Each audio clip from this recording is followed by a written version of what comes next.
Hey yo! My goodness, it has definitely been a hot minute. Once again, I did not commit to my stream schedules. That is, it's not good, not good. But you know, for at least for now, you know, as I said before, I'm mostly just recording for YouTube's at this point. So, welcome everybody. So we're finally back at it with Genshin to try and catch up because the new version pops up in just pretty much 2 days. So, definitely I want to try and catch up on there. As I said in the last stream, I have fallen behind on Wuthering Waves, but I am caught up with Star Rail.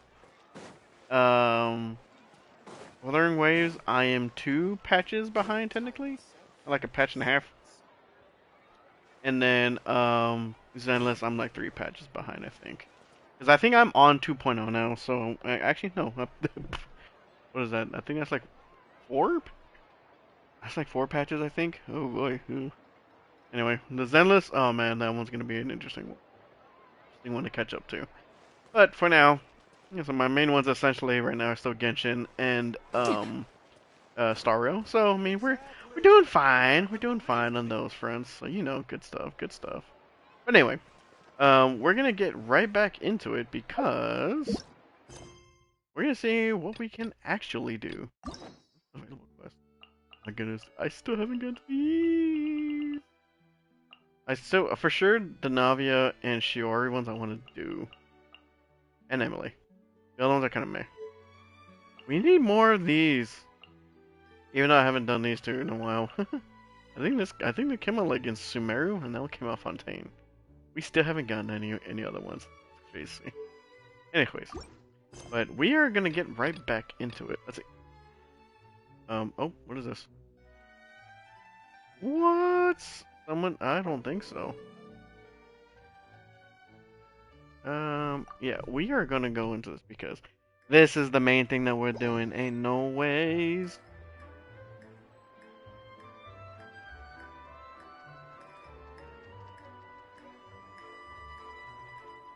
Okay, so we are off to Nasha Town.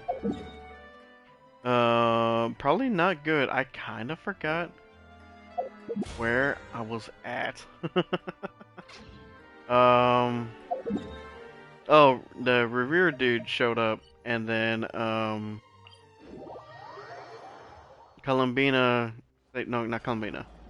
Andron had technically swooped in to help us in battle, and then Columbina came in for the save. Fine. Ah. I like my mannequin. Looks really cool. Going for a Dendro team with her, like a more or less a Dendro setup. But I'm using Electro.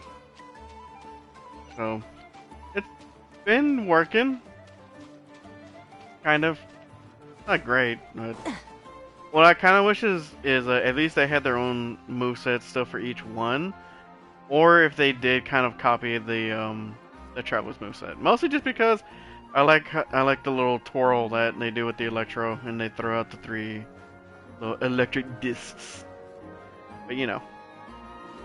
Anyway, all right, get right back to it. Jump right in. Oh jeez, get right into it. Ah, it's good to be back. It's been a few days since we said bye to the others in Nasha Town. It's been longer than that, Paimon. Still no news about Ruru, though. Where could he have slunk off to? If only he was gone for good. But with all the trouble he stirred up before, there's no way we've seen the last of him. Ain't no way. Hello, you must be the traveler in Paimon?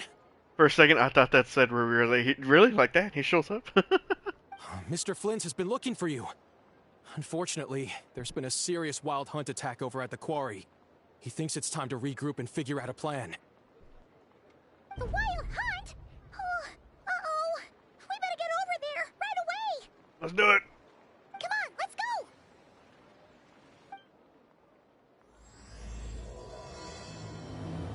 Nation that doesn't exist.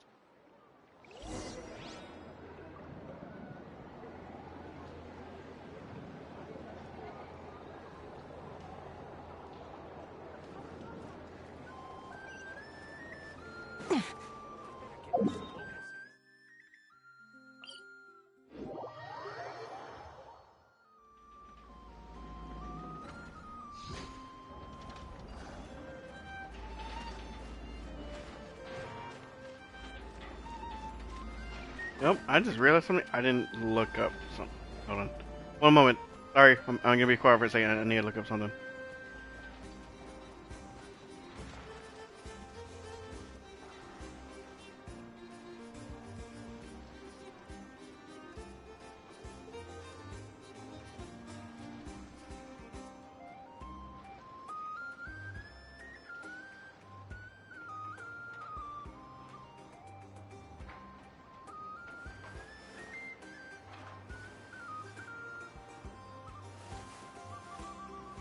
Okay.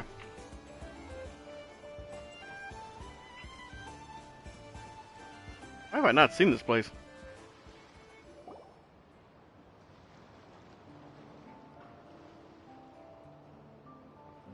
It's a moonstone. Yehoda! So excited for Yehoda to come out. I can barely sense any Kuvaki at all. This whole area feels like a soulless husk. Which is not good. Looks like his appetite truly is insatiable. As if the power of that energy cannon wasn't enough. He's not seriously still getting stronger? What's his endgame here? Ah, everyone's here already. Hey, we made it. So, what's going on? What's the game plan? What we doing?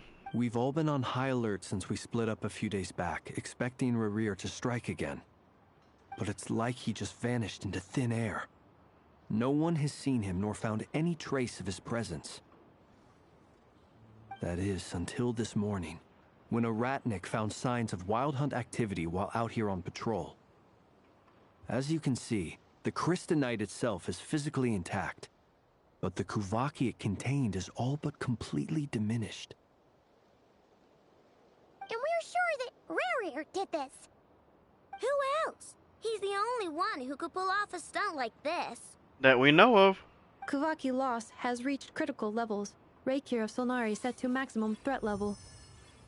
Warning, unless de-escalation measures are taken soon, he will pose a threat beyond our ability to contain. The consequences could be catastrophic. I still love Inefa's voice. Traveler, do you remember when we encountered Rerir just after regaining his body? There wasn't a shred of sanity left.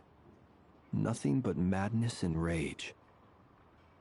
I remember it well. He was already extremely dangerous, even then. Yeah, didn't he shout out a bunch of names? Then he started raving about how nothing in this world mattered to him. Oh, Paimon gets chills just thinking about it. Oh, but the thought that he's still out there, lurking somewhere in Notcry, waiting for his chance to strike? Oh, even chillier. Last time we fought, we were already at a disadvantage. If he has such overwhelming strength, why would he suddenly go into hiding? Yeah, if I were him and I wanted more Kuvaki, I'd just take it by force. No point staying in the shadows. He's cooking up something for sure. Unless something went wrong. His whole resurrection thing didn't exactly go smoothly. The other thing is, how does someone who's completely lost their mind still have the wherewithal to cover their tracks so perfectly? Beats me. According to certain medical studies, insanity does not always entail a complete loss of rationality. It may be that he is simply living in a world of his own. Oh, he's in La La Land. Gotcha. That actually sounds about right. He was ranting away to himself the whole time, like he had zero interest in talking to us. There are many unanswered questions here. He could be right under our noses, and we'd still be in the dark. Just look over. He's leaning up against the wall. Up. Besides his name and title, we know little about him. Certainly nothing about his past, or what he might be hoping to achieve. Yehoda, what are you looking at? Exactly. And we wouldn't even know where to begin looking. Even Boss hadn't heard of the Rahir of Solnari before all this. I'd be willing to bet that even if we gathered together every scrap of intel in Nodcry, we still wouldn't find more than, like, 3 useful facts about him. Probably. Man, you know, it's always that like something devastating for me to think about is like in Yahoda's case, because especially because I mean, she seems obviously younger than all the other characters, but she has a mechanical arm, and doesn't seem like it's covering anything. That it is a full-on replacement. So at some point, probably fairly recently, she lost her arm. That is just horrible to think about. I think about that with all these other characters have like prosthetic limb or robotic piece on their body somewhere, and it's like, dang, at some point they freaking lost it. Whether it was through an accident, it had to be surgically removed, or something, like, jeez. Poor Yehoda, we got your back. So, if we do nothing, he'll just keep getting stronger. But if we want to investigate him, we have no idea where to look. Last time we had Marionette and her big robo-buddy to help us, and we still barely held our ground. If we had to face him alone... Time to do some recruiting. Paimon's head hurts just thinking about it. What are we supposed to do against a threat this big? Well, I do have a little hunch about his next move. Given that he attacked the quarry, I'd say it's likely he'll target other places rich in Kuvaki. Somewhere like the Eye of Krati, or the Pillar of Embla. One thing's for sure. If we just sit back and let him keep absorbing Kuvaki, we really won't stand a chance against him. A perfectly reasonable hypothesis. However, it is worth noting that these two locations are quite far apart. To investigate them both, we'll need to split up. And further divide our chances. I agree, we should split up. Right now, Rarir's goal seems to be gathering Kuvaki, not fighting us directly. Once we're done, let's regroup on Hisi Island. Wait, why Hisi Island? If I recall correctly, your largest goddess statue was carved from Kuvaki-rich ore, was it not? That's right. Yes, it could well be a potential target of his. I should head back and start evacuating the pilgrims. Oh boy. I'll put them on the radar. Splitting up's always gonna be risky. But I guess we don't have much choice, right? We're in a race against time here. And if we do run into Rear, what then? Well, we can. That's when you follow the third rule of treasure hunting. Run like the wind. Didn't you say the third rule was go with the flow? I don't know. Did I? Anyway, whatever. In this situation, go with the flow means go find backup. Right. Agreed. If anyone finds so much as a trace of Rarir, do not pursue him. Get out of the area and alert the rest of us as soon as possible. We need to put safety first. All right, we'd better get moving. Come on, Ineffa, let's go.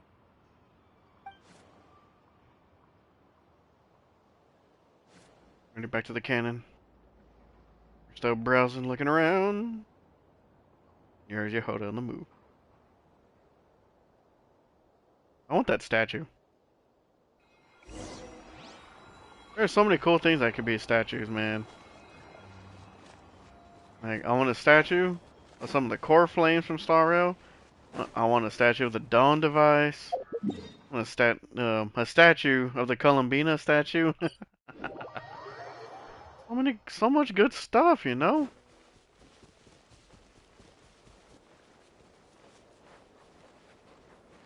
You know what? I don't think I did a whole lot of exploring out this way. That's one of these mirror things.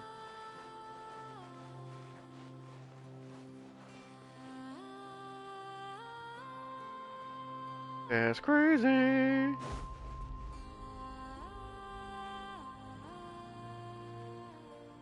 Any leads?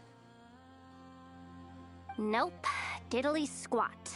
No clues to where he might be hiding. It's like he's a ghost. I mean, he pretty much is. It feels like we're sitting on a powder keg that could go off at any second. Oh, I hate this feeling. I'd rather face him head on than be left hanging like this. Sure about that?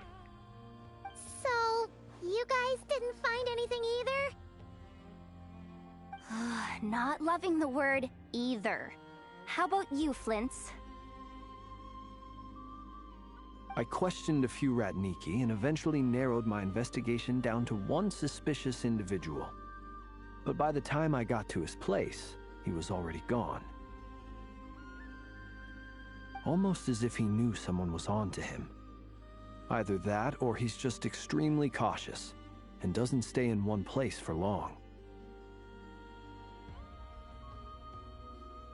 He's been biding his time for a while now. The question is, where or what is his next target?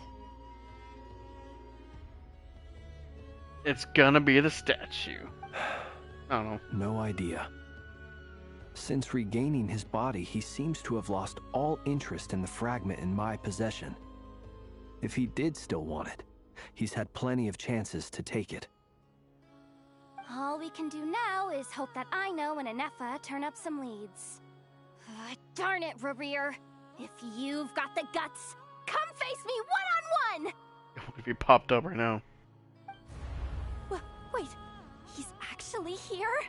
I didn't mean it! I swear! Oh, poor Yehoda. No, it's coming from Silver Moon Hall. The Lady Kutar might be in danger. Oh, crap. Let's get over there, quick! Columbina! He's... I've seen already? Oh, crap, he's attacking her!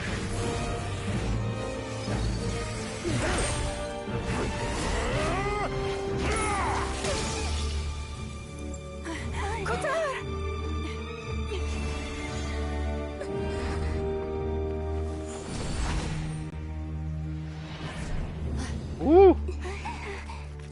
Save. Why is he attacking the damselette? What's going on? No time for questions. Stop him! Okay, that was cool. Gonna fall.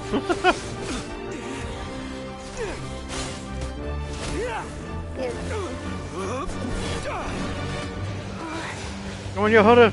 This is insane. Yehoda, get Kutar out of here! On it.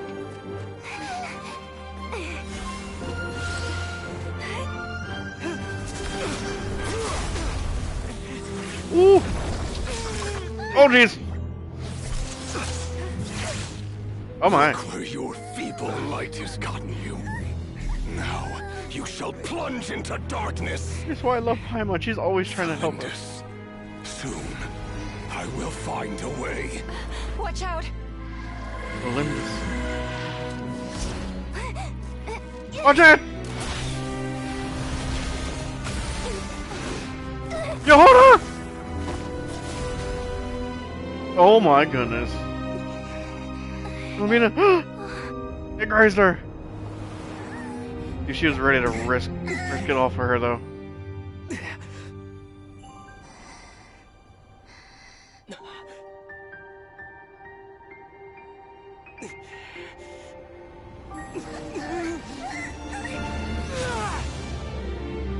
Hell yeah!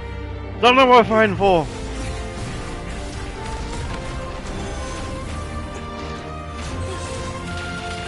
Woohoo! That's an hour! Oh crap.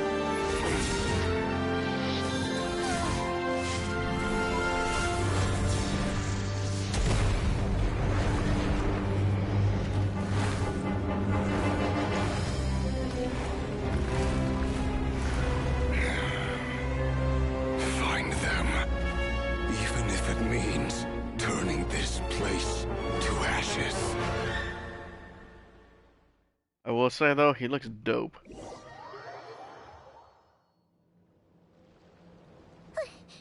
That was too close.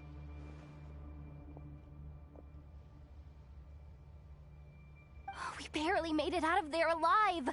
What's that guy's deal? How'd he get so crazy strong? He's one of the 5 sinners, and that probably wasn't his full strength. He's a threat to this entire nation. I doubt his strength could even be measured by conventional standards. Yeah, no, exactly. I have a question. Shoot. When me and Anefa showed up, we saw him chasing after this lady like he wanted her dead. What was that all about? We weren't there for the whole thing either. They were already duking it out by the time we arrived. Yeah, Columbina, what happened? Yeah, we didn't see how it all started. It all escalated so quickly, we had no choice but to step in.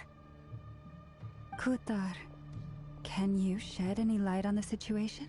Is your shoulder alright? Kutar. Cross-checking database. I see. So you're the one that the Frost Moon Scions refer to as the Moon Goddess? Wait, she's the moon goddess? Oh, no wonder she looks just like all those statues. Oh, well, she's putting it together. There are many reasons why people might worship the moon, and just as many why they might despise it. I've never met that person before, but there was no mistaking his deep-seated hostility towards me. Why he holds me in such contempt, I cannot say. But since he hunts the power of the moon, it's no surprise that I am a target. Well, you're gonna be in my protection at all times. Kutar. There are many potential motives. For instance, you help the traveler escape his grasp. This could be his way of taking revenge. Also, I love the way that Llama says Kutar.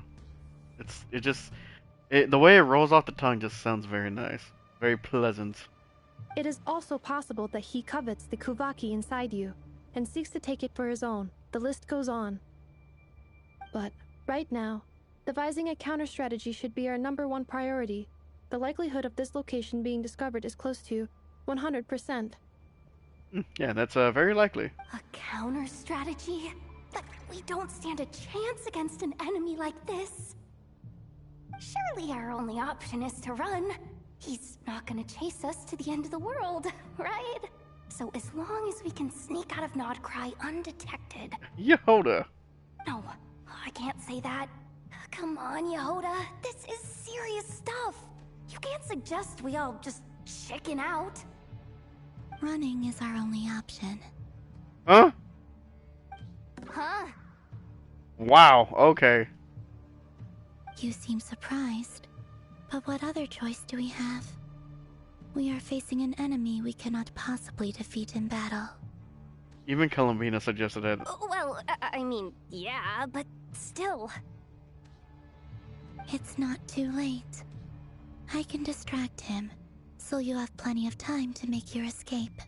Whoa, hold on. That's what you're suggesting? That you'll hold him off? Wait, what? You're gonna act as bait? Doesn't that make sense? I'm the one he's after.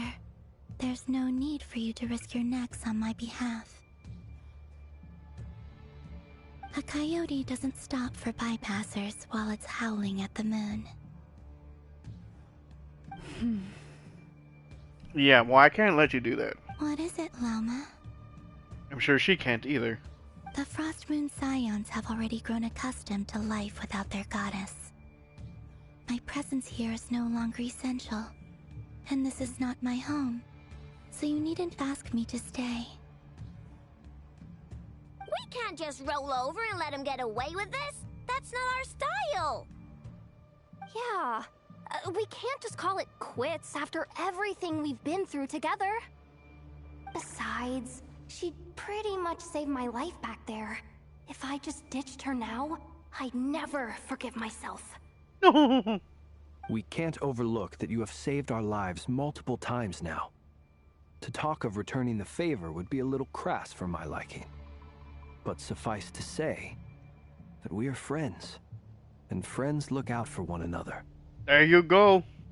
River's true objective remains unclear.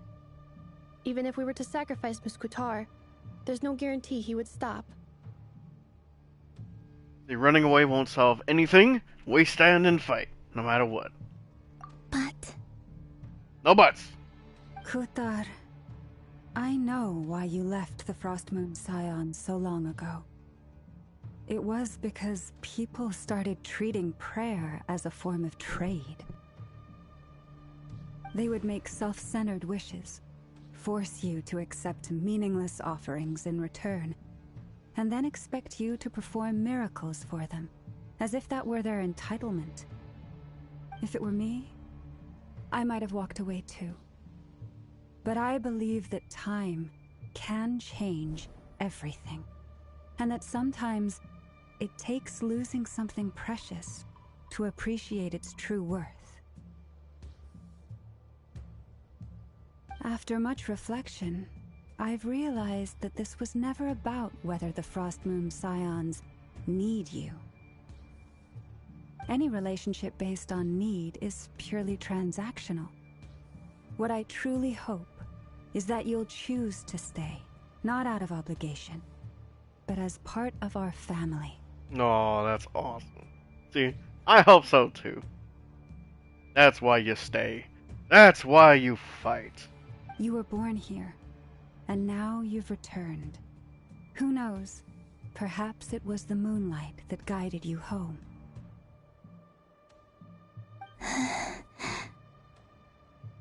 thank you, Lauma. But my power is on the wane. I'm afraid I will be of little use to you now. We'll find a way. It's our turn to help you now. Very well then. I'll do as you say. Both times you saved us, we were transported across great distances in an instant. Is that one of your powers as the moon goddess? It is, but I find it very draining. I barely managed to pull it off just now, and it will be some time before I'm strong enough to do so again. Rejected by the world, my power is dwindling. Like a lake, cut off from its source, slowly shrinking away. Now, it has almost run dry. What do you mean, rejected by the world? Yeah, I'm not sure I follow that either. The three moons belonged to the ancient bygone era in which they came into being.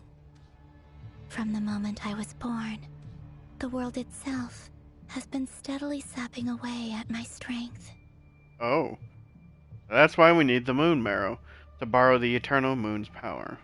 The three moons are not one and the same.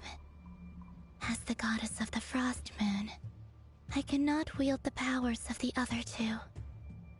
Yet moonlight has a way of blending together. Each can reflect the other's glow.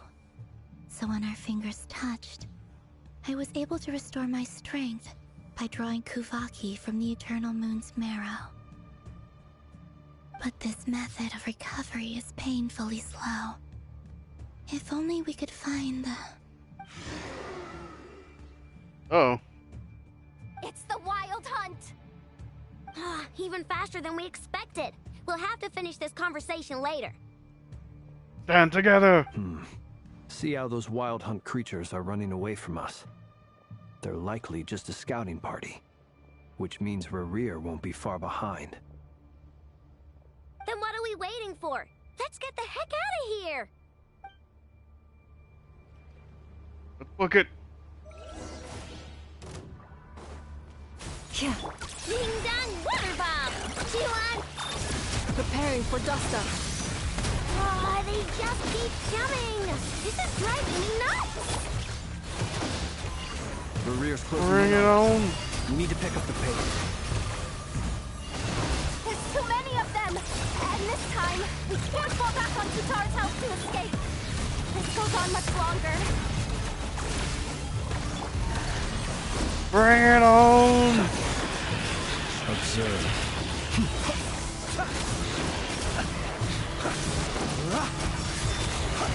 Look, the rainbow! You're what? Receive my blessing. With one heart, we pray. Preparing for dust-up. Defensive mode engaged. Finish him off! Creatures of the night. Be silent. I wish my characters were built like this. Prepare last land for the everlasting hope. Ding dong water bomb! Cleanup sequence initiated. Annihilation mode. The night cometh. Observe.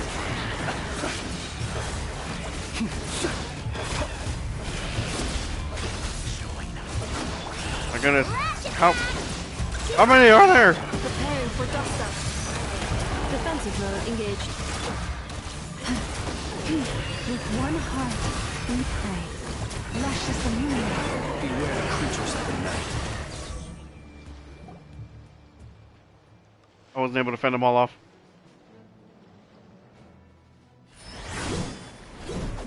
Oh!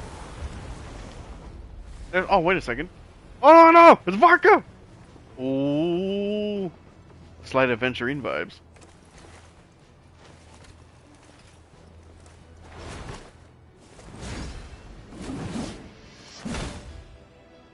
Dang! What's the matter? Bit off more than you could chew? How are you? Uncle Varka! You're back from Amsvartnir? Varka! Dude, he looks good in game though. Varka? Grand Master of the Knights of Favonius? I still wish he looked a little bit older. They should have gave him a bit more of like a beard, you know, bit of scruff. We could save the intros for later. Right now, let's get you all out of this hellhole.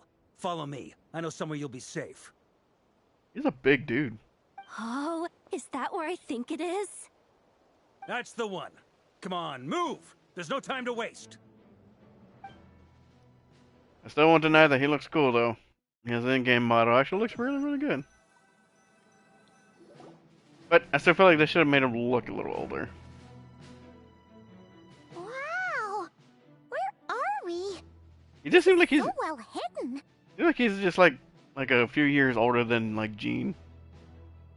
I was I was expecting a bit more. Well, that goes without saying.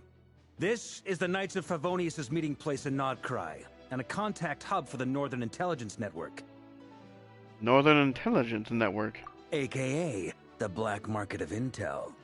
No matter what faction you're with, it's the place to buy and sell information. Their headquarters are in Nodcry, but they've got contacts in every nation. Oh wow. As an expeditionary force on foreign soil, working with them has offered us the most effective way of getting our hands on reliable local intel. This is where we meet, so naturally, it's secure. Dude, his drip looks so good though. Anyway, where were we? Folks from Nodcry should be pretty familiar with me by now, but I believe this is the first time we've met. Allow me to introduce myself. I am Varka, Knight of Boreas, and Grand Master of the Knights of Favonius. What's up, bro? We've heard all about you. This meeting's been a long time coming. Like 5 years in the making.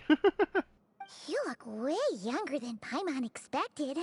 But you definitely have that Grand Master vibe. Paimon, what are you doing? Well, I'm no spring chicken. Just not showing my age yet. Right. Definitely feeling some of that back pain today, though. Rushed back from Amsvartnir without a wink of sleep, only to get right into another fight with that freshly revived maniac. Another? You mean you fought him before? Is he that much taller than Flynn's? Yep. He wasn't nearly as strong back then, but he was still a formidable foe. I brought some of the knights along to give him a little surprise, but he saw us coming from a mile off. My squad took heavy injuries, and I barely made it out alive myself. We knew it might have been our last chance, so we staked everything on it. But still, it wasn't enough to stop him. I tried tracking him down afterwards, but he didn't leave a trace. Even in his unhinged mental state, he's as cautious as any trained operative. So, I decided to come find you. And as luck would have it, turned up to find you being ambushed by the Wild Hunt. The rest, you already know. Yeah, I think I can follow that. Is that why he's been frantically absorbing Kuvaki these past few days? Because he sees you as a threat? Maybe I'm part of the equation, but even if I weren't, I'm sure he'd still be gathering power. He's clearly working up towards something. Note to self, Uncle Varka's strength rating officially upgraded. Guess it's my turn to ask questions now. So, what exactly has been happening in Nodcry? Why has the Wild Hunt returned in humanoid form? And why is it after you? That's a long story, but I'll try to make it quick. Oh boy, this is gonna be good. Aw! Wow, I had no idea so much had happened. Sounds like you guys have really been through it. Kind of hoping for like a brief. Is she sitting on the table? I was kind of hoping for like a legitimate brief telling of the story from I Know. So, the Kutar is actually a Fatui Harbinger. And all this Wild Hunt activity in Nodcry is the work of the Raker of Solnari, one of the 5 sinners. Oh, that's a lot to take in. Need some time to wrap my head around it all. I'm truly sorry, Mr. Varka. We don't have time. You stood with us against the Wild Hunt and did everything you could to stop it from escalating into a full-blown catastrophe. And then, the one time you're away, it all comes to a head and all your hard work gets undone. You've got nothing to apologize for, Miss Moonchanter. You can plan 100 steps ahead and still slip up. That's just life. No one knows what tomorrow holds. You can't predict which way the wind will blow next. Ooh, I like that line. I don't think I'm gonna screenshot that. And, to be perfectly honest, I can't say I'm surprised. For all the times we've defeated the Wild Hunt in the past, we've never been able to completely wipe it out. Turns out, we were just delaying the inevitable. But now that a new variable has come into play, fate may well take a different course. A new variable? You mean us? Of course. Who else? And in a strange way, I think his resurgence might not be an entirely bad thing. The Wild Hunt is like an unrelenting force of nature, but Rerir is an individual with an agenda. He's gotta have a weak spot somewhere. That said, while I was explaining everything just now, some of the points that Mr. Flint's added caught my attention. You mean about our mystery ally? That's right. From what you've said, not only did they lead you straight to some key files, they also shielded Hisi Island from a lethal Kuvaki blast. I don't know who or what could pull something like that off. Heck, even Miss Columbina doesn't have a clue. I hadn't heard the story about those files. Would you mind repeating their titles for me? Wild Hunt Phenomena Log, a Nodcryan Ratnik's Field Journal, and Kuvaki Survey Log. Oh. No. Still doesn't ring a bell. Another dead end. Guess all we can do now is hope that our mystery ally keeps showing up when we most need them. Still, it's safest to assume they won't be intervening again. From here on out, we'll have to resolve this crisis by ourselves. Your intel also explains something else I've been wondering about. The reason I led my team to Amsfarnir was because we'd had reports about a possible source of the Wild Hunt showing up there. But once we looked into it, it turned out to be a red herring. I don't know who was behind it, but clearly, it served its purpose. I doubt it's by chance that he happened to make his comeback while my attention was diverted. And from everything you told me, it sounds like his scheming began well before his return. So maybe luring me away was all a part of his plan. Possibly. I mean, it makes sense now. But is it even possible that he orchestrated all of this by himself? Ain't no way. The Moon Maiden and the Raker of Solnari. Nodcry of all places. The way everything is unfolding, it can't be a coincidence.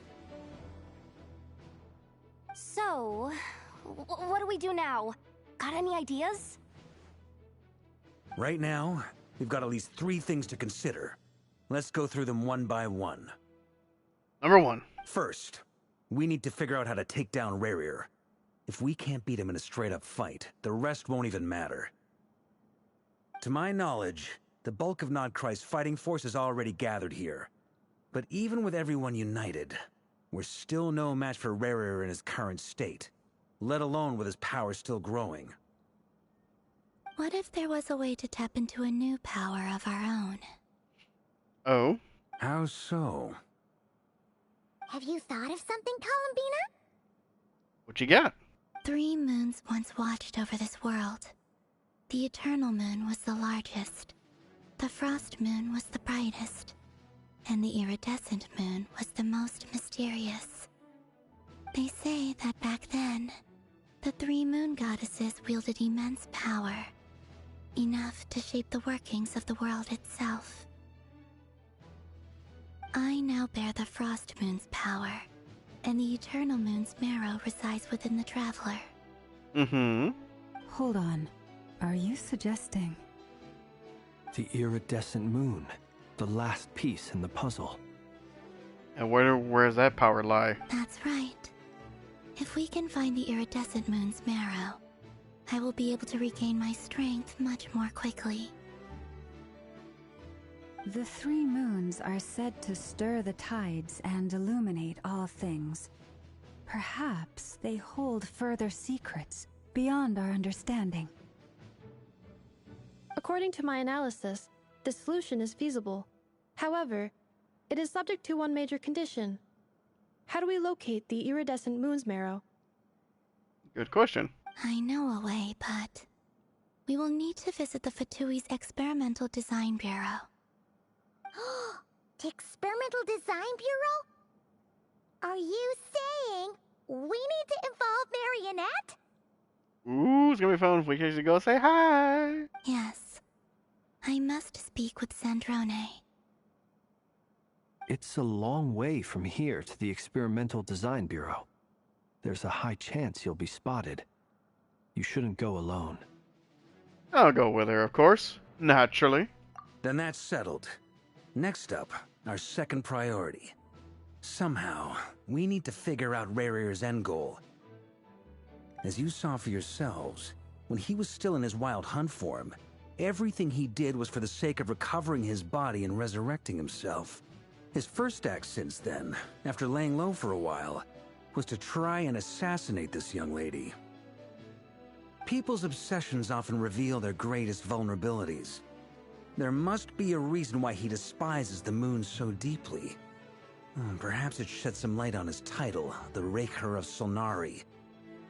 The Wild Hunt has plagued Nodcry for centuries now.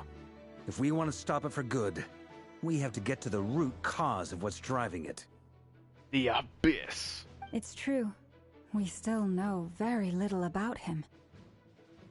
If Kuthar hadn't given us that lead, we wouldn't even know his name.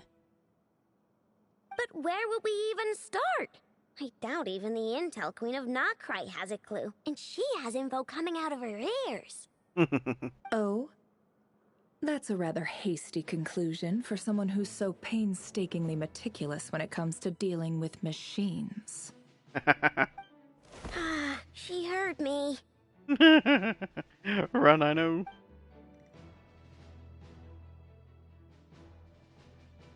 Boss! What are you doing here? I'm now asking myself the same question. I received a letter from a humble knight of Favonius, requesting a meeting to discuss a major business deal. But it looks like this humble knight had something else in mind. Maybe. Details. Miss Neffer, the important thing is that you've arrived at the perfect time. Since his failed ambush, I've been racking my brains trying to come up with a plan to fight Rarier. Given the severity of the situation, I think it's fair to say that our only chance lies in uniting as one. And I'm talking all the factions in Nodcry. We can't do this without the Curatorium, but I knew it'd be a tough job to win you over. So, I took the liberty of reaching out for a little chat. Wait a sec. How did you even hear about this place, Neffer? She probably runs it. Didn't you say this is meant to be the Knights of Favonius' meeting spot? And a contact hub for the Northern Intelligence Network? And isn't it supposed to be super hidden? You really think he could have gotten settled in Nodcry without my help? Besides, I'm the one running this gig. Of course I know where the meeting place is. Called it! Allow me to introduce the current head of the Northern Intelligence Network. If it's intel you're after, she's your woman. Pretty much seen and heard it all. I hope not. Please spare me the flattery. Let's cut to the chase. Seems like you've run into some trouble, huh? She knows how to play. Well, this certainly qualifies as an unforeseen crisis. On behalf of the Curatorium of Secrets, I wish you all the best of luck. Damn. So you're just going to sit this one out? Why should I get involved? What could possibly be in it for me? Not getting destroyed, for one. What if we told you we can't do this without you? Okay, well, don't say that. Oh? Then I'd say, you'd better make it worth my while. I don't work for free. Exactly. Why would you say that? I can't put a price on something like this. It's just not in my nature. But then again, you and I have always been polar opposites in this regard. So I can't exactly say I didn't see this coming. If you insist on compensation, I will pay you. Consider this a formal commission. Sound fair? Yeah. You just don't give up, do you? Too bad. I know you well enough to know you can't afford my prices. Yep. That sounds like a low ball to me. The riskier the job, the more it'll cost. And a moon chanter's stipend isn't exactly generous.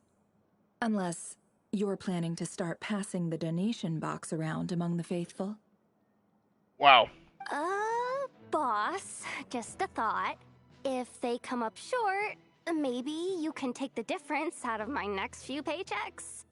What? Things got really dangerous during the fight with Rerir. If this girl hadn't saved me, I'd be ley line fodder by now. I'd be gone for good, boss. If there's any way we can make this work, I'd really like to help her. Please? I'm begging you. Yehoda. This is why I'm always telling you never accept favors. They are the hardest debts to repay. Okay. Well, I think she couldn't exactly turn that one down. You have to be careful who you get involved with, or you invite all kinds of misfortune. Very well. Yehoda, I will help. But just this once. Don't count on this happening again. She cares for Yehoda. She's a good mom. Flynn's. That fragment that Rerir was after. Do you still have it on you? Of course. Let me borrow it. I need it to follow up on some leads. Wait, you actually have some leads? Shh. This is top secret information. Jeez, she's been sitting on info this whole time. I get it. We all have things we'd rather keep to ourselves. Plus, I know we can count on you, so we'll leave the intel gathering in your hands. And that brings me to the third and final item. We need to find a way to distract him. We need time to make our move, so someone will have to stall him. I'm in for this part, no matter what. Anyone coming with? Count me in too. Come off it, you two. Quit playing heroes. I'm way ahead of you here. Nefa did a scan of the Moon Goddess's Kuvaki signature, and we're gonna use it to make some decoys over at the Kramkake craft shop. Anyone who's in, follow me. Haha, I know's on it. Once they're ready, we'll deploy the decoys across Nodcry. So as long as the rest of you keep moving, he won't catch on to your scent and won't be able to track you down. She's a smart cookie. I like it. Genius idea. No biggie. All right then, we'll split into 3 teams. Once your team has finished their mission, Return here and wait for the others. Dismissed! You got it, sir.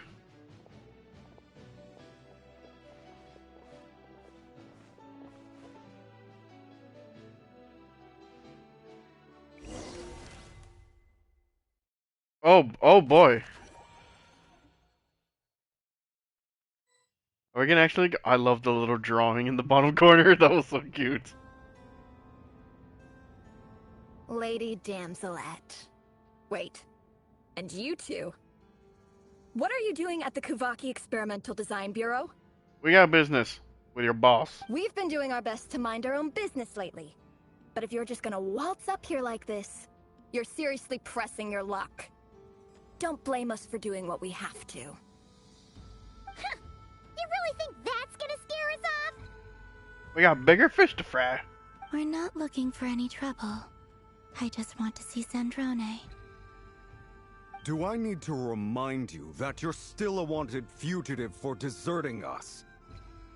Out of consideration for our former ties and the crisis we're all up against, we'll let you leave in one piece. But don't even think about trying to get inside. Let them in. The music, though. But... Are you going to make me repeat that? Ooh! No, my lady. Sandrone seems to be in a good mood. Must be maintenance day. I love Sandrone.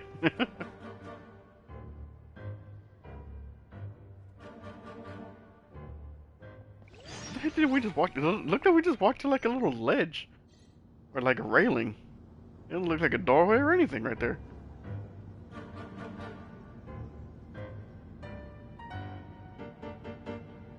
So tell me, to what do I owe the honor this time?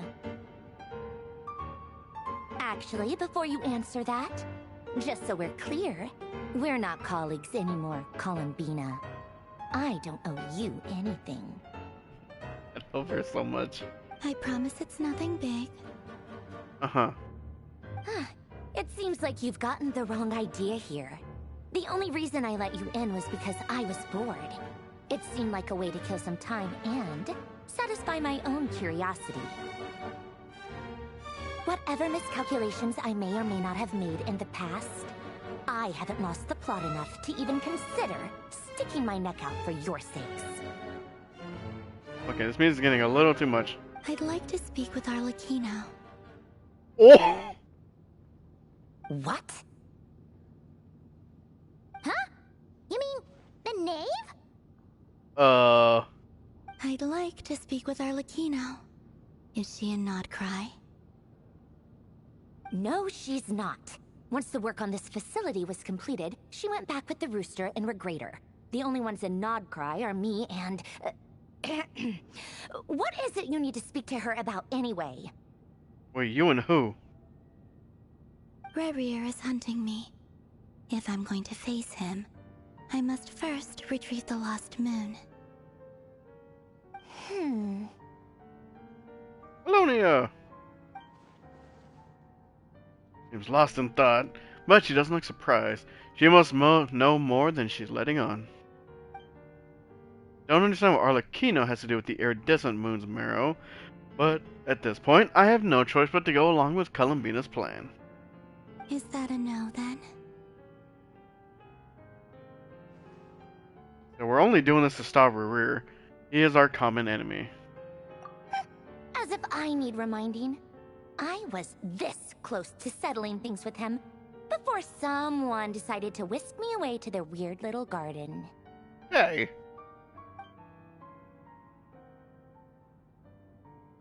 Have you held any tea parties lately? Tea parties? Yeah, obviously. You don't seriously think we'd pack it all in just because you aren't here.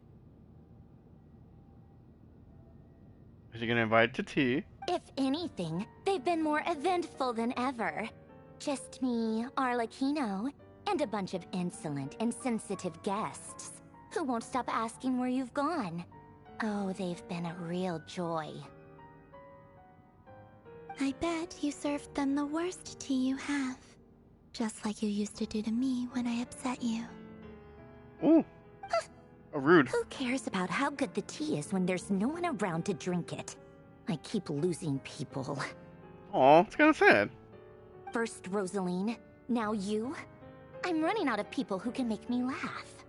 Honestly, what could be more ridiculous than the multi-centenarian goddess, who's only ever had the plain herbal tea she received as offerings? You'd always brew a different type of tea for me each time.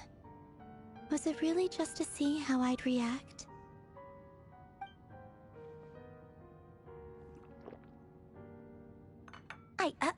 Well, duh. Why else? Watching you squirm was practically my only form of entertainment. Or was she generally trying to introduce Columbina to new flavors? Maybe all that coldness is just an act, and they actually get along? Oh, yeah. And Capitano sometimes used to bring Tartaglia around, too. But I guess we won't be seeing him again. Hey, don't need to bring him into this. Well, I guess we are overdue for a get-together. Polonia! Have Febronia pass a message to Arlecchino for me. It's time for tea. Will suffice. Pass along a message for me, too, if you would. My body cannot contain the marrow of 2 moons, so I'll be leaving one of them in her care. Excuse me? Who said you were on the guest list? If my tea meant that much to you, maybe quitting the Fatui wasn't your brightest move. Back when you were under the Tsaritsa's protection, no one would have dared come at you so openly. But that protection didn't come for free. In fact, I paid dearly for it. At the end of the day, it was just another transaction. I just got tired, that's all. I never wanted any part in their grand ambitions, and I've had enough of being treated like a bottomless supply of power.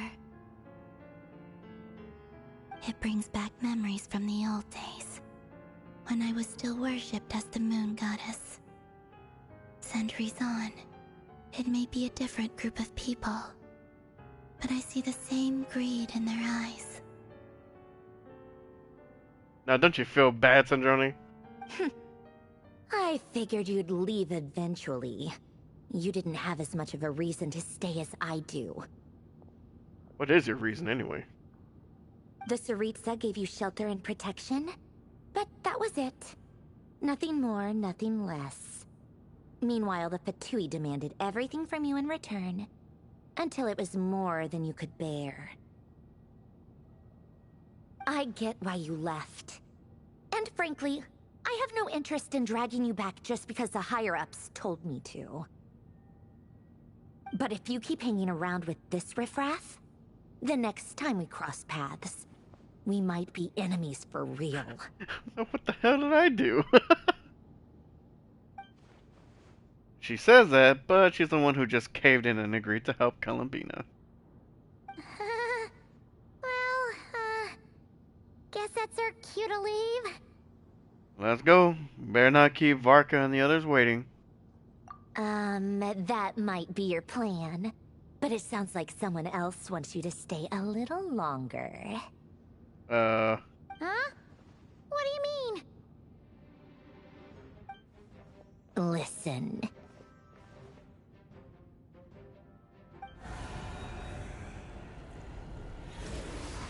Oh, what's going on? My lady, it's the Wild Hunt. A horde of monsters is headed straight for the facility. Another uninvited guest trying to crash my tea party. Clear the area. I'll handle this. Ooh. Wait, what? You want us to leave you here by yourself? Huh. You'll be lucky to make it out of this alive. You really think you can afford to worry about me? Go on, get out of here. You may have stopped Polonia from crushing him last time, but I've made sure that won't happen again. The entire Experimental Design Bureau is rigged for war. Um, I don't know. Still gotta protect Stay and Columbina. watch if you want, but it'll be at your own risk. You're not flagged as friendlies in a weapon system. Just be careful, okay? Don't tell me what to do! Look, if you're leaving, make it quick. Or you'll just get in my way. There's a secret passage on the second floor. It'll take you right to the plains out back. She still just wants to help Columbina. Stare all you want, Columbina. You're not getting another invitation to my tea party. I know. But thank you anyway, Sandrone. This is exactly why you shouldn't hang around with those people. All their melodrama and sentimental nonsense is rubbing off on you. I would legit go to Polonia and give him a fist bump. He reminds me of Bob from Overwatch. Come on then, Mr. Ray here. Let's pick up where we left off. It's your Wild Hunt monstrosities versus my beautiful creations. Oh. Let's see who comes out on top.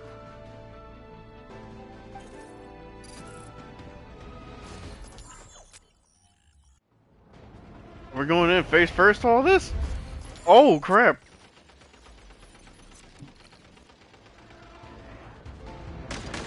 Oh, we get to operate this. Oh, dude, that's awesome. Dude, this is awesome. I was not expecting this. Bosco #1. Bring it on. Bring it. It's like Helldivers all over again. It's a low budget Helldivers. Dude, this is actually really cool though. I was not expecting to be a print. Can we use the Big Mac? Can we fight as Polonia? That's one thing I'm hoping. Like the ult, we get to swap out it. Like you play as Sandrone, but when you use the ult, you like play as Polonia.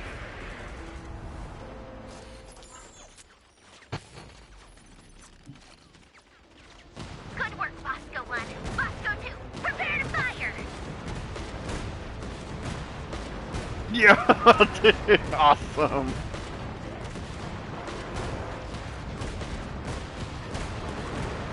Dude, this is incredible. Dude, man, if this gets put into like the coding for the Millie Astro Wonderland, I would love to play like a tower defense or something like this, and just like an endless wave thing, whatever. Just see how long you can last. I mean, at least have like an endless variant. Maybe have a setting of like, you know, survive 5 waves for an easy, and survive like 15 for a medium, and then like 30 for a hard. You ain't gonna touch this! Which one's next? Ooh, is this like a sniper turret? Oh, heck yeah! Pen down. Don't let them get near. Dude, this is awesome.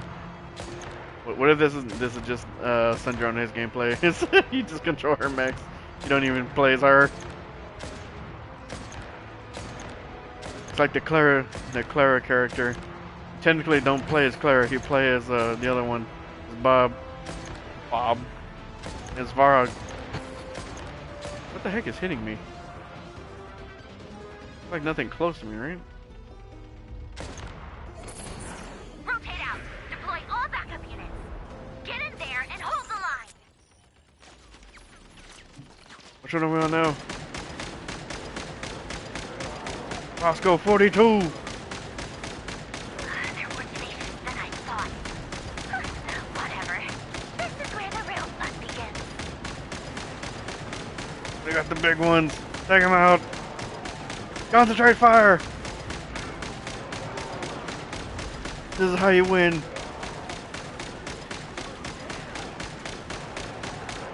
Oh, they keep spawning closer though.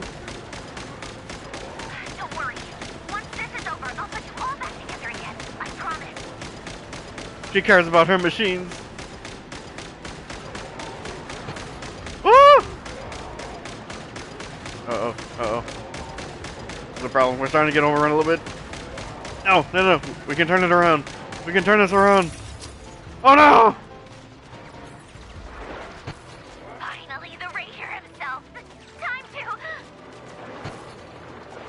Woo! Huh? Uh-oh.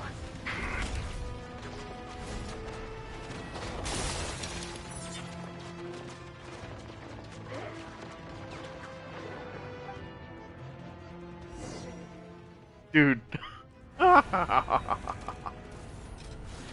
This was a cool sequence.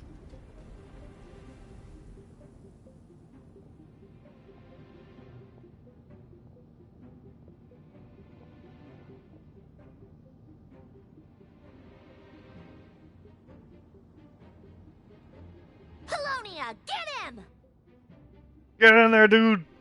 Just be careful. Polonia again since our last encounter, and uploaded every last scrap of your data. So let's finish this once and for... She's not here. Where did she go? Oh, he's gonna walk out and she's gonna get upset. Hey! Over here, you big... Cursed moon. Go. Keep searching. She cannot have gotten far.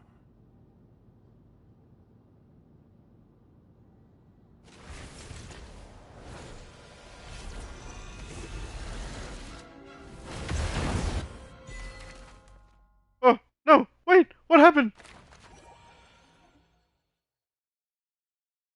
I hope Polonia made that out okay.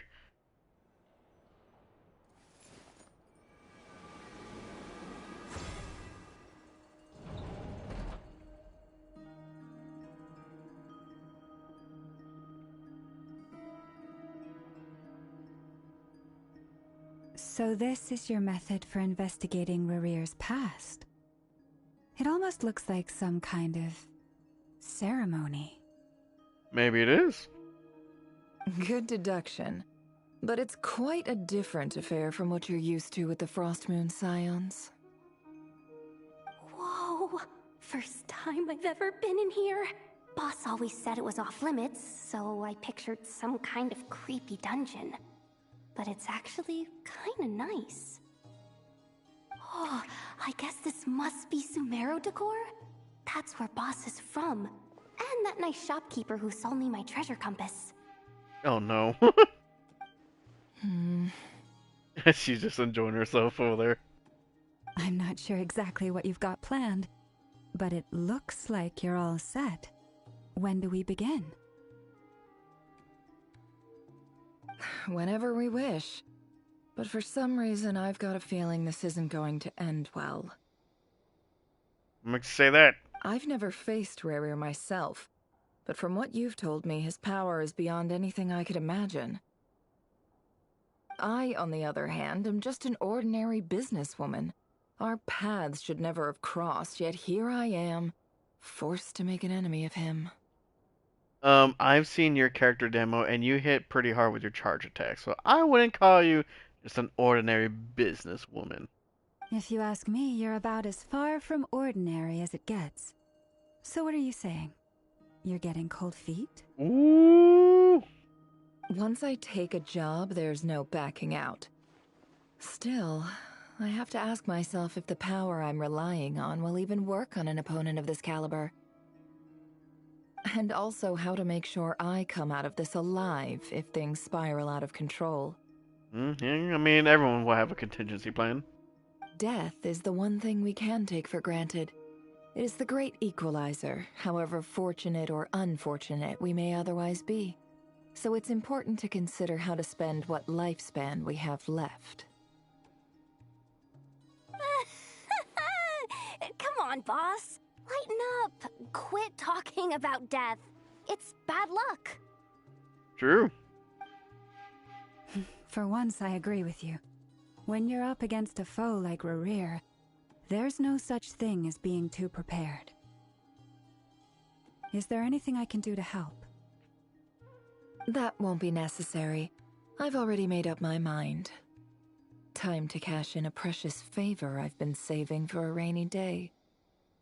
Yehoda, I need you to find someone for me. The sooner the better. Ooh. Eh? Find who? That shady merchant who sold you an overpriced treasure compass the other day. Oh boy. Come on, boss. You're pulling my leg again. In what way is she shady? She showed up when I was completely lost and sold me a neat little gadget that was exactly what I needed. Trust me, she's a good person. Oh, poor Yehoda. Oh, that smile, dude. Anyway, I know who you're talking about. Don't go anywhere. I'll be right back. Yeah, but that's Dory for you. She's an opportunist.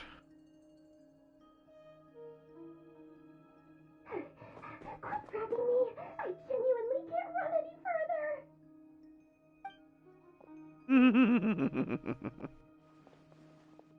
Hey, aren't you? What is it? What's the big rush?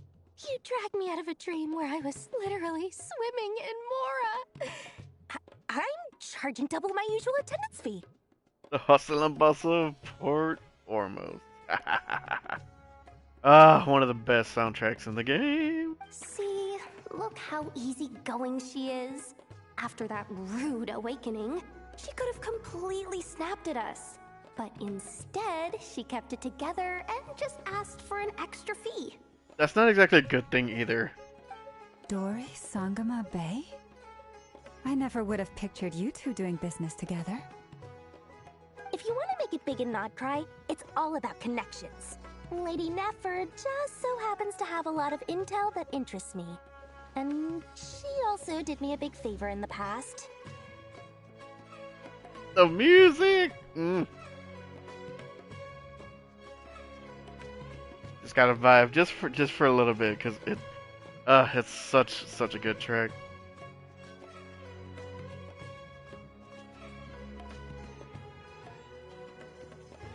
I still remember the first time I listened to it, because I had forgot I was doing like doing bosses or whatever, like I was fighting them. So I had the music all the way maxed out, whatever. I normally turn it down, but for this very reason. And I left it on. And then when I was playing the Sumeru, I went over to the Port Ormos, and for whatever, it's like one of the first pieces of dialogue. And while they were talking, all I could hear was the music in the background. It's like I literally cannot focus on what they're saying because I'm just vibing to the music. That's how you know. That's how you know you got a good track. It was back when I first arrived in Notcry. My trusty assistant, the genie in my lamp, had an adverse reaction to the Kuvaki and fainted. Oh boy. And wouldn't you know it, that's when I suddenly find myself in a life-or-death situation. Good thing my compatriot was there to swoop in and save the day. I've been giving her a 30% discount off all of my goods ever since. Now, so that no one here feels left out, I'm willing to extend a 20% discount to fellow friends of Boss Nefer. Oh wow. Plus, any other friends you send my way will enjoy 10% off. What can I say? The great Lord Sangama Bay is nothing if not generous. Uh-huh.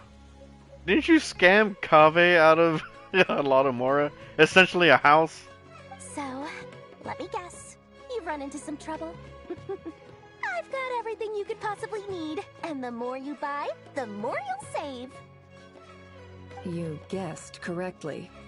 What have you got in the way of survival gear?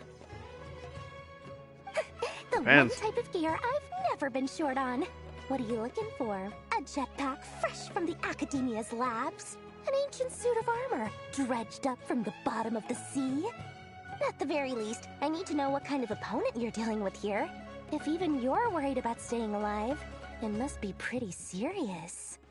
They have a jetpack in the Academia? Did I miss that?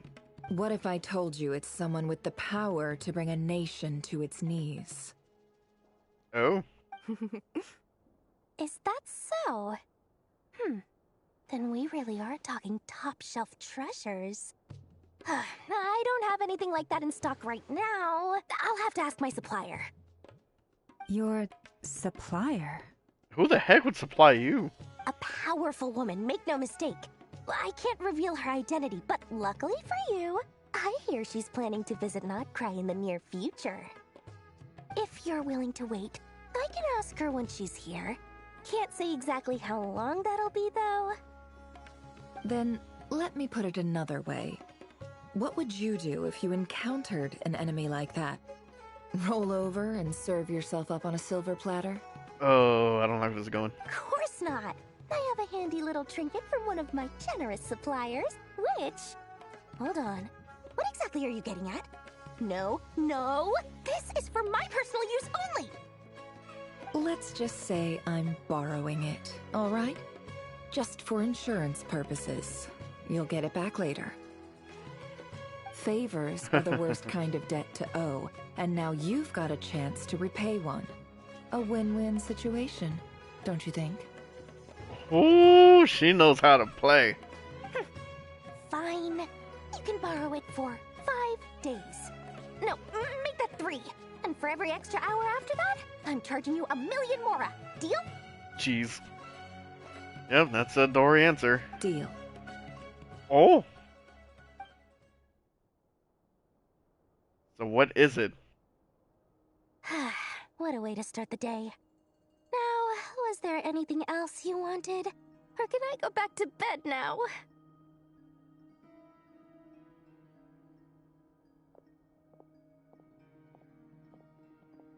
That will be all. Take care now. Don't trip up on your way back, friend. Man, it's crazy to see someone kind of put Dory down in a couple of pegs. See you later! You're my favorite shopkeeper. You hold up.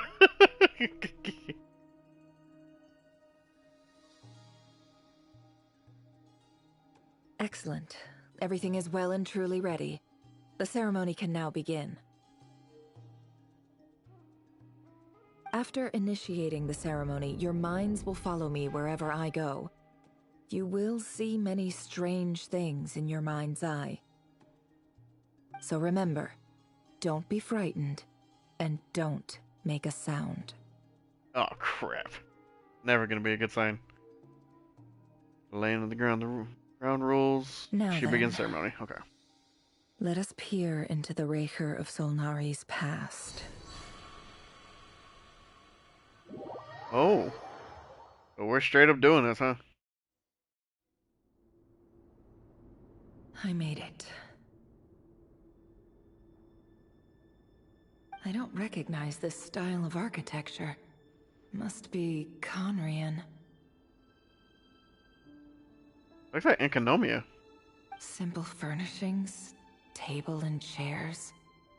It's a more ordinary house than I might have expected. Looks like the fearsome Raker of Solnari came from surprisingly humble beginnings. Unless this passed for luxury in Conria. Unlikely. It was said to be a very prosperous nation in its heyday.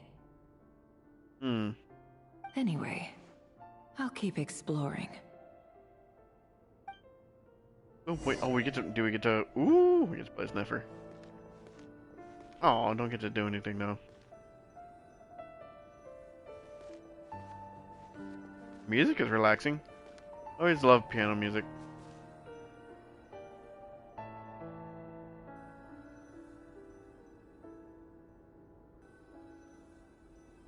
Trying to look out the window. Can't really see much.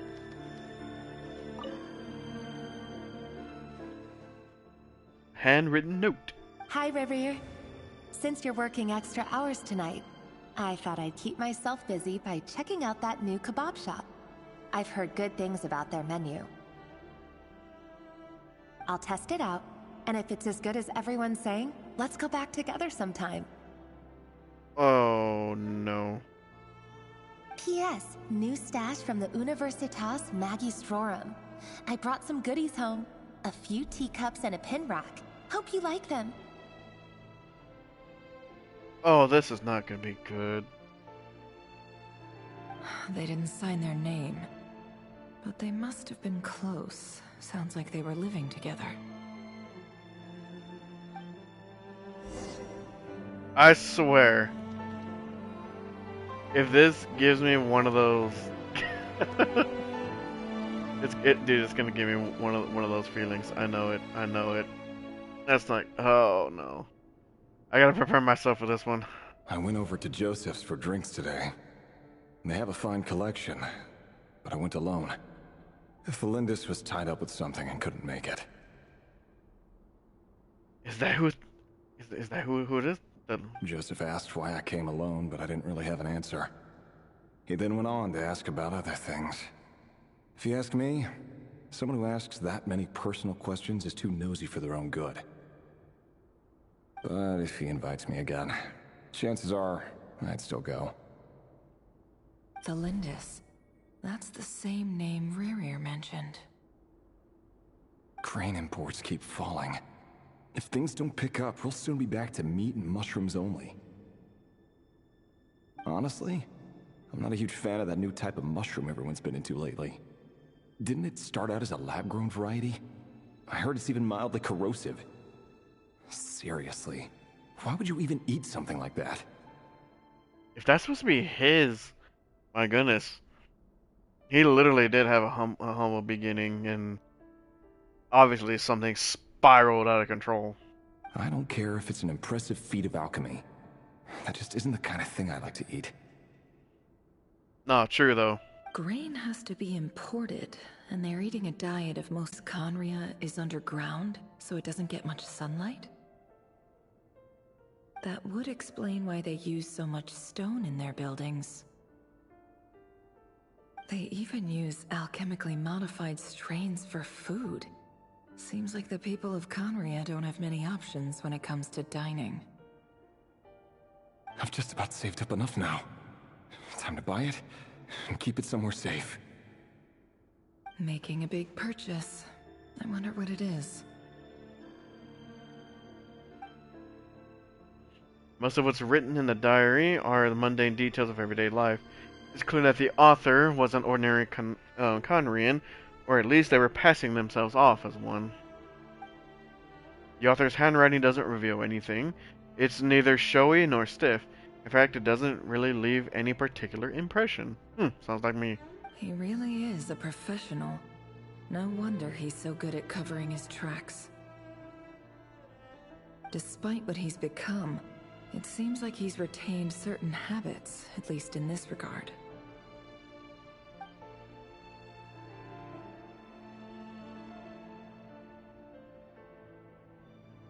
Ooh, sorry, I had to sneeze. Near the end of the diary, you notice a page with a shallow indentation along the bottom. The previous page has been torn out. For now, its contents remain a mystery. Did Rerir rip it out himself? But pen marks like these leave a trace. With something like charcoal to add some color, you just need to find the right angle. When Nefer looks around, she sees a faint charcoal pencil on the desk. Before long, she has restored the missing words.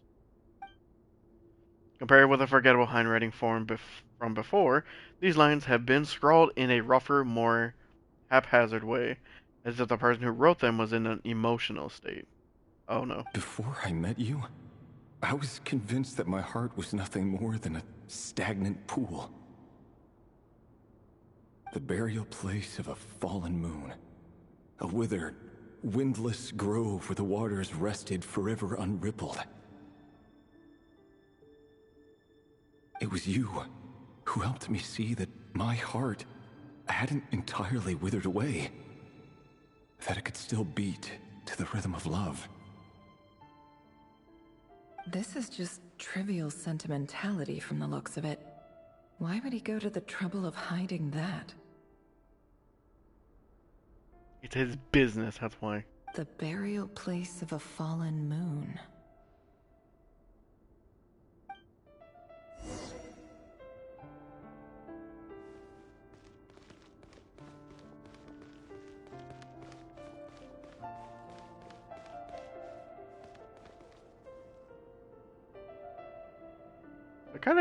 It does look like Enkanomiya.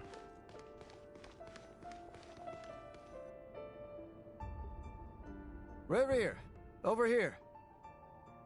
Gainsleaf? Dane! Oh, and, Vedalfin here? What a surprise to see you here, sir. New Cheery. Hello there, Reverie. You need not address me so formally outside of court. He doesn't get that much free time, so I invited him over for a drink. Even the court prophet deserves a break every now and then, right? Well, I'm flattered. So, what are we discussing today? Hey, don't look at me. As far as I see it, we don't need an excuse to have a few drinks. There's always an excuse.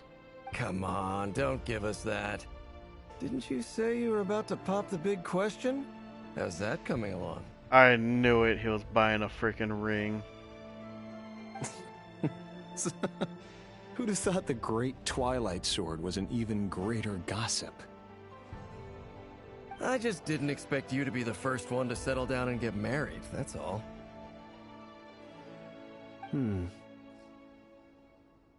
Yeah. If you told me that a few years ago, I wouldn't have believed you either. He seems so happy. So, are you planning to come clean about your job then? I'm guessing you still haven't told her. Sure, I'll have to tell her at some point. But I'll need to pick the right time and place. To be honest, I have no idea how she'll take it. Come on, stop being such a pessimist. For all you know, she could be thrilled. I bet she'll be much more impressed by your actual job than the one she thinks you're doing now. Depends, what job does she think you're doing? A member of the King's Guard. Quite the cover story. Does the king himself even know? Of course he does. Anyway, enough about me.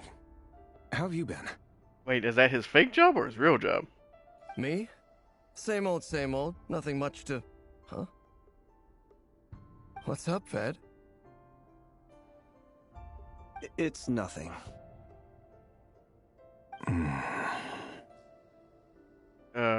What's the issue? Vedalfin, Dainsleif's elder brother. Renowned throughout the court of Conria as the Visionary, and said to possess a wisdom far beyond the reach of any ordinary man. Hello, welcome. And yet, despite the gulf between us, he seems to have something to say about me. Okay, so I guess the name kind of... Wait, is the name familiar? Had they mentioned Dainsleif's brother before? I don't remember that. Does he even know me? Does he see me as a friend of his brother, or just another of the Vinster King's blades? Why did he react so strongly? Was it really to do with what we were talking about? Brown, curly hair and brooding blue eyes. So this is what Rare looked like back in the day. Perfectly normal. No different from anyone else. How'd it go from this to what he is now? As frightening as this monster is in the present, there's something even more unsettling about seeing the human he used to be. How is this unsettling?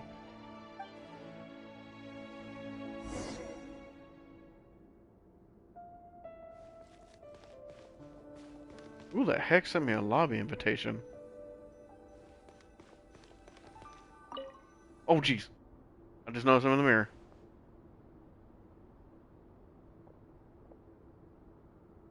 Huh?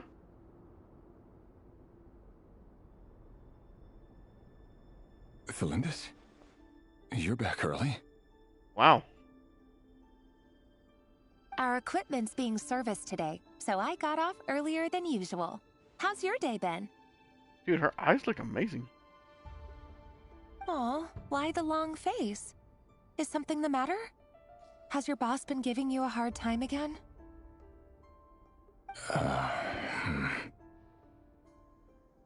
Went for a drink with Dane and the others after work. Isn't that a good thing? Oh, that suit that he's wearing is freaking awesome. I need a suit like that.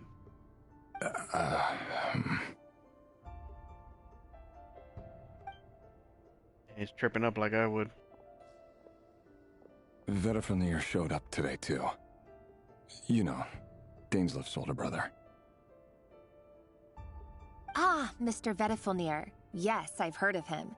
They say that everything he says ends up coming true. He overheard Dainsleif mention that I'd recently proposed, and seemed to have an issue with it. But when I asked what it was, he kept it to himself. Oh. So, you're worried? You could be such a child sometimes, Revier. We're nobodies. Why would the Visionary be concerned about us? I'm sure someone in his position has much bigger fish to fry. Maybe you're right.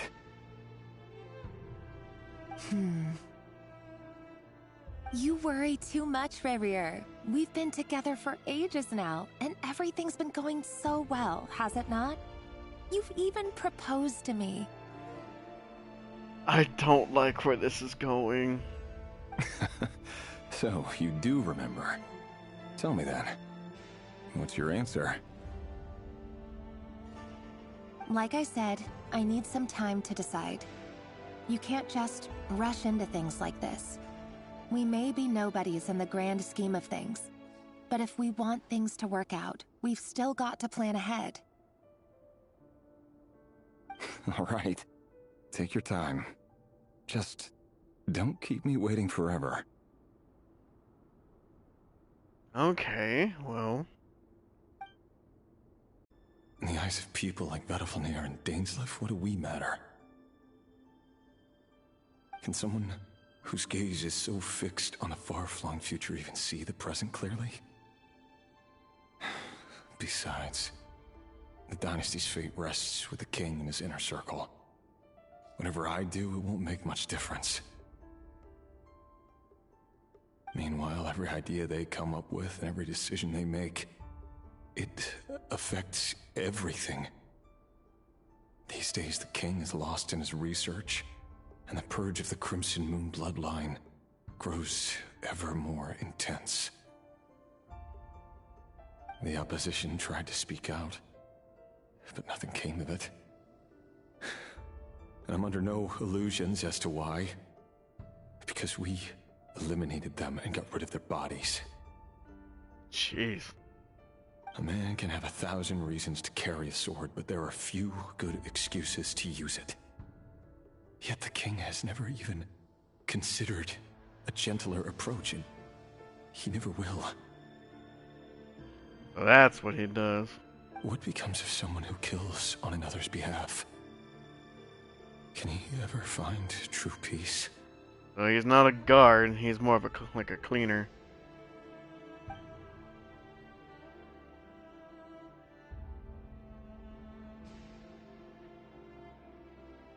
Thelendis?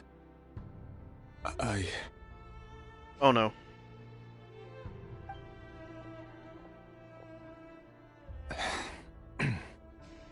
It's nothing. You were right. Fate has never smiled upon nobodies like us. But by the same token, it's unlikely to bear a grudge against us either. There's no reason we can't keep living happily together, cherishing the simple joys of each day as they come. See? You just need to stay positive, Revier. I can feel your warmth, your breath. You're right there, right by my side. Just seeing you makes me happy in a way I can't explain, and that's something that no one could ever take away from me. So smile, my love. Let go of that frown. I can understand why. You're right, Thelendis. I've just been overthinking things. That's better. Getting caught up about things like this will only ruin our evening. Speaking of which, all set for the ball tonight? I need to go get ready. You go ahead. I just have a few things to take care of, then I'll come join you. Even busier than the big shots, huh? Fine, I'll go get started. But don't be late. If you keep me waiting too long, I won't be a happy bunny. A happy bunny, eh? Relax. I'll be there. Seriously, though, you drive a hard bargain. You're really gonna leave my proposal hanging and still expect me to take you to the ball? Because she knows how to play, too. Well, that goes without saying. I already told everyone I'd be coming with a dance partner. Besides, they're two completely different things. Let's take it one thing at a time, all right?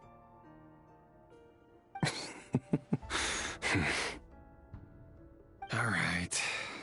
White outfit it is.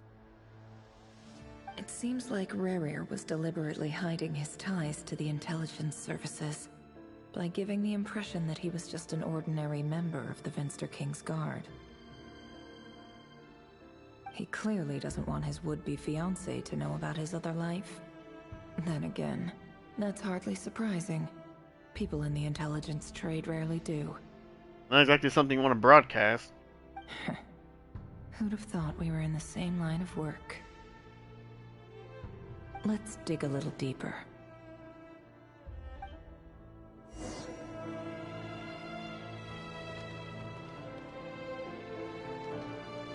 That's an interesting effect that they have for that, though. That's cool.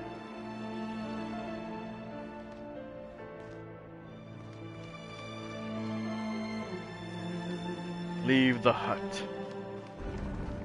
Oh, jeez. Our last operation was a resounding success, and all thanks to you, Rahier of Solnari. In total, we apprehended 32 dregs of the Crimson Moon, and 67 accomplices. Dang, quite the grab. After all these years since the dynasty's fall, so many of them still linger on. Indeed, it cannot be denied. Yet it was destiny that the Crimson Moon should be overcome by the eclipse, and that His Majesty, the all-seeing Venster King, now guides our nation on the path to prosperity. Conria has no further need for a dead moon. But alas, there will always be those who refuse to see the truth, choosing instead to romanticize the past. That's not entirely true. Much about the Crimson Moon era was worthy of remembrance. And that's exactly why they keep trying to see it restored. Oh, is this why she's trying to bring Arlecchino in here? Many of its secrets remain unsolved to this day. As it happens, that's precisely the field of study my partner is devoted to. You still haven't told her what you really do for a living. Where would I even start? How do you tell someone that you're one of the king's hand-picked executioners? That your hands are steeped in blood? Just be honest. You didn't choose this life, any more than I did. Orphans like us don't get a say. But I'll sure as heck be the one to pay for it. Very true. Speaking of which, we need to be more rigorous in the way we identify direct descendants of the Crimson Moon. Someone, it seems, has strong opinions about my future plans. Most likely my marriage in particular. I have a feeling that we may soon become targets of the Crimson Moon's retribution. Your concerns are not unfounded. They've taken out many of our colleagues these past few years, and for that very reason. These are no helpless lambs we're leading to the slaughter. They're wolves in sheep's clothing.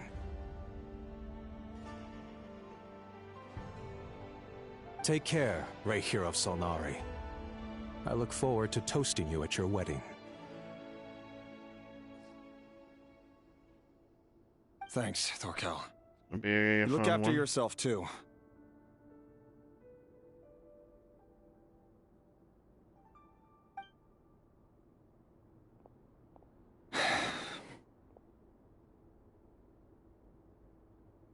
Thelindis, I never wanted to keep this from you.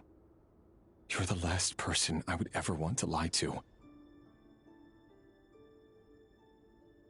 But that's exactly why I can't tell you everything. There are things you shouldn't know. Things you cannot know.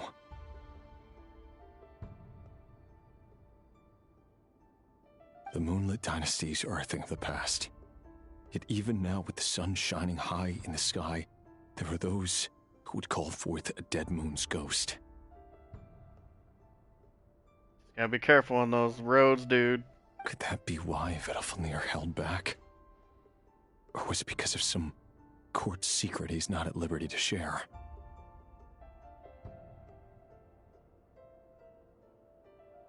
I have to get a clear answer from him. No matter what happens, I will protect Thelindis.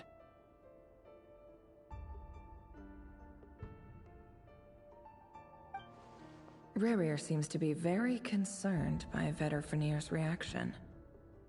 I don't know how you wouldn't be. Vedalfnir and Dainsleif, the Visionary and Twilight Sword. So that's what they were really like. So, you know what? Now I already forgot. So, can Loma and Yehoda, are they seeing the same thing she is? I've investigated this whole area now. There doesn't seem to be any other memories here. Should I try somewhere else? Wait a second. What's this black smoke? He probably shouldn't touch it, Nefer. And she touched it.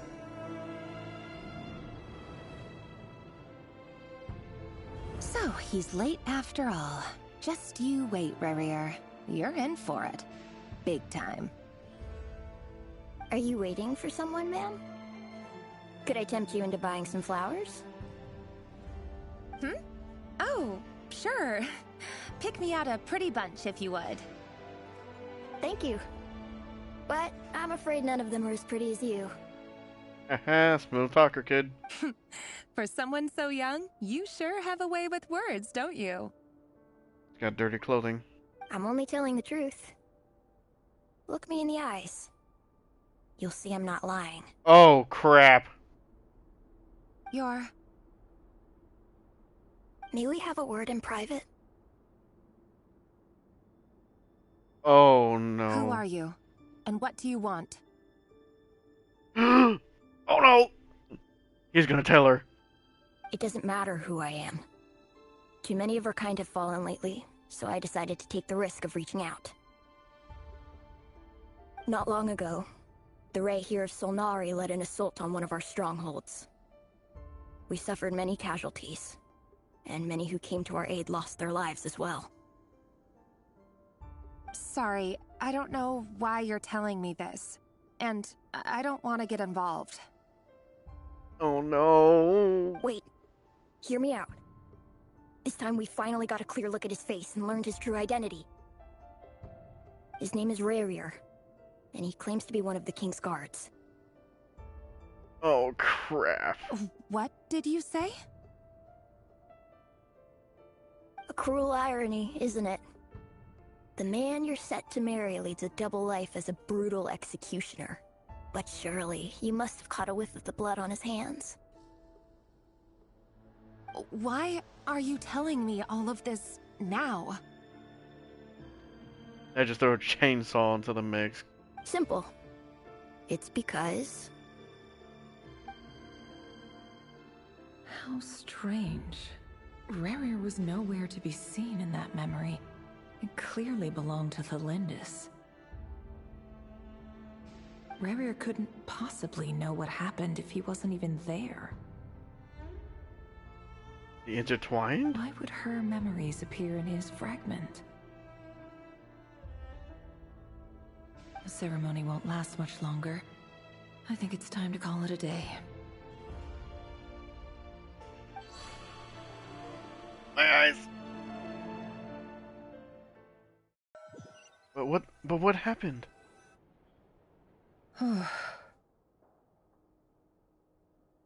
So that was your doing? Did you just pull us inside Rerir's fragment To spy directly on his memories? Any more questions, and I'll have to start charging. Jeez, man, she's just trying to figure out what's going on. I had no idea you could do that, boss! Seriously, that was amazing! We're not worthy. We're not worthy! I love Yoda. I gotta admit, though, I'm itching to see what happens next. Feels like we barely scratched the surface. I'm just as curious as you are. But the ceremony only allows for limited time inside. That's all we can see for now.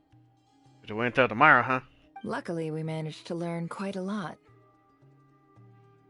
So far, so good. I just hope the others are doing okay, too. Especially the group with the Traveler. Their mission is a risky one. Let's hope it's all going smoothly. If you're worried about them, go see how they're doing. If I know Boss, she's gonna need some time to write up all the details and make sure it's all coherent. I'll stay behind to lend a hand, but feel free to head back and meet up with the others. She's gonna jot down all that information. She probably freaking like memorized all of it. Okay, so all of them are back at the base, and then we're on the move back. Oh, they've been prowling around for nearly 2 days now. These things just won't quit. What? Oh, they might not have seen us yet, but them constantly sweeping the area, our way out is completely blocked. We'll just have to sneak past nice and quietly. Oh, that's never gonna work. One little slip up and it's game over. Well, not if you don't keep your voice down. If they spot us, they'll run straight back to Rare. And once he knows we're here, it won't be long before he's breathing down our necks again. Be that as it may, we still have to try. What if I just throw them two into the teapot and just start booking it? Oh, guess you're right. Alright, time to zip it. I love Paimon so much.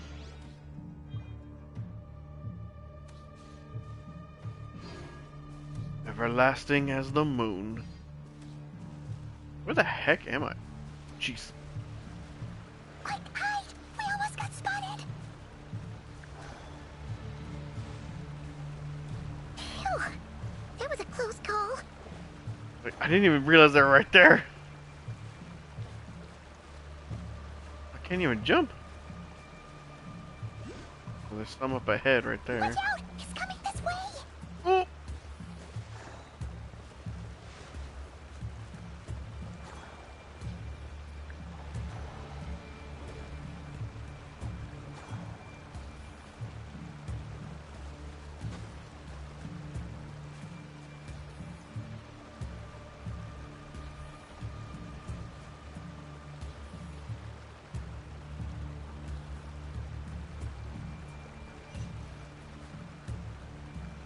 To go around that way though. What?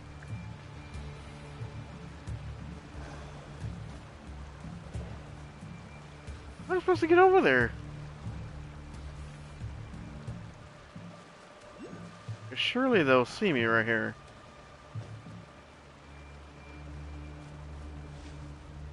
Keep going. We're nearly there. This is the final hurdle. What? That worked?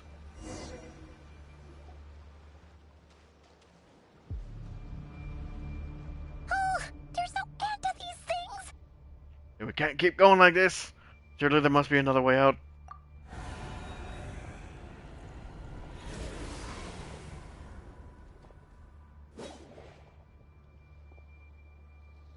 Oh, here we go. Why are they attacking?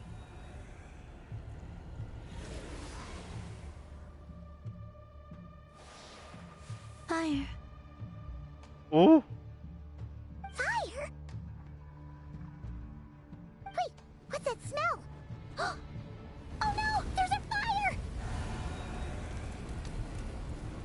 Burn, witch! Can only mean one thing. Well, actually, it can mean several things, but it's the one thing I'm thinking of.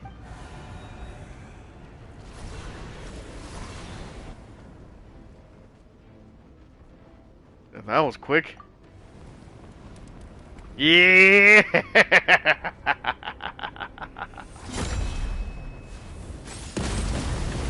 Ooh, Arlecchino! Father has arrived. Zandrone was right. You look weak, Columbina. Oh. Man, look at that. The old you would never have let such lowly creatures bar your way. Word has it that you did something for the Tsaritsa, and that's why you've lost most of your power. Freedom comes at a heavy price, doesn't it?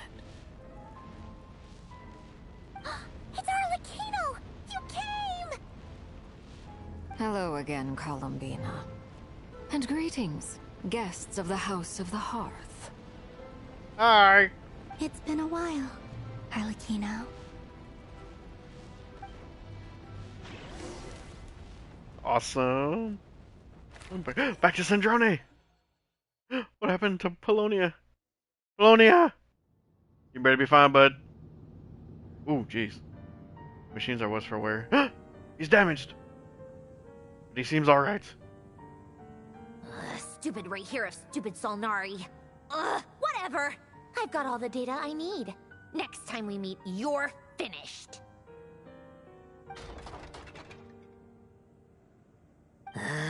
He sure doesn't pull his punches. Excuse me, do you need a hand? Is that Fremine? Do me a favor by staying out of my way. Can't you see I'm busy? Wait a minute. I recognize that voice. Hello, Miss Zandrone. Father sent us over to help. Oh, she sent the children. How considerate of her. Hey, Fremine, get over here and help me fix this. Lenny, you do your thing. Just keep your sister away from my machines. Oh no. Nearly every machine that Catgirl touches ends up going haywire. Go put her on cleaning duty or something. Jeez. Lynette with the attitude. Then let's start downstairs. Fremine, we'll leave this place to you. You've got it. It's nice to see them again, though. Wait a second. Pretty sure there's still some tea in the cupboard. If you want some, you'll have to make it yourselves. Aw, she was still offering them tea, though. Ooh, and Arlecchino's joining us over here. Ooh. It's gonna be fun. Gonna be fun. Where is the secret base, anyway? Let me go and see for sure. We can... Oh, right. I have been doing like a lot of it, like the exploring and such, whatever, like playing the Wuthering Waves, doing puzzles and whatnot. I was about ready to try and use the flight glider. Oh no! I'm busy. Ah! Get caught up quick! Wow.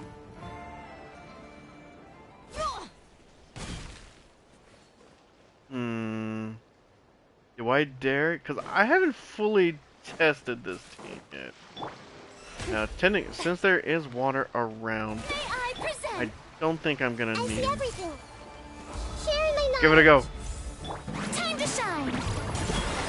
Leave this place by the frost moon of old.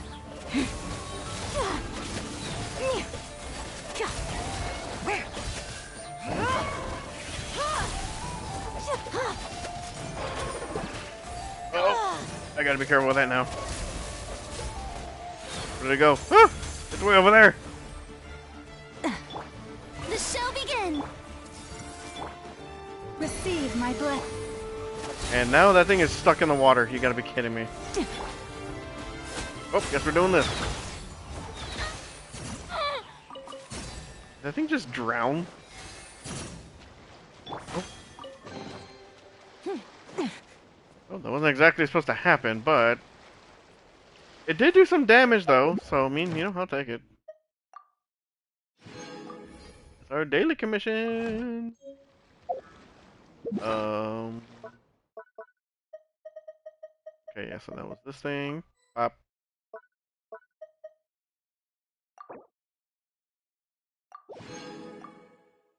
Sure, add that into there just so it doesn't go away. You know what is? Because I don't think it wasn't full. Oh, I missed out on 2 resin. Or I mean, 2 free resin.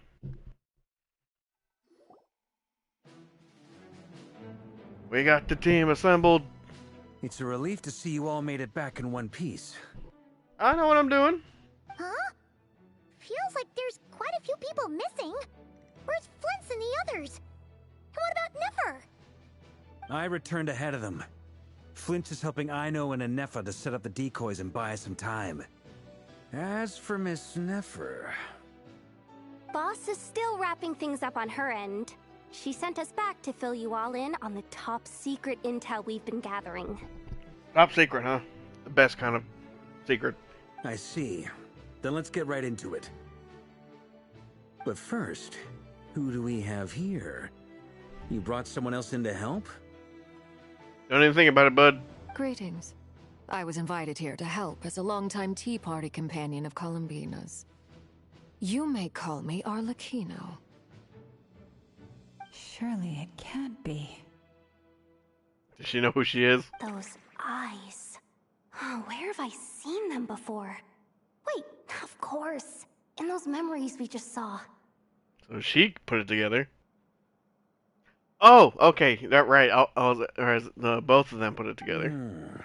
The only Arlecchino I know is the 4th of the Fatui Harbingers. So either you share a pretty uncommon name, or you're more than just a Tea Party buddy. You are well informed, Grandmaster. A man from Mondstadt living all the way out here in Nodcry, and yet the people and affairs of Snezhnaya seem to hold a special place in your heart. Oh, the feeling's mutual. Sounds like you know all about who I am, too. A Fatui Harbinger. The atmosphere in here just got really tense. Guess we can't just start trusting Fatui Harbingers, even at a time like this. I think it's funny that we really did start making friends with quite a few of them. Because technically we're friends with Child, Arlecchino, Columbina, Capitano. That's already 4 of them. We have yet to meet some of the other ones. Because Dottore is an a-hole. Rosalind is down and out. Well, I mean, at least she's down. Marionette's kind of a half and half right now. And then we haven't met the short guy, the guy with the big nose. I forgot his name. With him and then the banker guy, Pantalone. I must admit, though, I'm a little curious. Seeing as the moon goddess no longer belongs to the Fatui, what makes you so willing to put your neck on the line here? Nor does Nodcry belong to Mondstadt, Mr. Varka. Yet still, you're fighting for it all the same. Ooh, she's got you. Things don't always have to have a tangible payoff. Sometimes, stopping things from spiraling out of control is a higher priority than chasing the spoils of victory. See, that's why she's good people's. Of course, I can't say there's nothing in it for me at all. But that's between Columbina and myself. Arlecchino was instrumental in helping us to save the whole of Fontaine. I'm confident we can trust her. Forgive me. I don't mean to doubt you. It's just that the Fatui really have been the source of many of our troubles. We have our own way of doing things here in Nodcry. But ever since they arrived, the Fatui have treated us with nothing but hostility. Yeah, I get that. I know there's been a lot of bad blood between us in the past. I've done my utmost to avoid friction whenever I could. But sometimes fundamental conflicts of interest simply can't be settled amicably. That's why I'm here solely in a personal capacity. This has nothing to do with the Fatui. As a gesture of good faith, I'll be frank. I can help Columbina track down the iridescent moon's marrow, which will help her restore more of her power. All right. Anyway, what else is on the agenda? Let's begin. Right to it. She says she'll be frank, then completely skips over the details. Looks like she doesn't want to give away too many secrets after all. But she clearly wants to change the subject. It'd be awkward if I tried to bring it up again now. I guess we'll just have to go along with it. She's the fourth of the Fatui Harbingers after all. One look and you can tell she's not someone you'd want to mess with. I mean, I kind of would, probably. Poor Yehoda. Hello, greetings, welcome, welcome. Thanks for dropping by. Hope you enjoy a little bit of some gaming. Well, since Miss Arlecchino sounds confident in her ability to handle that, we'll proceed to the next topic. Yehoda, time to share that top secret intel. Let's hear it. I mean, I already know, but they don't. Alright, listen up everyone. First, we now know that Rerir was originally a Conrian secret agent whose primary mission was to hunt down and assassinate the so-called Dregs of the Crimson Moon. The Dregs of the Crimson Moon? In the memories, there was a lot of talk about the Crimson Moon and Eclipse, and a whole bunch of other stuff from the time of Conria. Ooh, it's about to get tense. To my knowledge, those were the names of 2 different Conrian dynasties. I'm doing well. How are you? How are you doing today? Long, long ago, it is said that the people of Conria worshipped the Crimson Moon, drawing a mysterious power from its reflection. But one day, a coup saw the Crimson Moon eclipsed, hence the name of the new dynasty that replaced it, and how it became the new emblem of Conria. Still, long after the Crimson Moon dynasty had fallen, the last ruler of the Eclipse dynasty, the Vinster King, still coveted the secrets it left behind.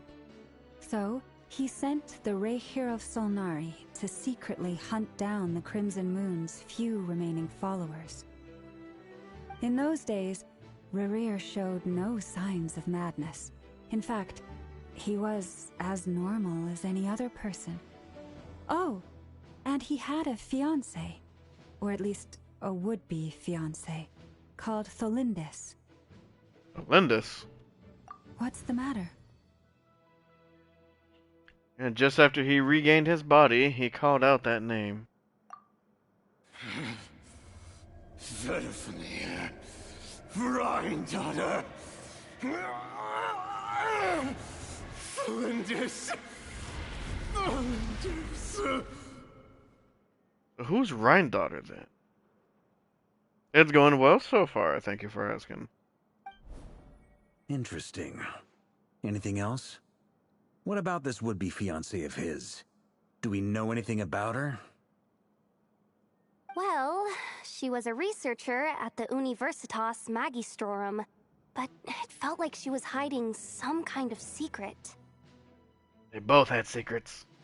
Oh, and one more thing. For some reason, Rerir's fragment also contains some of Tholindis' memories, though only a very small portion. Well, no shortage of potential leads, I'll give you that.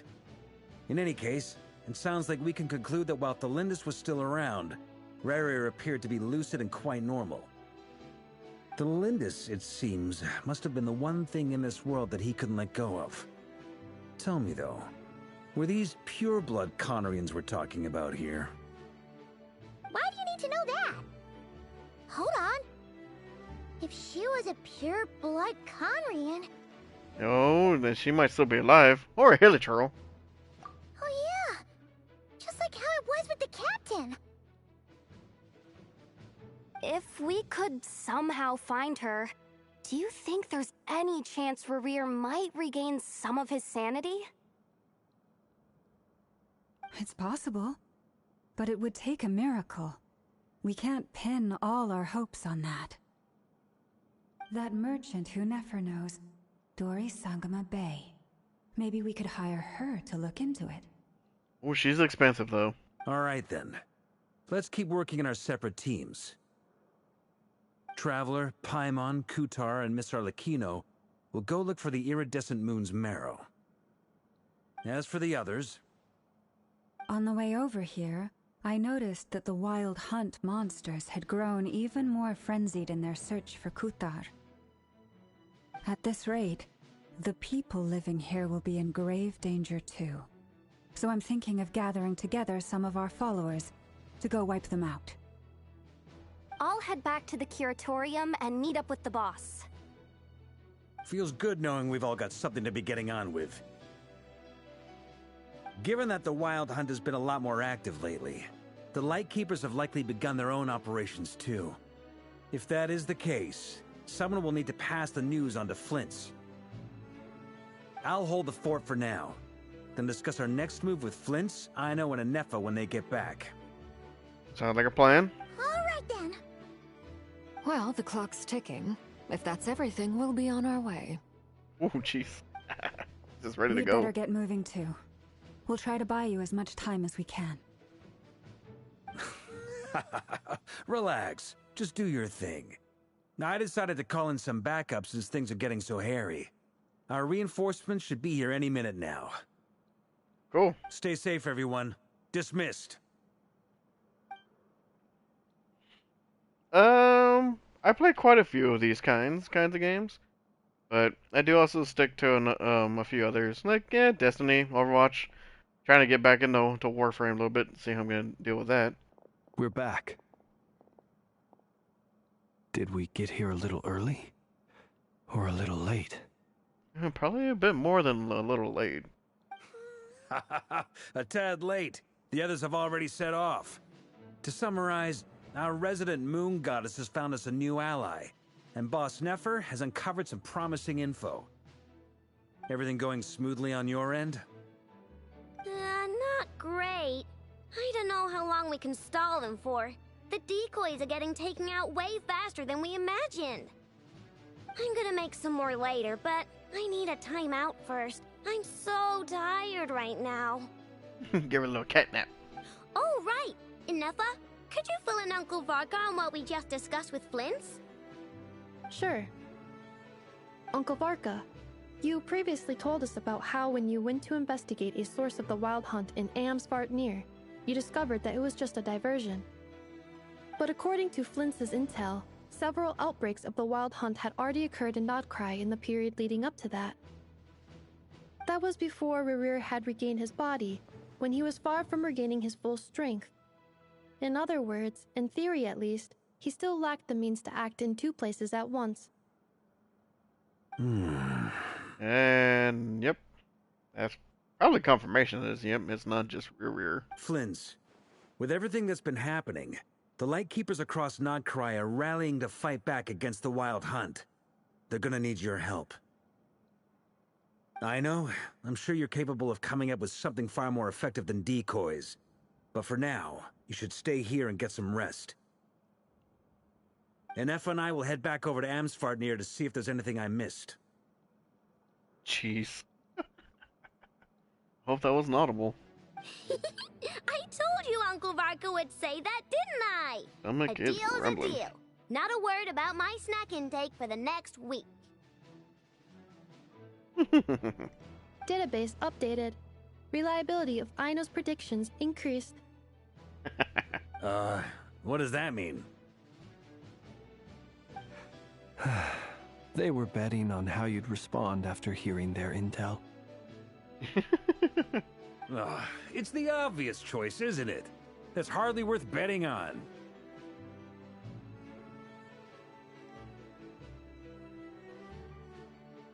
We already decided that Anefa should go investigate the situation over at Amsfartnir on her own.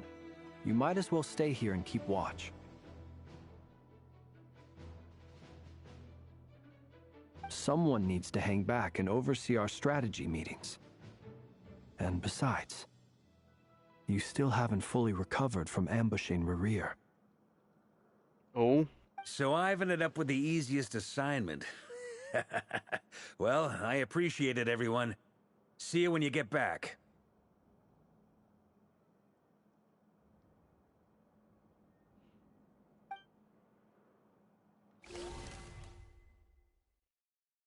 Back to the Silver Moon Hall. I like that it shows that everyone shows that locations everlasting as the moon.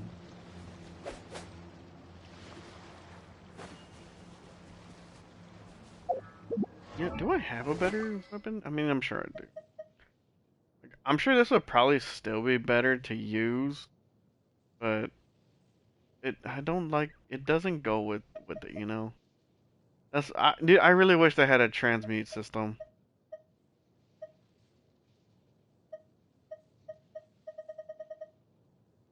There's even still some like even like the 3-star weapons that look really good, but obviously they don't quite compare to other weapons.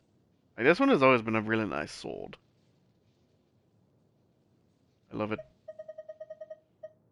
So of course, I keep saying the flute is always like one of my favorite swords, but also I do like the Favonius sword. Just wish that you can do transmute.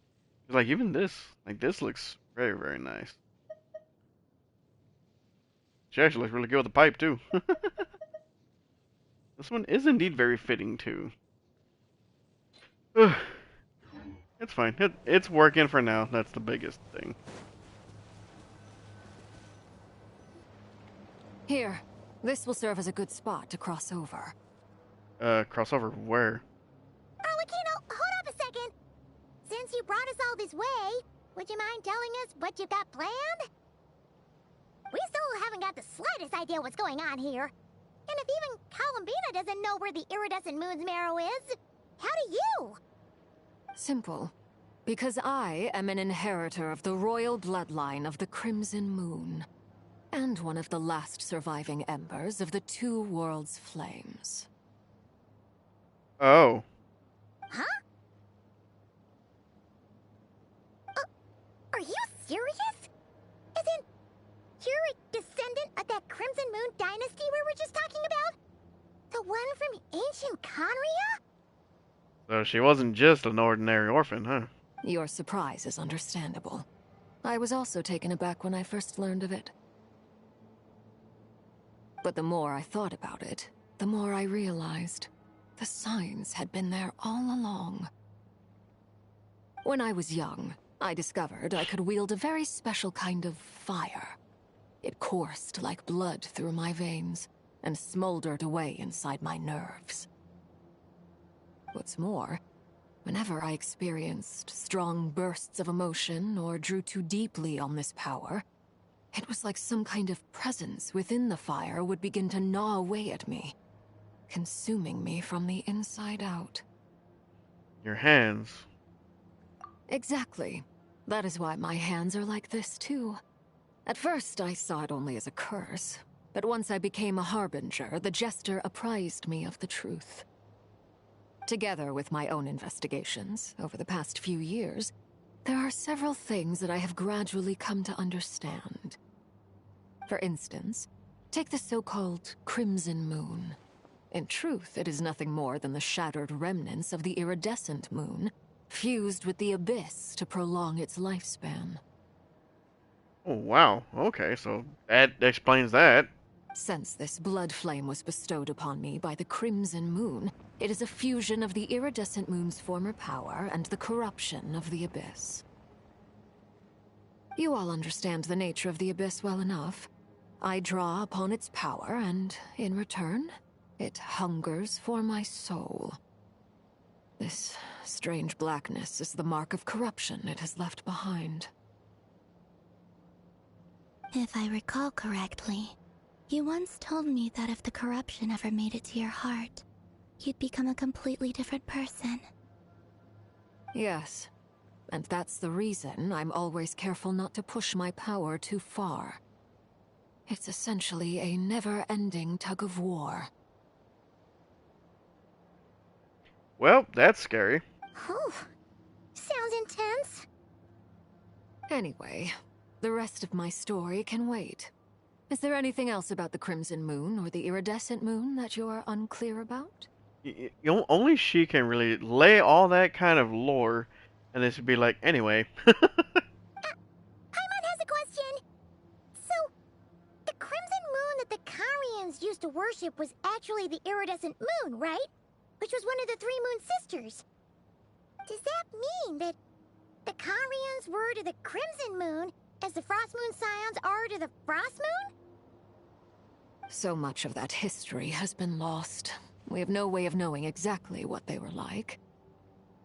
That's a speculation, I guess. But I would suspect that the Conrians weren't as devout in their moon worship as it might appear. The iridescent moon's remains simply served as their link to the Abyss. Later on, perhaps someone discovered a way to make direct contact with the Abyss. Or maybe there was some kind of ideological divide. Either way, a dissenting faction staged a coup and drove out the royal heirs of the Crimson Moon dynasty.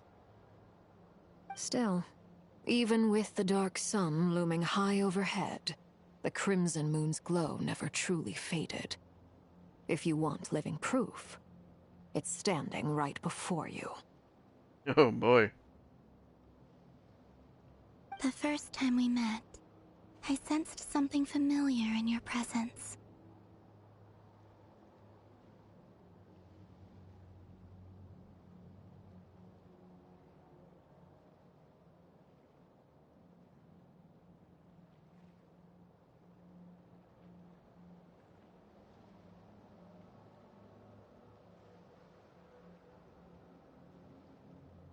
When I looked at you, I felt I could see that mysterious red moon in the corner of my eye.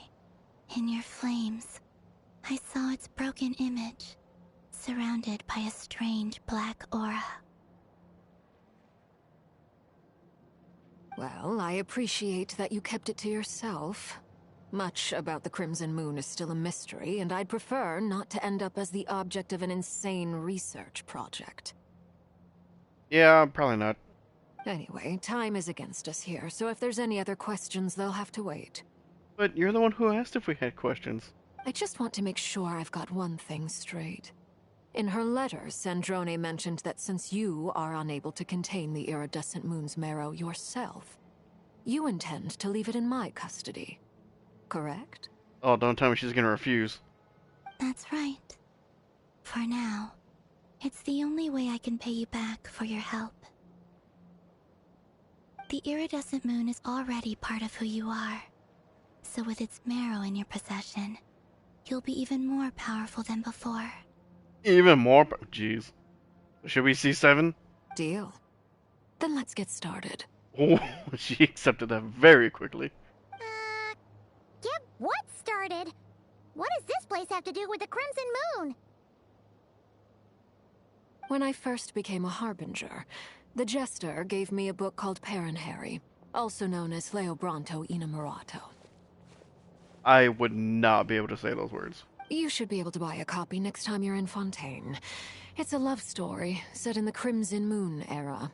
But setting aside the tangled romances of its characters, it also records a few interesting details. In the Crimson Moon era, or so the story goes, there was an orphanage that received children from beyond the bounds of this world, and subjected them to a peculiar induction ceremony. Beyond the bounds of this world?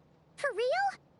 And what kind of induction ceremony? Doesn't sound good. The Crimson Moon Sages looked beyond this world for beings with powers that surpassed the gods. But fearing they might lose control, they subjected these children to a process of refinement. They made these children crawl up a fireplace and kept asking them, "Have you died? Did you see it?" Until they finally admitted to having died and seen a crimson moon. Jeez. The adults embraced the children who passed the ritual, telling them, "Within the fireplace, you have traversed the flames between two worlds. Here and now, you are born anew." The book leaves much unsaid, but I suspect that this was their way of branding the children they had enrolled, leaving an indelible mark upon them so that they would forever live in the Crimson Moon's light. That explains why I can't sense the Crimson Moon's marrow in this world. It makes sense that it would be sealed in a special space that can only be accessed temporarily through some kind of ritual. And so now we're gonna subject you to that? But there's no fireplace here. Do you see a chimney anywhere? Oh, are we supposed to build it ourselves? Okay, fine. Paimon will go find some bricks. At least she's ready to get to work. That won't be necessary. The fireplace is purely symbolic. The key to the ritual is crossing the flames between two worlds. In other words, the flames that burn within me. Those burned away by such flames leave behind a kind of ghostly afterimage in the world. In the days of Conria, people believed they could be used to bridge the gap between the two worlds of life and death. I already forgot her name. Clarivy? I think that was her name. And that's been a while. In short, I can open a passage to that space for you. That's the easy part. Oh, joy. What's the hard part? The catch is I'll need to stay on this side to keep the passage open. So I won't be able to come with you. Once you're inside, you'll have to find your own way. And understood. Don't worry, we got this. Very well. Then I'll open it up. It's so good to see Arlecchino again. Traveler, spare me a little more moonlight if you would. I may need it. Go for it.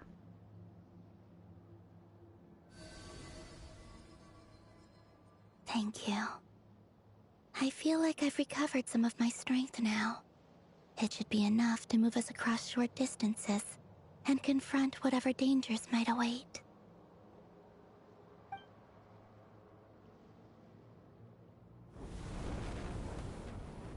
Mistress of the seven hues of ages past, great mother of the present, crimson-clad sovereign of the two realms, by fire severed, by fire renewed, I offer myself now and beseech your descent. Yo.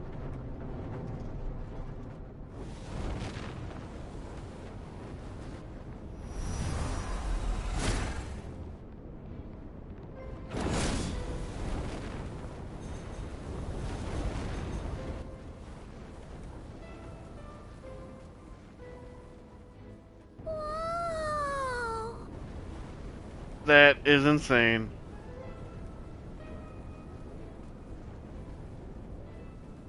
One word of advice. As you're crossing over, no matter what voices you hear, do not answer. Oh, crap. Okay. Got it. I sense a sinister gloom inside, but also the familiar light of the moon. I feel that I am about to meet an old friend who has changed beyond all recognition. All right, let's go. Oh boy. Oh boy. Dude, the freaking water. Where's she at?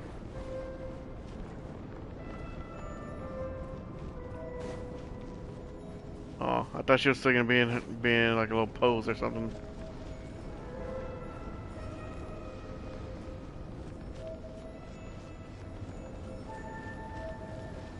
This is so cool though. Please tell me this is something that's gonna stay here. If this stays here, that'll be so dope. I doubt it though, because she says she has to hold it open. Oh, jeez. I sense your presence and crave you death and rebirth. Wait, why are you? You have crossed over from another world, transcended fate itself. I have no right to. The voice sounds familiar. Dude, this is trippy. This doesn't even seem like Genshin. Oh, jeez!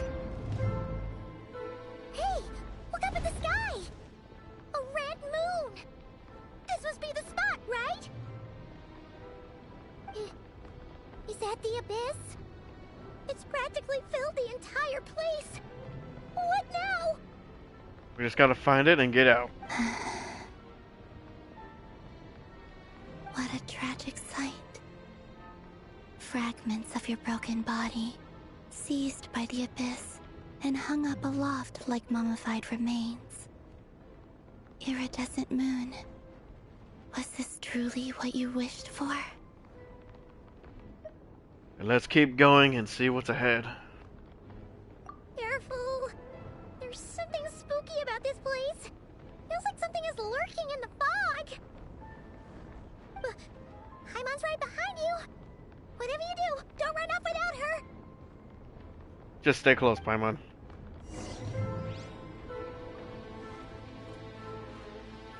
By the way, Kalambina, didn't you tell us that the iridescent moon had shattered into pieces?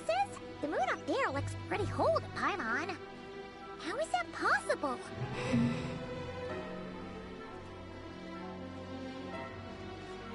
Is it being held together by the abyss? What is this? Oh, party setup. Yeah, I think we're good. Oh, there's Haley Charles in here. Hey!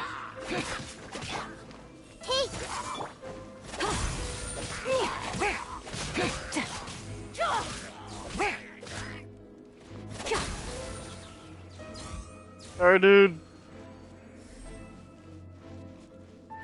I didn't want to do it. The game made me. Dude, the music for this area is so cool. Just like I thought. Oh. It was only a facade. What the? Oh, it is shattered. You don't have to. I see everything. Forest, protect. Ow. Ow. Okay, now you gotta go down. How dare you attack Vale?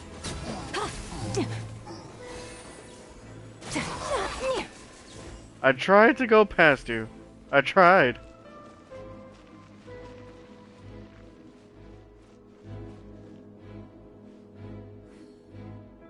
Dude, this place is trippy. It looks so cool though. I'm telling you, I love the music that's playing here. Ooh, a chest.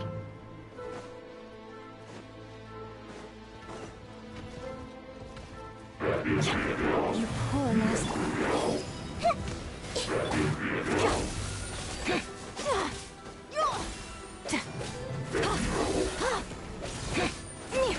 It's not doing enough.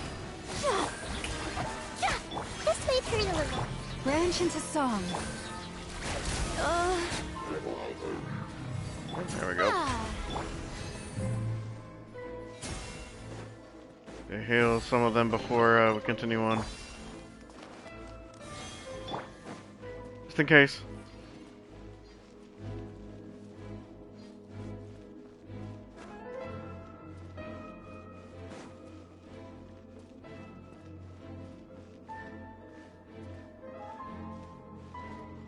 Dude, that just looks insane. I hope we can come back to here. I need to take some pictures. The iridescent moon marrows up there in the sky. Huh? For real? That's way too high. There's no way we'll be able to reach it. No. I'm not sensing anything up there. It's coming from under the mountain. Oh, joy. Let's see. Ah! There's some kind of weird shadow over the water. Wait, see that? Looks like a mechanism of some sort. Let's check it out.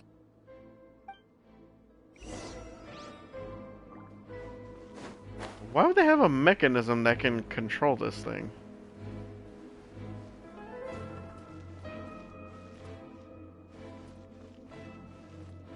I wonder if this might be a good spot. If only... Oh no! No! It won't let me access the camera. Can I do it from here? Where is it? What? Cannot use in domains? Lame. I just want to take some pictures of the... Here's the moon. Looks like a device from the time of Kharia. Maybe people once came here to study the Crimson Moon's domain, and they left this behind. Oh, if we can activate it, we might find some clues. This is Sparta.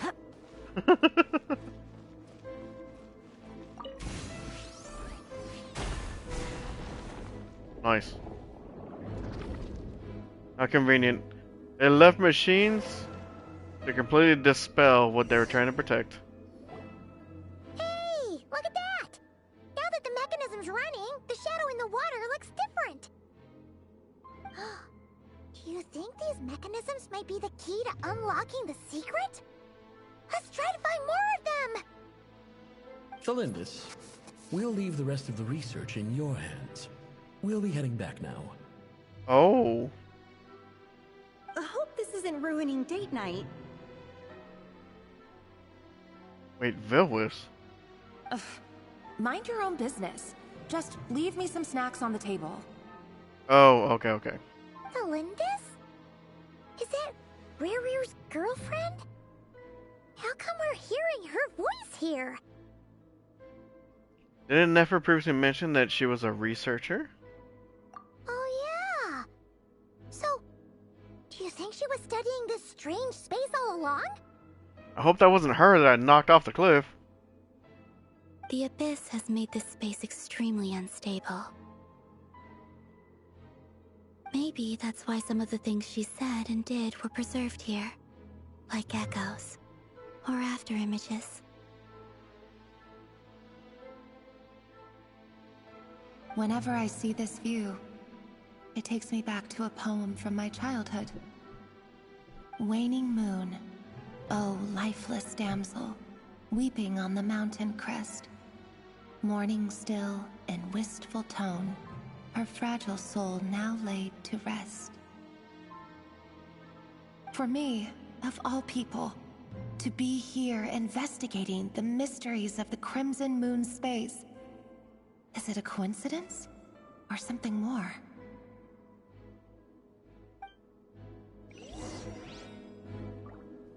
What was she doing here?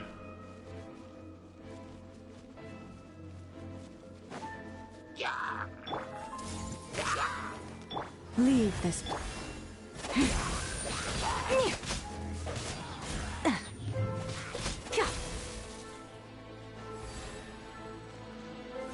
Thankfully, it is just Haley Charles. It's not too bad to deal with.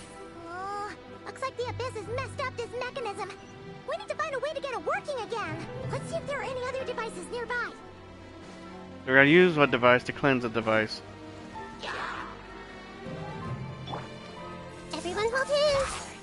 Everybody hold hands. Strike a pose. Woo. Forest?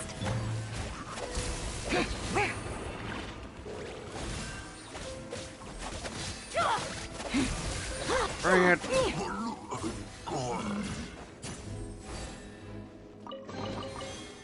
I think the alternative was I would have had to leave the one with the fire crossbow alive to set his friend on fire.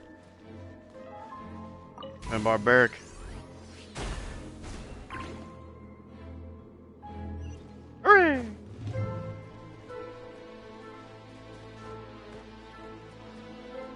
And let's see. What's the next little tab that we get?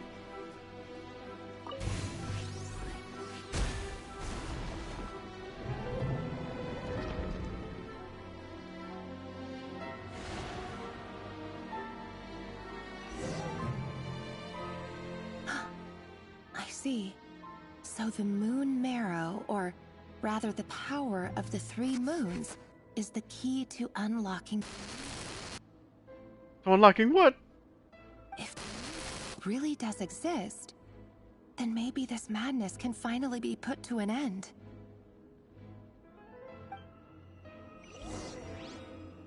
What kind of madness?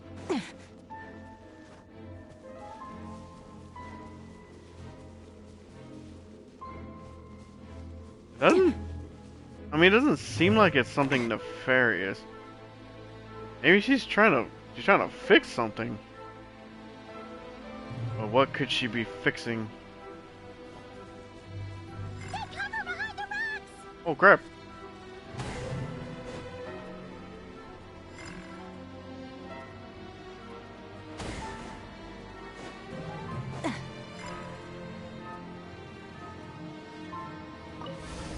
Beautiful. Fire.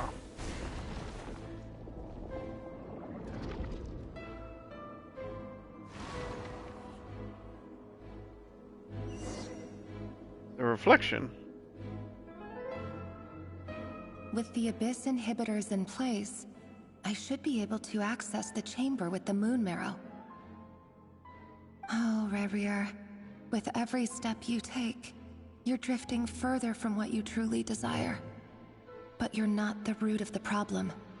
Ever since that outsider set foot in Conria, the Vinster King has sunken deeper into madness. An outsider? If only I could get my hands on that outsider. They talking about Lumine?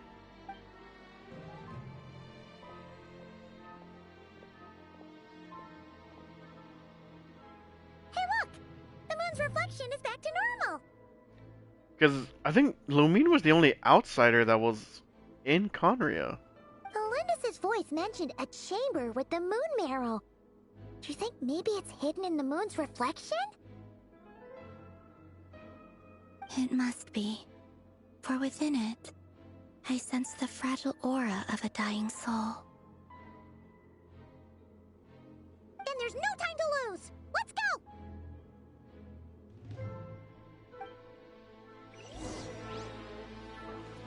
I wonder what Arlecchino's doing. He's just chilling out there.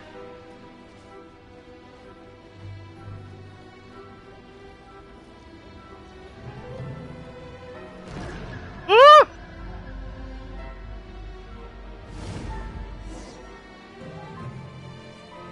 Where am I? Where did it take me? These things are so creepy! Looks like we'll have to destroy them if we want to get to the iridescent moon's marrow.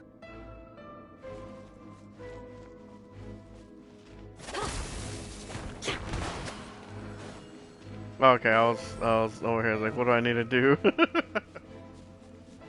Just attack. What's it? Another party setup?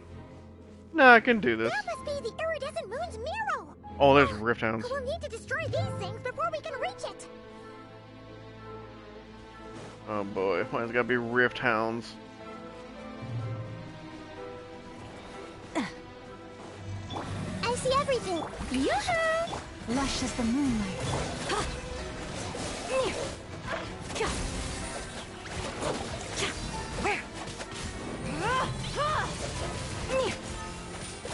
Take what you can! Give nothing back!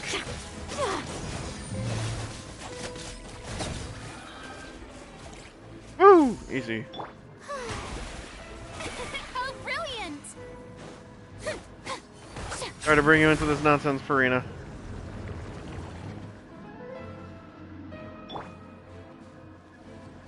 Because I have 2 Archons on this team. You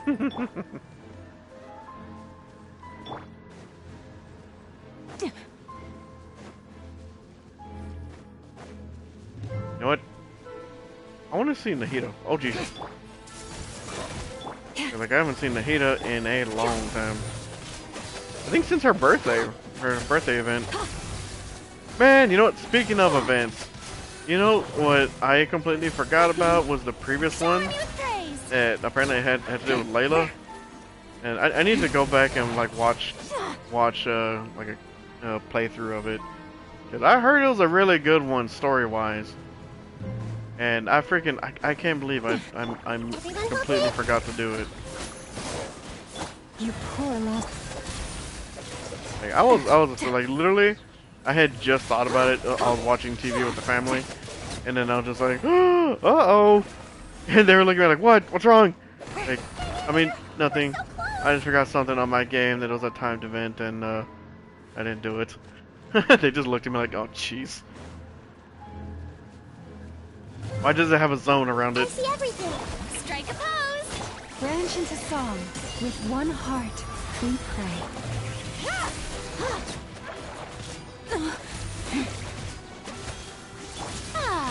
Why is the health going down so much? Commit it to memory.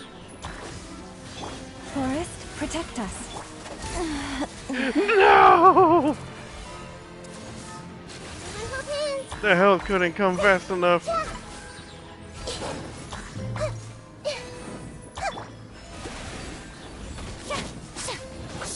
Let my name echo in song! For the everlasting forest.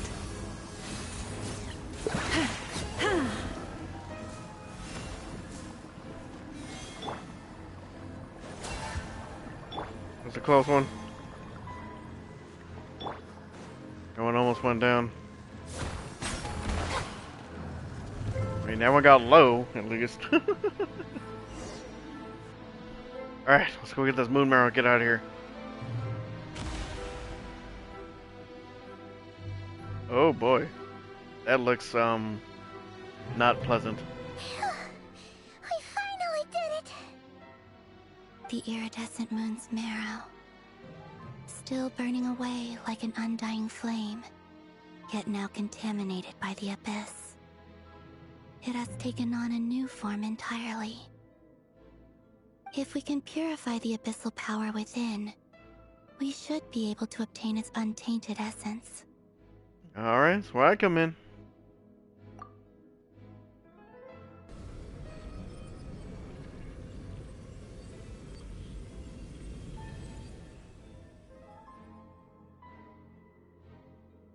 Ooh. It's so cold. Oh, jeez.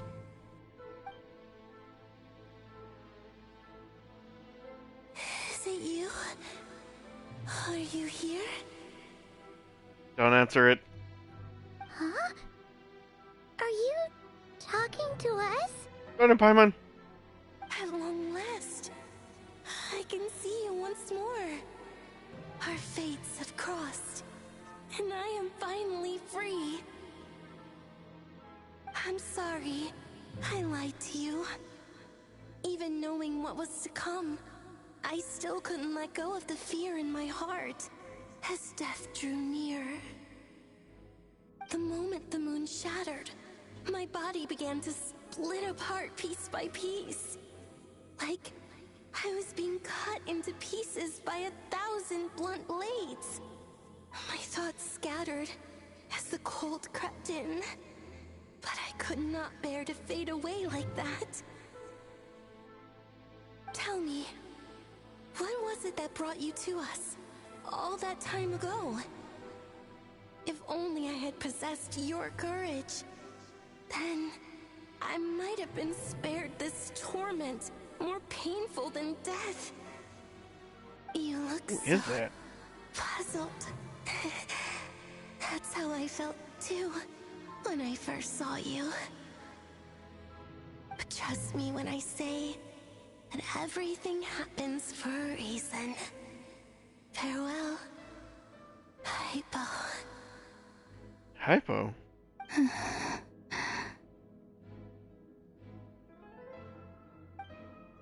What was that all about? Was that the goddess of the iridescent moon? Oh. It sounded like she was speaking to a long-lost friend. But none of us have ever met her before, right? That's Columbina. Perhaps. She took me for the goddess of the frost moon she once knew. For a fading soul like hers, our auras must be too similar to tell apart. But anyway, we've got the iridescent moon's marrow now. That should help you regain your strength, right? Alright. Time to leave this place and meet back up with Arlecchino. Let's do it. Go.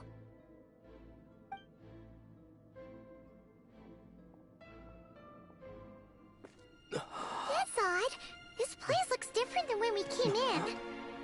Waning moon, huh? oh lifeless damsel.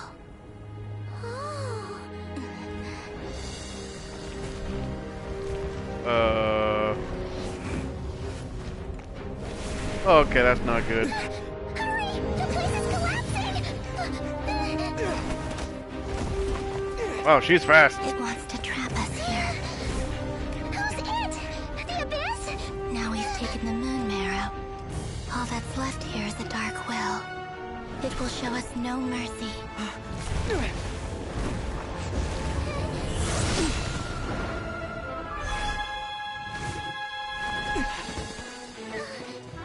Come on, Paimon. The crimson moons! My marrow! My heart!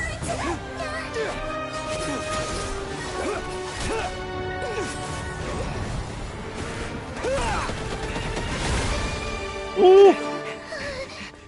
Finally! Huh? Oh no! The exit's blocked! They're back! Now what do we do? This is where you fall. Witness my rise. Ooh! What are you waiting for?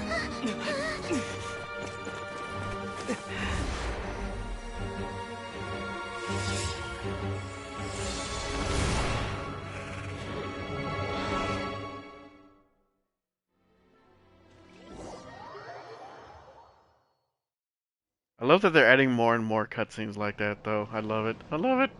They do it for their other games too, like Star Rail. Oh, we made it! Was that you, Arlecchino? Did you save us? Wait, your hands! They're... Oh, this? Don't worry. It's a small price to pay. Wow. The Abyss wanted to trap you inside, and I defied its will by bringing you out. No wonder it's a little angry. If I can purify the abyssal power, then maybe... No. I have paid the price, albeit a small one, and it cannot be undone. My hands have already fused with the Abyss. Purification would simply destroy whatever's left of them. Let's see. But surely... Oh, we're so sorry, Arlecchino. Paimon can't believe you'd make a sacrifice like this for us. As much as I'd like to call it a favor, the truth is I was simply holding up my end of the deal. Well, Columbina. Yes, you did your part. And as promised, I will leave the iridescent moon's marrow in your care. From this day forth, may the two worlds' flames burn ever more brightly.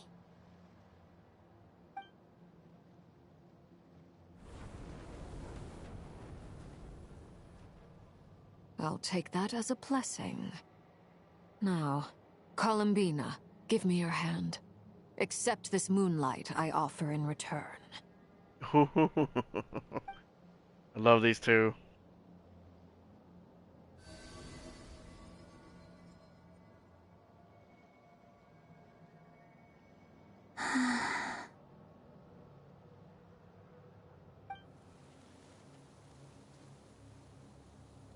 The flowers are Feeling blooming. Stronger?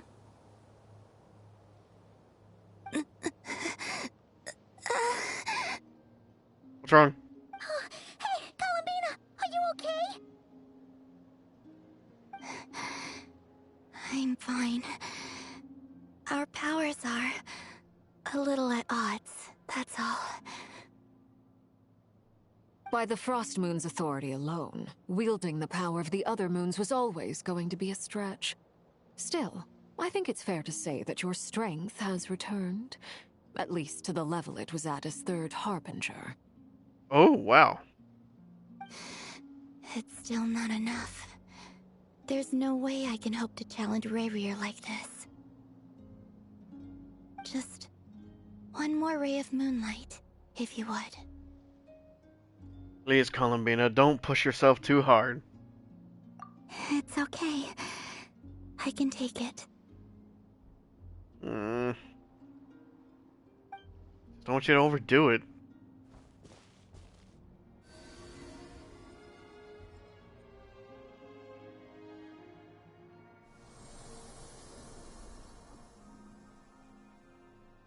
Woo!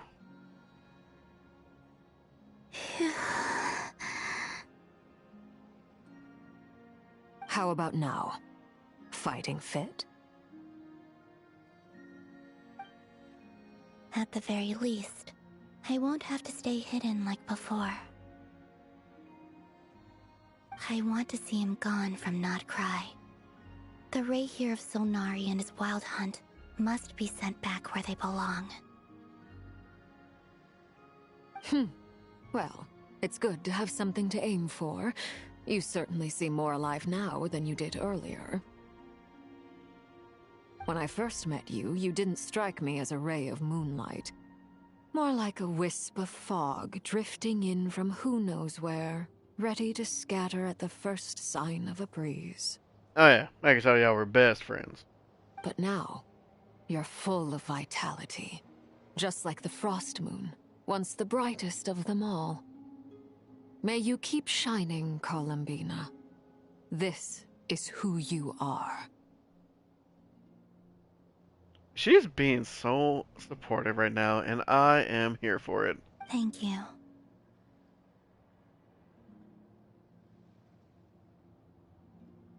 Look after yourself too, Arlecchino.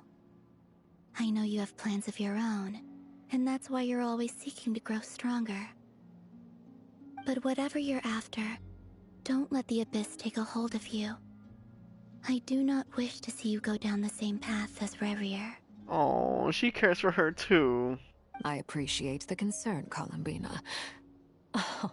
Although perhaps it's time you took a new name. A new name? Kutar, the Moon Maiden, Columbina.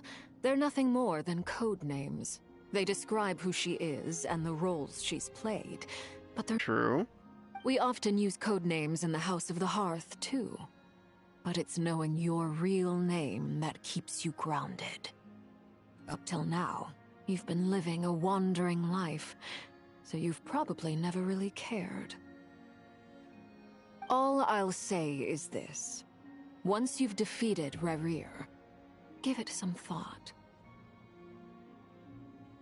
Oh, we're gonna see her name whenever she releases, huh? All right. That's it from me. I'll get you back safely first, then go meet up with Sandrone. You're the best! Let us know next time you need a hand. We'll be sure to return the favor. I appreciate the gesture. It speaks to your good character. Anyway, let's get going. There are more urgent things to do right now than trade compliments. Again, I just love that we've just been making friends with some of the Harbingers.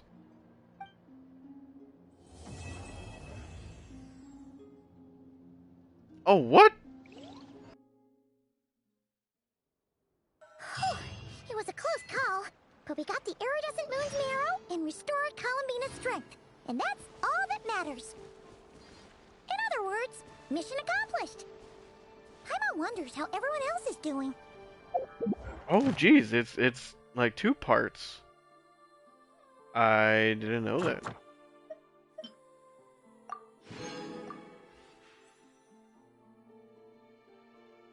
Oh, wow. Wait, was I?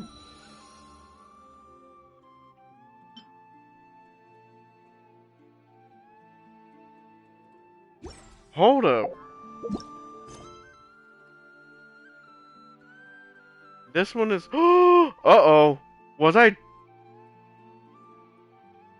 I 2 things behind? Wait, what was the one I just did?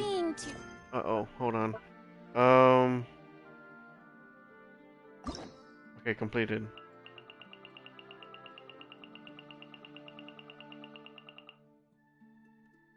Okay, Act 3 is what no just did.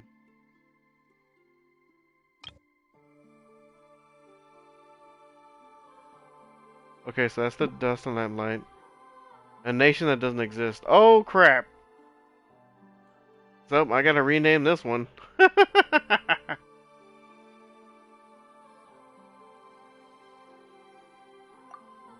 So wait, how far behind was I?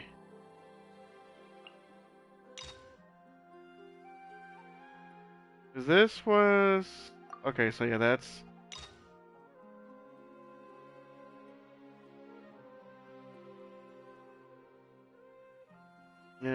okay. So that's yeah, the journey home. That's where we met Inefa. That was part 1, part 2, and then this is when Nefer came out.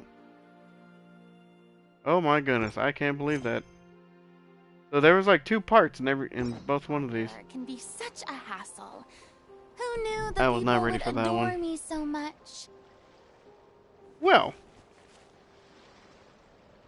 because that definitely throws a wrench in my plans.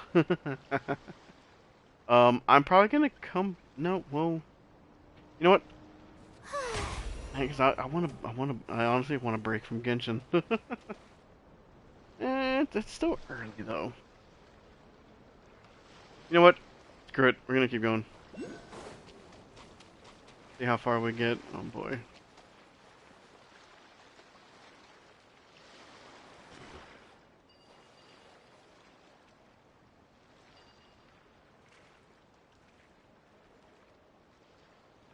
How do we do that anyway?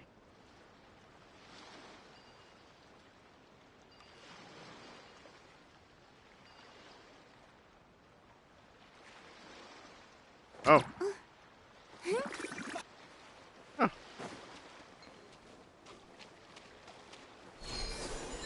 Whee! There's actually something else to do out here with this. They all converge. Ooh, to a precious chest. Oh!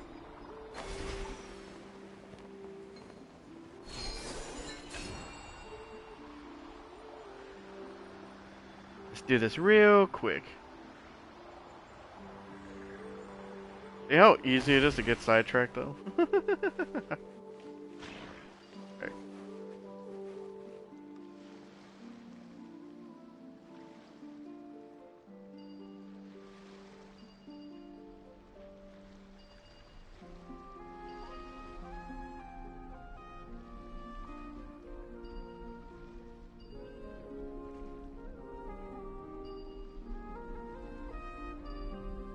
Okay, so that's all to clear the way for that.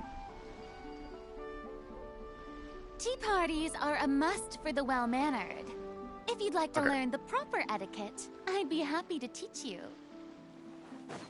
Okay.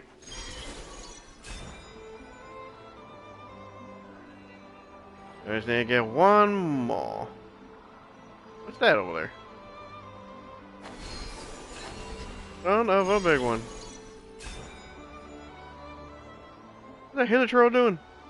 Oh, he's playing with a snail. With a crustacean. He's dancing with it. Okay. So...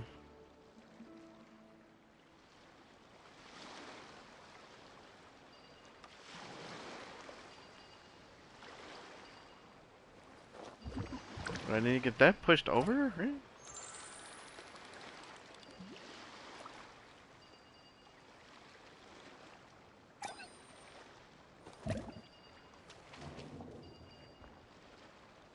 Do they go together? Okay, I think they go together.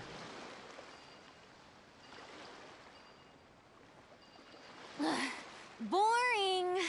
Isn't there anything else interesting to do. Did I mess this up already?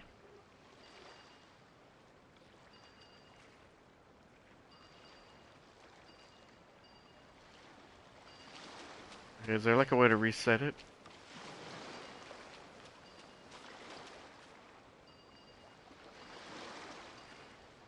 I can't push that one back. Oops.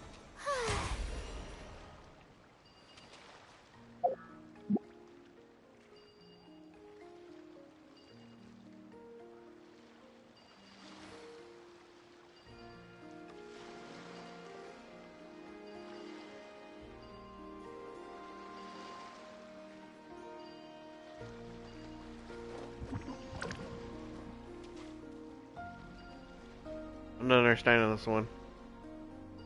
Am I too small brain for this one? Might be too small brain.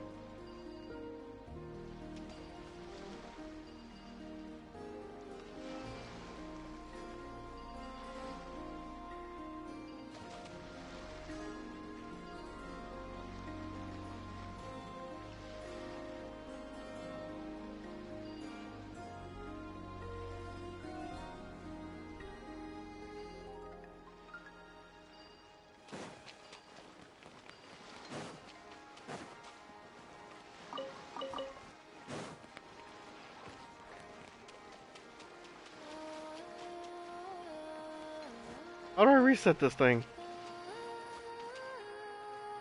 Cause I feel like I messed up. Oh, there it is.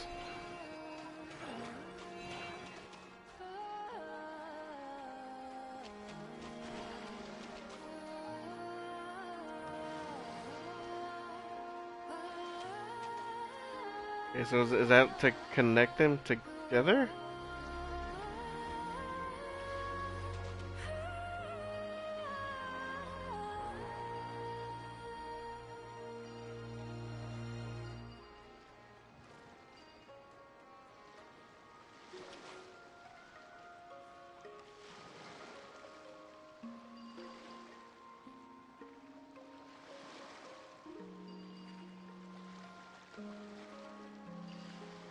Aha, there it is.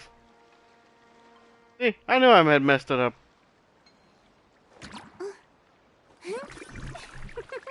Precious treasure. Alright, Farina, congratulations to us.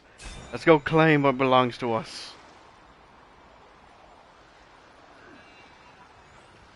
Such a scenic route.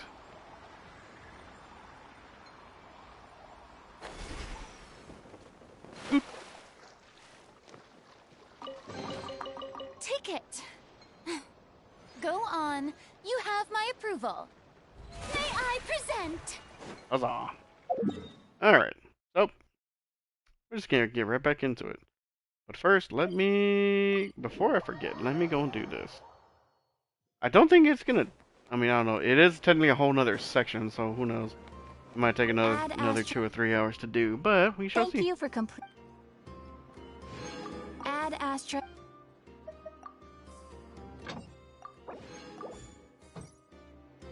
Alright. Got that done. Did I just say it ends in 2 hours? Ooh! And I didn't hit 50. Shame! I have enough for not a temple though. When does this reset? Oh, this resets in a little bit too. Just in time for who's next? I don't remember who was next. Was it Durin?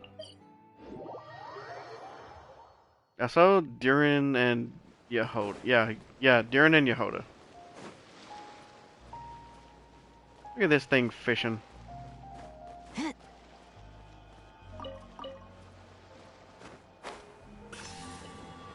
Speaking of fishing.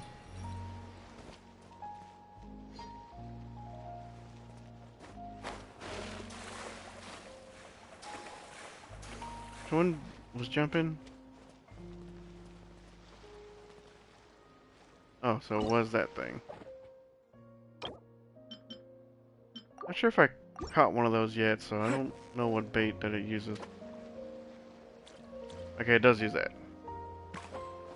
I like the little shark.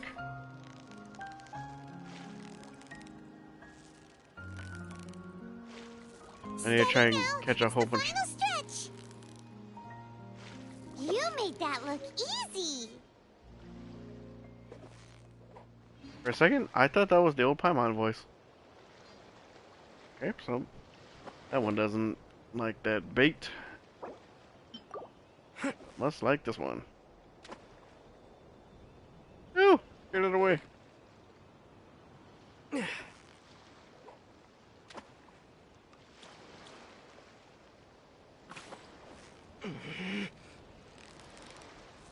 Victory is almost ours. What is it? What is it? Is it another Paimon?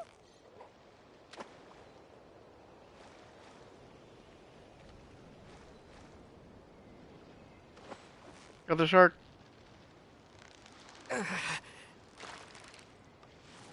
You've got it! You got it! Whew, that was a tough fight.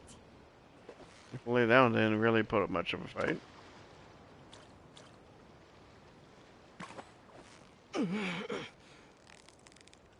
One of these weird looking things. Ours. Whew, that was a tough fight. I love when games have fishing. Also depends on how the mechanic gets used, though. Sometimes it may not be a good mechanic. I think Genshin's is alright.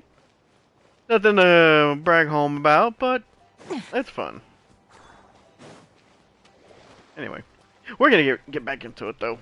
I am aiming to try and complete all these things and catch up.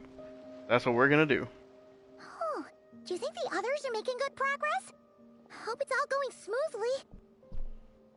Oh, hey look! They made it back as well!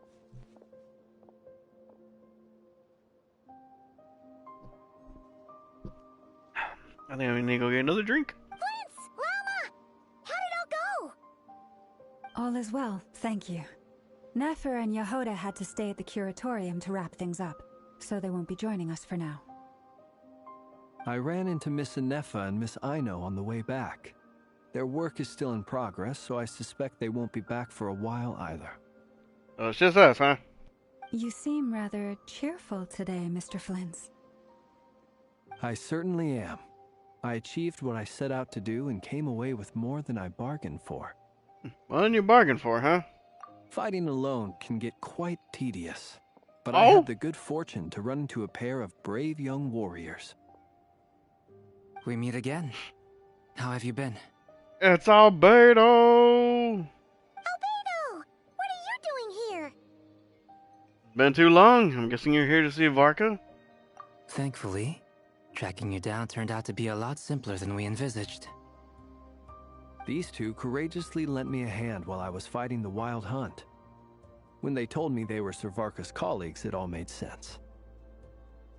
And given how people of outstanding talent tend to cross paths, it's no wonder you're already acquainted. So, who's your travel buddy, Albedo? Why don't you come and introduce yourself?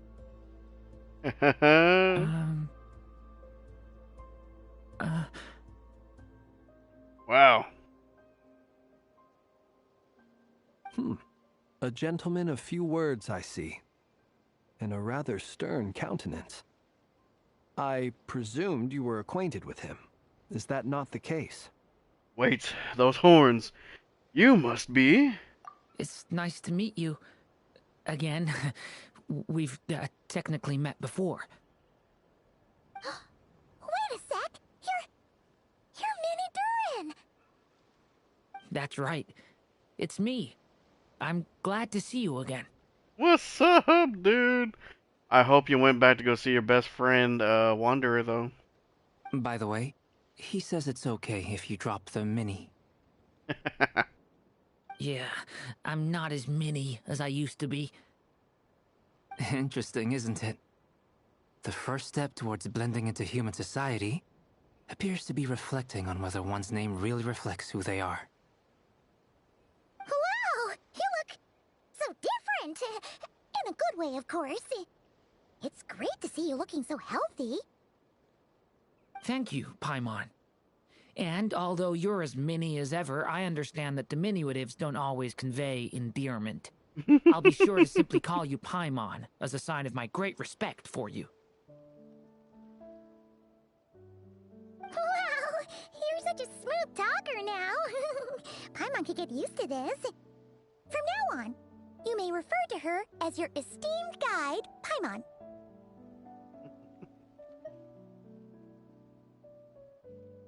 Little Paimon is pretty tiny after all. Personally, I think our little Paimon is the perfect size.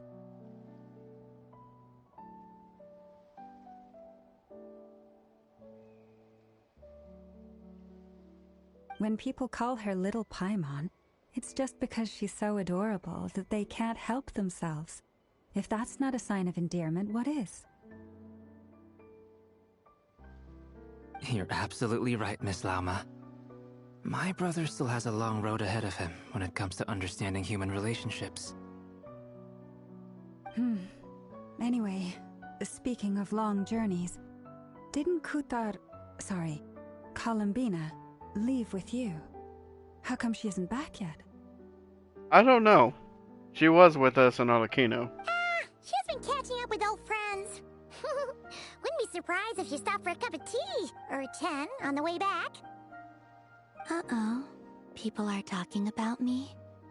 Hope it's nothing negative. What's up? Like she's in much better spirits after meeting her old colleagues. Judging from your expressions, I'm guessing it all went well? It's getting crowded here. I'll go grab some chairs. No need. This is a job for an alchemist. I'll whip some up momentarily. Excuse me? You could just do that? Thank you for your hospitality, ladies and gentlemen, but I was merely escorting my friends back. Friends? I'll be meeting Zendrone shortly, as we still have some things to discuss. It's been a pleasure, everyone. But this is where I'll say goodbye. We really appreciate your help. Thanks for standing by us. And the 180 from Llama. Oh, come on. Spare the formalities. I'm just glad I could help out some true friends. She called us true friends! I understand.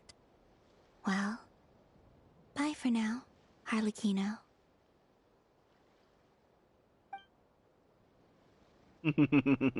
Oh, this place is hopping. It's probably a good thing one of us left.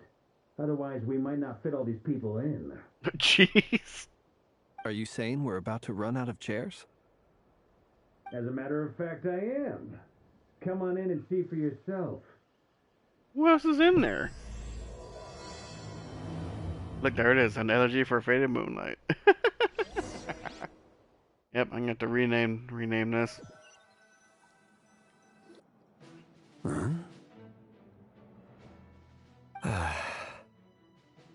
Oh. It's Dainsleif. I overheard your little chit-chat outside, by the way. With Miss Columbina's colleague gone, we should be back to the original crew plus the other colleagues I brought in. Though, it looks like we have another new face. Someone else managed to rope in a colleague too? No, sorry. It's probably here for us. Frankly, you and Paimon are the only people I know here. This here is Dainsleif, colleague of Tibet's greatest guide, Paimon, and greatest adventurer, the Traveler. Well, not exactly colleagues, more sort of friends. When someone else jumps in to do the announcing, you know you're speaking to someone important. Let's hear what he has to say. Note to self. Once Paimon knows your name, the rest of the world will soon follow. Don't be mean to her. When he comes looking for us, it's usually something important. Paimon's guessing you've heard about the Wild Hunt, then. From the looks of it, you're about to hold a meeting. If I were to say that the Wild Hunt is our mutual enemy, would that earn me a seat at the table? Probably. As the saying goes, the enemy of my enemy is my friend. Mr. Dainsleif, there's a seat with your name on it. Though, I can't promise the same for everyone else. Hey, Albedo, think you can rustle up a couple more chairs? After all this time apart, Grandmaster Varka's first order is to rustle up a couple more chairs. I've missed this. Is he being sarcastic? You know, I don't know. Hey, he's your brother. Why are you asking us? I've still got a lot to learn about the nuances of human conversation. Trying to decipher Albedo's way of speaking has been like jumping in at the deep end. Yeah, I can see that.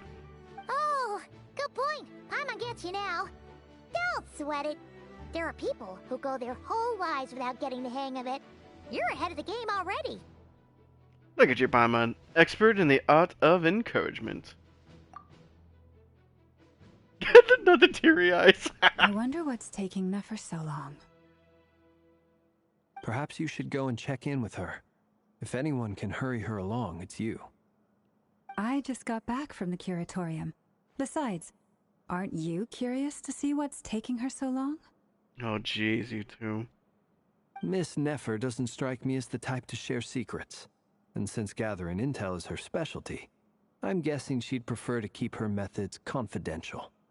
You know, they kind of strike me as like like a little bit of the bond between like Anaxa and oh my goodness, Aglaya. Jeez, I forgot her name for a second. Under such circumstances, would it not be tactless for me to impose? Oh, but it's fine for me to impose. Jeez, the tension between these two. What can I say? You have an unrivaled ability to garner people's affection, Miss Moonchanter. Besides, you have far more in common with her than I do. I feel like Trunks. What am I watching? All right then.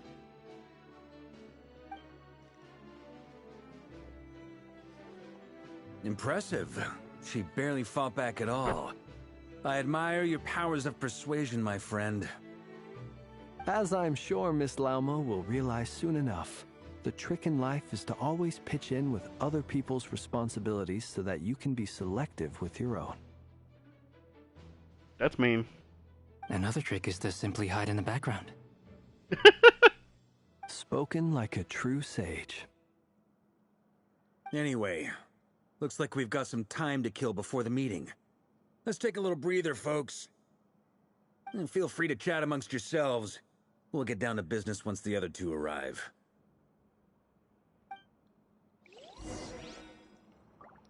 All right. See who's gonna be an interesting bunch to chit chat with. You're both awfully quiet. Why don't I start us off with an icebreaker? Why are you gonna bring out a sniper rifle? Much obliged. Have either of you ever had your portrait painted? If not, I'd be glad to help. How, bro? Who starts a conversation like that? That sounds like a lovely idea. You know how to paint, then? I dabble occasionally. Uh-huh. He's an excellent painter. Tables, chairs, people, dragons, you name it. He'll paint it for you. I'm flattered. If I ever get the chance, I'd like to give it a try myself. Ooh? I'll bear that in mind. Anyway, how about you, Durin? What sort of portrait would you prefer? Oh, I'd be fine with anything. Whatever style feels best to you. Very well. Then I'll play it by ear. You can replicate any style I want? I can try. If you show me a sample, I'll do my best to match it. Sounds like AI. Take him out. Thank you. In that case, I'll dig up some reference material for you. I'm just gonna gloss over that, huh? What the heck are you doing here, huh? Is there something you'd like to say to me? Yeah, what the heck are you doing here? Yeah! For starters, why'd you just show up here without even giving us a heads up? If you think back to our previous interactions, you may recall that that's hardly out of character for me. True. You do have a point there. Sorted out your accommodation yet? Oh yeah, you'll need to find somewhere to stay the night too, right? Want to tag along with us? You never know. We might get a group discount. Sure, let's do that. Great! Paimon will handle it. And in return, we can get Dainslift to be our very own personal bodyguard. Paimon, you're thinking out loud again. If that's what you had in mind, you should have said so sooner. I'd be happy to help. Oh, okay then. Paimon was only kidding, but good to know. Anyway, since we're all here together, we might as well watch each other's backs. That's just what friends do, right? Indeed. Thank you. Right. I just realized, shouldn't Llama have recognized Dainsleif? I mean, I guess technically they wouldn't have seen what he looked like, but shouldn't she have recognized the name? Truth be told, I can't remember the last time I was in a meeting with so many people. Dude, his design looks so cool. You're not alone there, my friend. The Lightkeepers also struggle to bring everyone together for a serious discussion. You know what? I don't see his vision. There it is. Oh, yeah, and it's an Anemo. Okay, so an Anemo greatsword. I don't doubt that. I've only ever met two Ratniki, one being you, and the other being that young guy, Eatlua.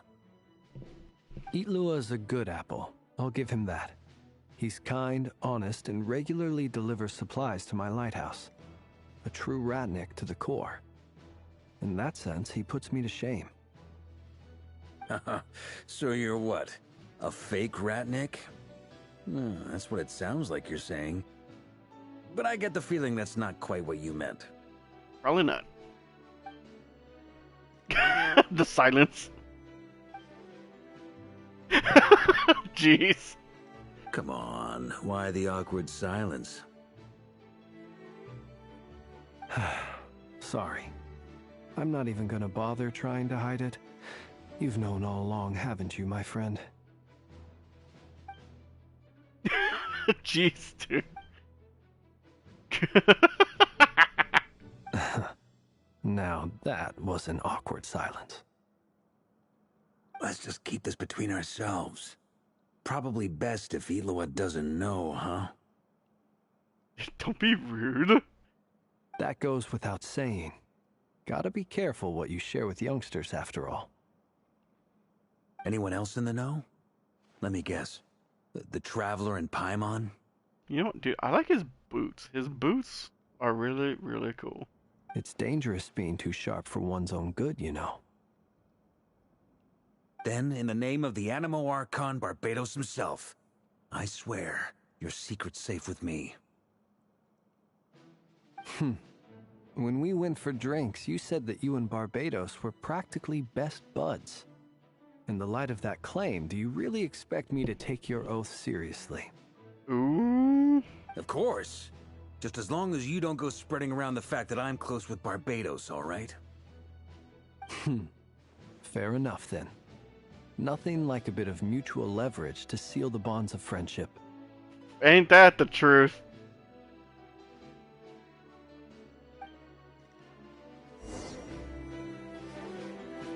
Not long after. She does not look happy. What the heck happened? Why are y'all too upset? Ah, Miss Nefer. You made it after all. But what about Yehoda? I'm here to give you an update on how things are going on our end. Once this is over, I'll be heading straight back to continue my work. I left Yehoda back at the Curatorium to watch over things while I'm gone. Huh. So much for just this once. Shh! Not so loud! We're on a roll here! What if she remembers person suddenly decides to back out. I'm pretty sure she can hear both of y'all. Did you say something, Mr. Varka? Huh? I didn't say anything. Right, Flints? Why are you bringing him into it? Must have been a frog. They get so noisy around here at nighttime. It's like they're putting on a concert in the background. The frog's like, what the freak, bro? Anyway, before we begin, there's a few introductions to make. Let me start by saying that it's an honor to be speaking before so many distinguished colleagues and collaborators. First up, we have Miss Lauma. As Moon Chanter, she's the leader of the Frost Moon Scions, a local religious community in Nodcry. Then there's Miss Nefer, boss of the Curatorium of Secrets, an intel gatherer extraordinaire. Nefer is leading the investigation into Rerer's background, assisted by Yehoda and Lauma. From the little I've heard, they're making some great progress. Is that a diss? Over here, we have Mr. Flints, a ratnik and guardian of the abandoned lighthouse. In our last operation, he courageously distracted the Wild Hunt to buy time for the rest of us. For those of you who've never met, this is Mr. Albedo, a renowned alchemist and captain of the Knights of Favonius investigation team. By his side is a new face for us all, myself included, Mr. Durin, who has come to lend his aid. Next up, we have the Moon Maiden and former Fatui Harbinger, Miss Columbina. Then we have the Traveler, who's earned more titles than I could possibly hope to list out, so I'll spare you the rundown. And Paimon, the ultimate travel companion and quite possibly the best guide in all of Tevat. Aww. Wow! That's a lot of people! Great turnout! Miss Nefer, it looks like you might have another job coming your way, so, congratulations on the booming business, I guess. You think I haven't got enough on my hands as it is? Who's looking for me now? That would be me, Miss Nefer. I have a commission for you. And you are? Oh, this is gonna be interesting. Who I am doesn't matter right now. What does matter is that I'd like you to gather more intelligence about the Recher of Solnari. Well, it's not as if we never take on anonymous commissions. But in your case, I'll have to decline. I'm gonna take a wild guess and say your job's probably more hassle than it's worth. Something about you seems like bad news. Ooh. It's my eyes, isn't it? Conrian, I assume. And what's with the mask? Are you trying to hide your identity? In any case, the fact that you're even still alive raises an awful lot of questions for me. She's not beating around the bush. My name is Dainsleif. And yes, I am from Conria. As I'm sure you're aware, the Recher of Solnari's real name is Rerir. He was once an acquaintance of mine. Really? Then you must have been quite an influential figure yourself. Get out of here, Carlos. You flatter me, but none of that matters anymore. My point was simply to clarify why I have asked Miss Nefer to investigate Rerir's background. So you're both from Conria, and it sounds like you used to be friends. What am I missing here? Surely you already know how he became one of the Five Sinners. Not necessarily. I'll tell you everything I know. The history of Conria, the names and identities of the Five Sinners. I remember it all like it was yesterday. I have never spoken openly of this before, but the truth was exactly as people say. The Five Sinners were each driven by their own desires, and it was by playing upon these that the Abyss tempted them to their fall, tearing Conria apart in the process. The visionary, Vedafinir, who wished to foretell the future, the wise Horoptatir, who sought limitless knowledge. Gold, Rhine-daughter, who desired to create life. The foul Sertologi, who pursued supreme strength. Yep, I remember Sertologi. I don't remember who Ryan daughter is. And last, but not least, Raker of Solnari, Rerir, Ravager of the Moon. Of the five, Rerir is the only one who remains a mystery to me. He never harbored grand ambitions. So what changed in the space of a single night? How did he come to fall like the others? In other words, you're saying that his change came as a shock to you, and you have no idea what actually happened? That's gonna pique the interest. That's right. You mentioned how the Abyss tempted them, which led to their fall. But what did that look like in practice? And what other context can you give me about the events of that time? The more detail you can give me, the better. Strangely, now that it comes to it, I hardly know where to begin. The fateful night took place during the era of the Eclipse Dynasty. One day, my elder brother, the visionary, Vedafenir, was summoned to the palace by the Vinster King, only for the king to gouge out his eyes and cast him into the dungeons. Jeez. When I came to hear of this, my fury knew no bounds. I gathered together every ally I thought I had, and together, we set a night to storm the palace and free Ved. Centuries on, the memories of that night still haunt me, like a never-ending nightmare. We broke through the palace gates, just like we had planned, each striking towards our separate targets. But then, I was betrayed. Even Vedafenir, the very person I had come to rescue, abandoned me and partook of the Abyss's power. Wow, what a team player. So, it's personal after all.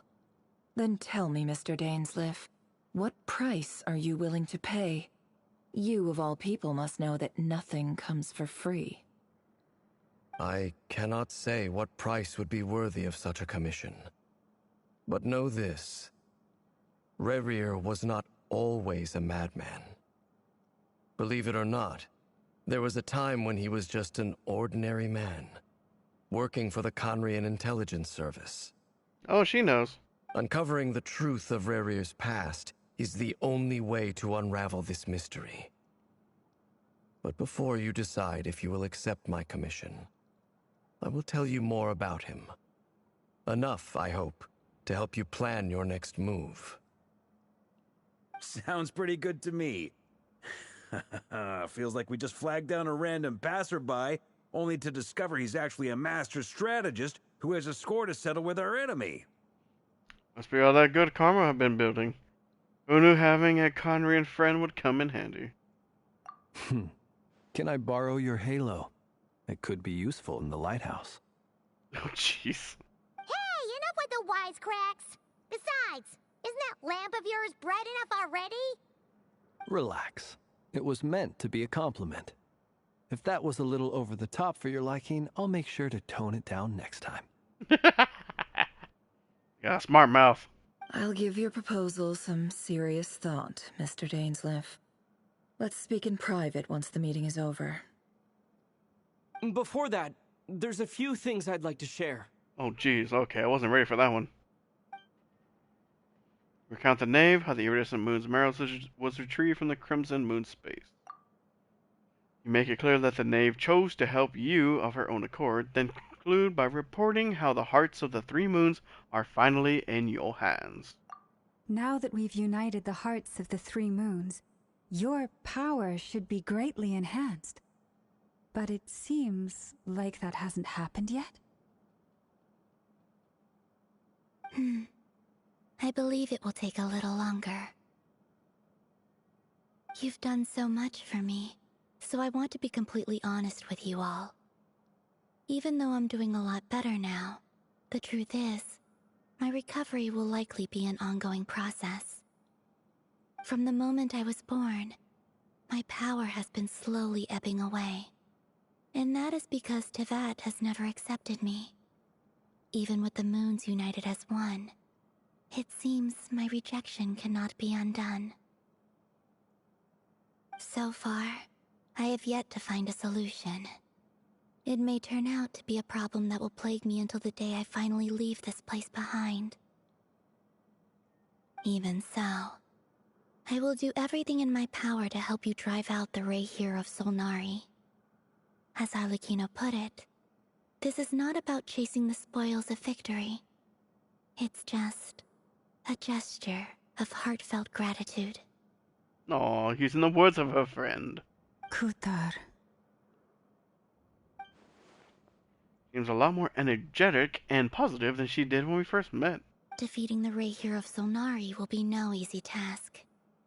While my strength slowly recovers, we'll also need to gather more intel. Naturally. We should take all the help we can get if we hope to defeat him. We've considered several viable plans now, but our choice hinges on the answers to a few key questions. Is it even possible to kill Rayhir? What experiences shaped the person or monster he became? And what's he really after? Given Albedo's expertise in alchemy, I think we should leave him to try and answer the first of these questions. Understood. As for the other two, I'm afraid we'll have to count on you again, Miss Nefer.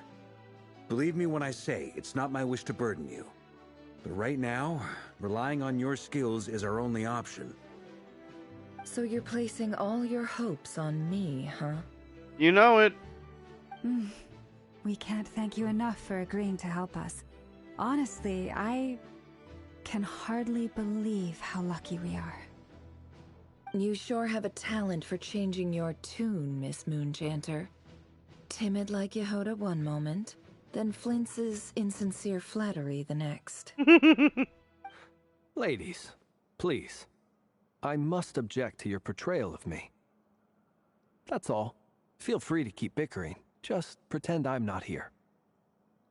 My man. I almost don't want to leave this room. I'm curious to see how this plays out. And even she's one to get in on the action. I have faith in you, Miss Nefer. Something tells me you'll stand by us until the very end. Oh?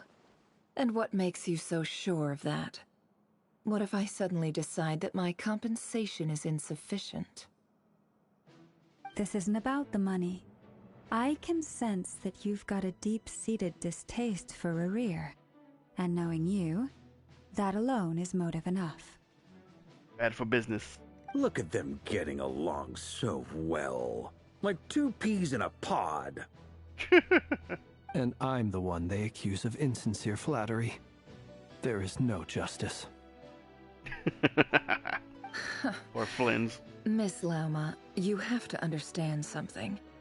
Unlike you, I don't actually enjoy having everyone's hopes on my shoulders. Is that right? Well, maybe the fact that I'm willing to put my hopes in other people says more about me than you. But the fact is, I also trust you.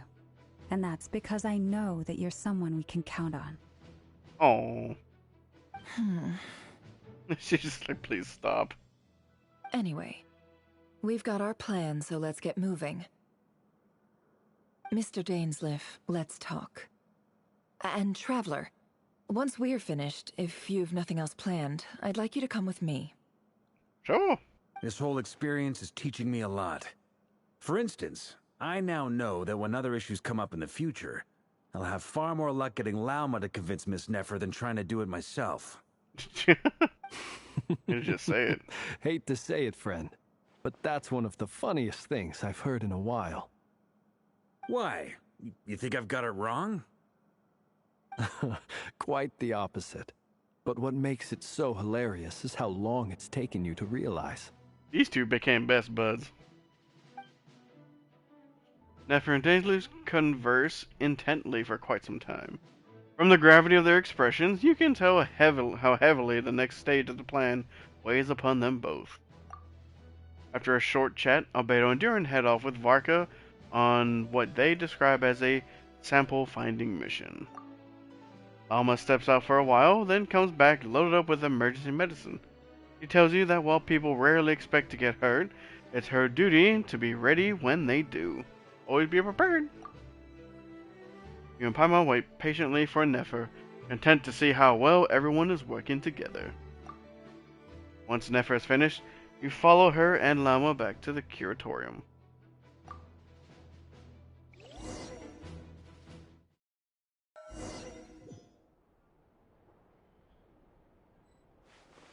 Yehoda, we're here. Ashru, how you doing? Hey, good kitty.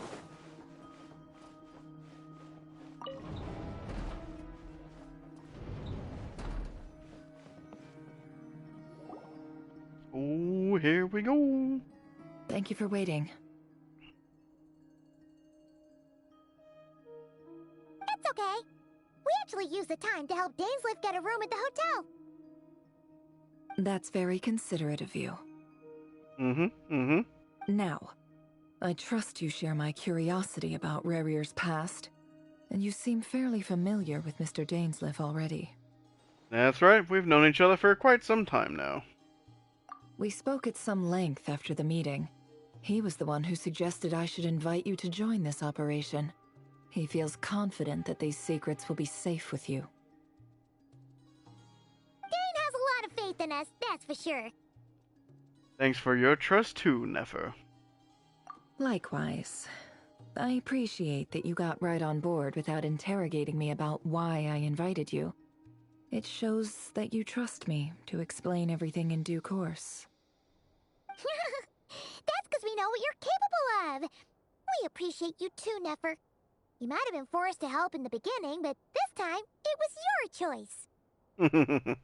That's one way to put it. Another is this, that once a decision's been made, it's set in stone. After that, my only goal is to see it through. Alright, so here's how it is.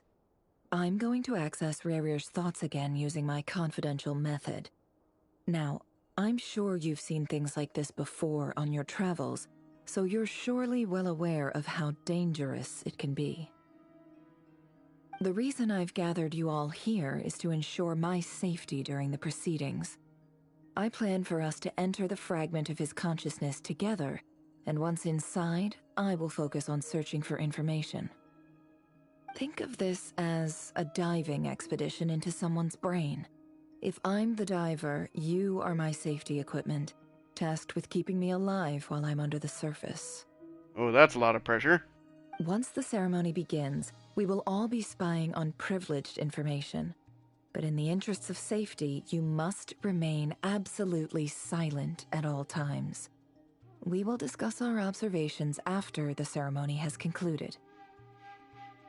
Lastly, any individuals of a weaker constitution are advised not to partake in the ceremony. In any case, Paimon has her own job to do, which requires staying in the room but not joining the ceremony. I understand where you're getting at, but don't be rude. Nefer conspicuously left out the details of her confidential method. I guess her brain diving techniques are a trade secret. Well, good luck, everyone. Sounds like all Paimon can do is cross her fingers and root for you guys.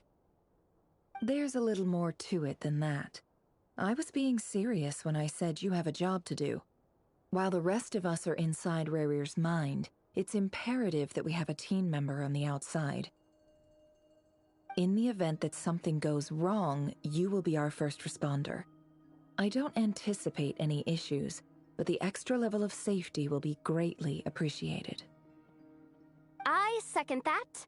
This is a dangerous operation here, and you're our whole rescue team. That's pretty much the most important job in the crew. So, Paimon's like the lifeguard? Yeah, that makes sense. Alright, got it. Put my faith in you, Paimon. Good. Please, take a seat. We'll get started momentarily.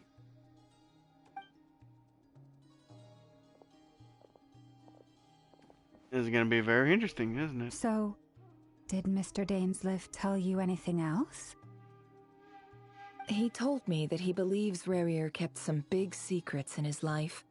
He's not sure that they were the cause of his eventual downfall, but he's asked me to uncover what those secrets were all the same.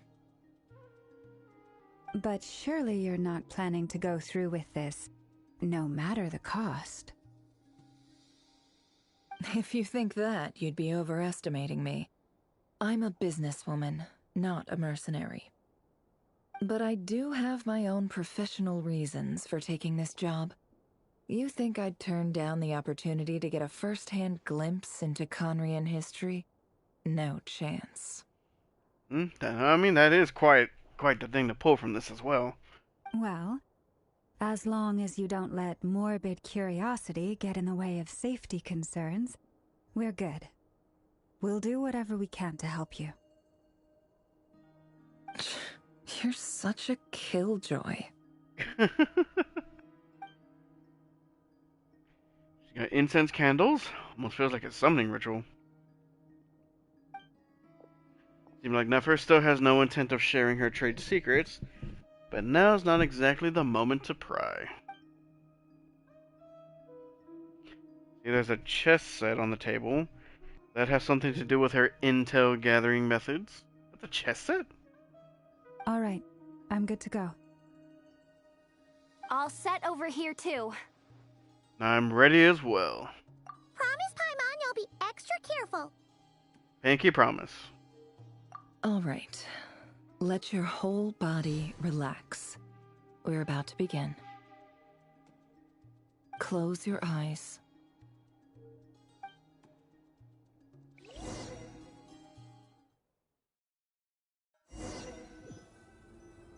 Going back in. Phew. Could this be his office? Pretty standard setup. Bookshelves, paperwork, files. According to Dainsliff, Rarier used to be an intelligence operative.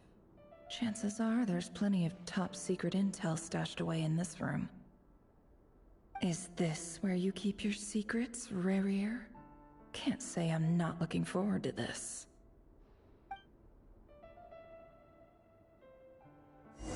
We got some investigating to do. A file tucked inside a folder. The title reads, Dear Breakfast Shop Owner. It's a list of names. But at this stage, I have no idea who any of them even are.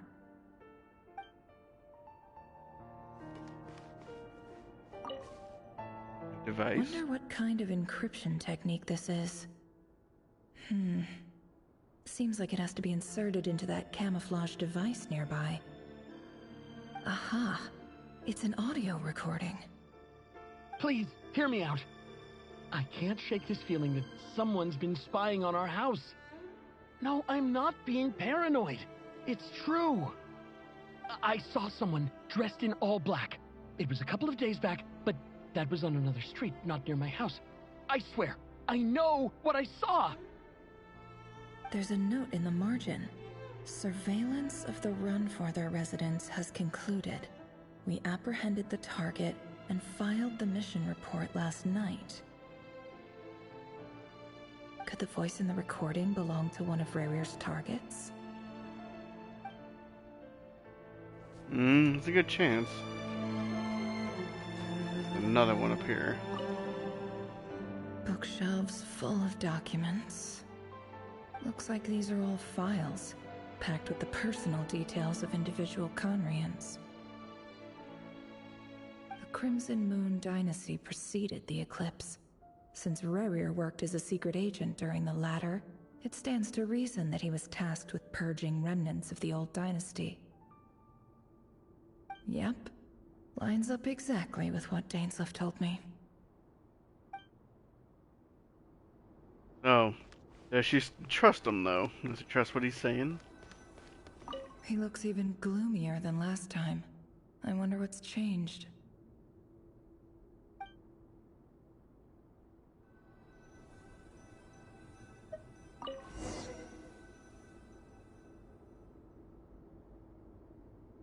Today's files are in. Time to wade through them, just like usual. Male, 51. Occupation, cook. Confirmed Crimson Moon descendant. Has maintained frequent contact with other descendants over the past year.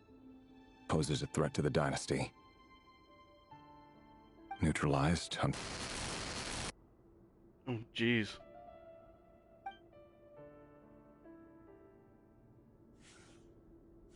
This one should be archived under purged targets.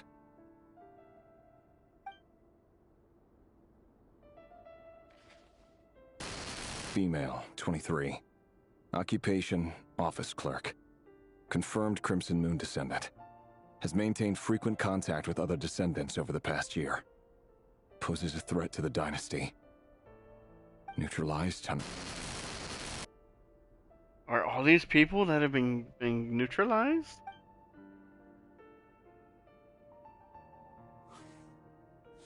Another one for purged targets. Sounds like she was that other man's daughter. Never mind. What's it got to do with me?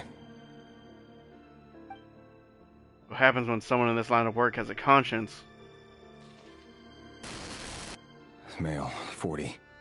Occupation, teacher. Confirmed Crimson Moon descendant. Has been observed making contact with other descendants during the past year. Poses a threat to the dynasty. Well, what proof is that they actually posed a threat? Neutralized on...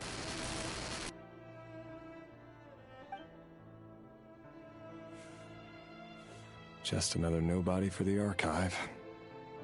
Wow. Come to think of it, I remember surveilling this man. A case like his never would have been considered a priority in the past. Huh. He barely even interacted with other Crimson Moon descendants. Oh, child. Female, 16. Occupation, none. Orphan and confirmed Crimson Moon descendant. Has been observed making contact with other descendants during the past year. Poses a threat to the dynasty. Neutralized on... Jeez, man. This is what it's like in this line of work. I have no recollection of this girl. None whatsoever. She doesn't seem to be anyone important, but then again, how many of them really are? Damn. I gotta go through all of these? Female, 13. Occupation, none. Orphan and confirmed Crimson Moon descendant. Has been observed making contact with other descendants during the past year. Poses a threat to the dynasty. Neutralized on...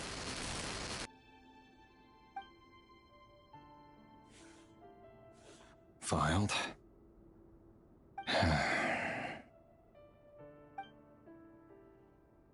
And when you actually look at this now, what do you see, River? Male, 11. Occupation, none. Orphan and confirmed Crimson Moon descendant. Has not been observed making any contact with other descendants during the past year. Poses a threat to the dynasty. Without even making contact? Neutralized and...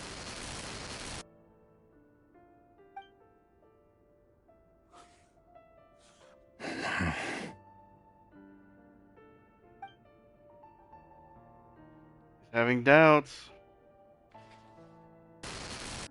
Male. 6. 6? Occupation, none. Orphan and confirmed Crimson Moon descendant. Poses a threat to the dynasty. Come on, man.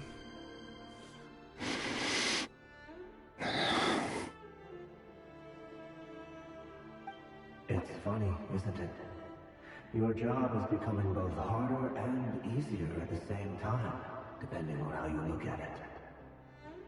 Sooner or later, the Crimson Moon descendants will be completely wiped out. But as their numbers dwindle, they become harder and harder to track down.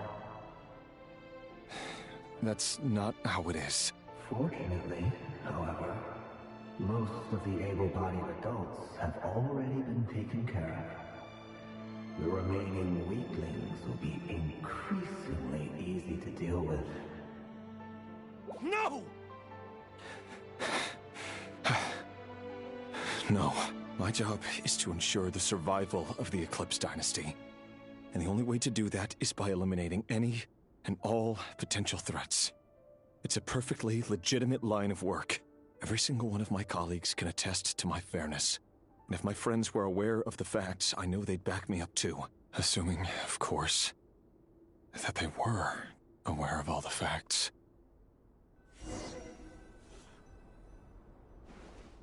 Oh my goodness, dude.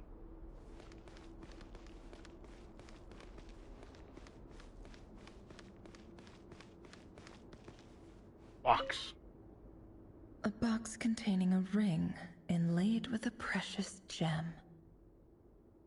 Must be for his girlfriend.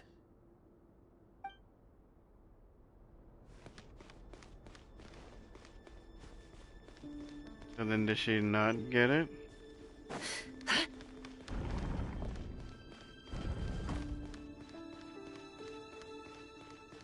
Or did she reject him? Mr. Vedifalnir, it's been quite some time since we last met. Rerir, I trust you're here because you have something important to discuss. Forgive me. I wasn't tuning out, it's just, I noticed you didn't even phrase that as a question. As if you knew I was coming. Tell me, does someone in your position ever feel the need to ask questions at all? It is indeed within my power to foresee certain things. Things like your arrival. I was just thinking. It won't be long before I'll be inviting both you and Dane to my wedding. That isn't a lie, but nor is it a fact as such. It's a wish, isn't it? No fooling a prophet, is there? Ever since that day we met for drinks, I knew it was only a matter of time before you came looking for me. Because what did you see? Does it feel good? Knowing how the future will unfold. I'm afraid the notions of good and bad fail to capture the complexity of what such a power entails. Once you've seen what will come to pass, it can be all too easy to succumb to fear and melancholy. Unless, of course, you learn to abandon these feelings. You fear my silence, and long to hear the words I left unspoken that day.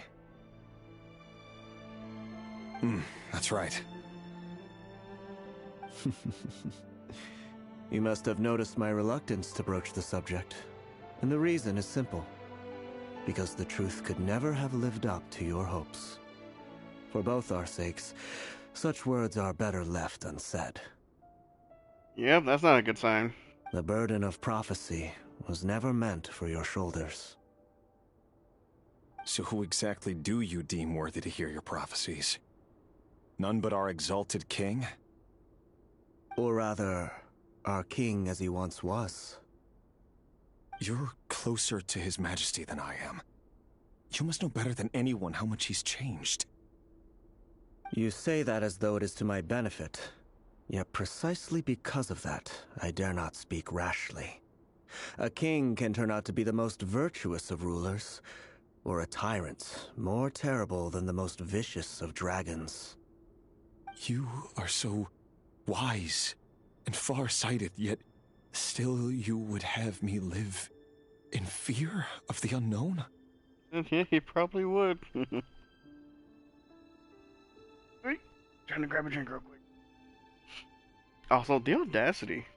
You make a fair point. Especially given my silence alone was all it took to send you spiraling downwards. Very well then. Let me offer you some advice. And I say this not as a prophet or a visionary, but simply as the brother of your friend. Not even as a friend yourself, huh? For many reasons, there is very little chance of your marriage ending in happiness. If happiness is what you seek, you should find another fiancé. Ouch, dude, that sucks to hear.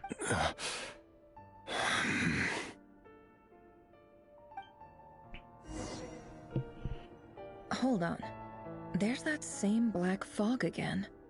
Could this memory belong to Thelindis? Guess I'd better tread carefully. Oh boy. We go again. Wait. Hear me out. This time we finally got a clear look at his face and learned his true identity. The same one. His name is Rayrir, and he claims to be one of the king's guards. What did you say? A cruel irony, isn't it? The man you're set to marry leads a double life as a brutal executioner. Why are you telling me all of this now? Simple. It's because I want you to kill him. You are the only person he would never suspect. Wow. No, absolutely not. I would never dream of doing such a despicable thing. So you'll just stand by and watch him slaughter us to the last? Do not forget that the blood of the Crimson Moon flows in your veins too. Huh? The blood of the Crimson Moon? What does that matter now? The dynasty has long been dead and gone. You think that alone is reason enough for me to throw away everything I have? Why wouldn't it be? You two were once a child of the Crimson Moon, just like me. Don't tell me you've never felt so much as a flicker of fury for the way we were trampled into the dust.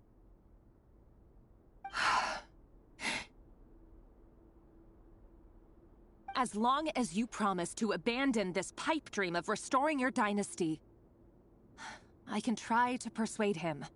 Or have him persuade the Vinster King. Think that's gonna be enough, though? Persuade the Vinster King?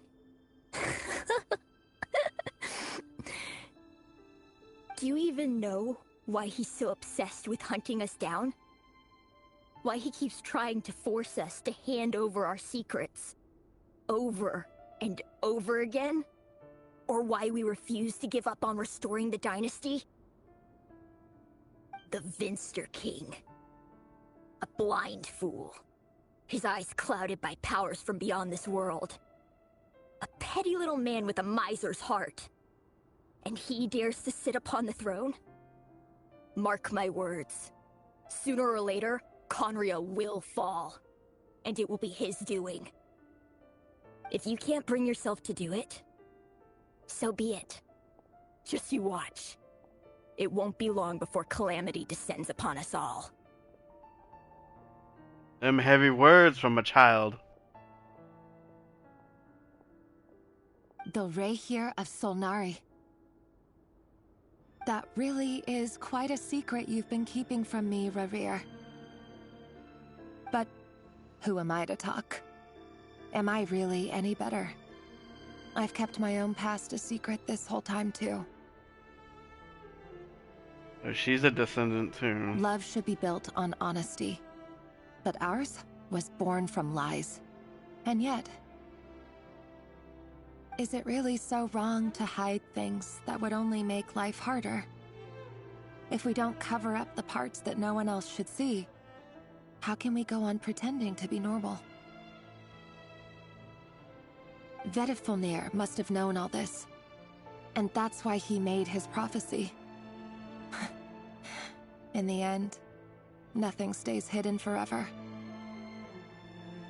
But I won't just sit by and watch this disaster unfold. I'll do everything in my power to protect what I cannot afford to lose. No matter who I have to face. Ooh. Determination.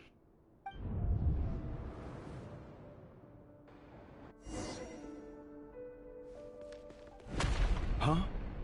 Was that Rerir who just walked past the window? Doesn't it give you the chills that he still takes the same road to work every day? As if nothing ever happened. Those people at the deli. Enough already. They're clearly pretty taken by their own disguises, so just smile and play along. Pull the rug from under beasts like that, and you'll risk having your throat torn out. Deli? Oh. They're talking about those people from the opposition. Right. I'd almost forgotten they used to run a deli. People of no consequence always vanish so easily. And no one even remembers them.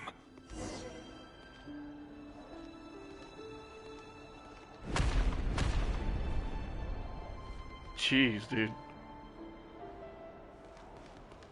That got me a little bit, not gonna lie. But surely you can see he's not the man he pretends to be. So many have died already, and they say that the king's madness grows with each passing day. We're not going to survive this, are we? But why does it have to be this way? Do we really deserve to die just because of the blood that runs through our veins? Felindis, are you even listening? Sorry, Freether. My mind was off wandering. Wow, what a thing to say after she just said all that. I heard you, though. You're talking about what Rerir said. He's just following the king's orders. He's a secret agent, and it's his job to hunt down rebels and dissidents. By the time you first met him, he'd already taken lives. Maybe he was using you from the very beginning. No. Rerir has no idea I have anything to do with the Crimson Moon. My family are only distant relatives of the main lineage, and besides, my eyes are perfectly ordinary. Truth be told, apart from my teacher, pretty much no one knows I have any connection to any of it. It's been a long time since my family severed ties. But as Orlog said, who could possibly talk sense into that raving lunatic of a king? No one. Then who is she a descendant too? But her eyes look fine. I'll work something out. Trust me, I'm with you all. But for now, you need to keep yourselves hidden. Don't let anyone find you, anyone at all. Don't forget that Rerir is an Eclipse operative. You need to be extra careful when he's around. And when I am too. For now, don't come looking for me. And if anything happens to me, just act like we've never met. If even you can't escape this, what hope do the rest of us have? But after all this time together, surely he wouldn't lay a hand on you.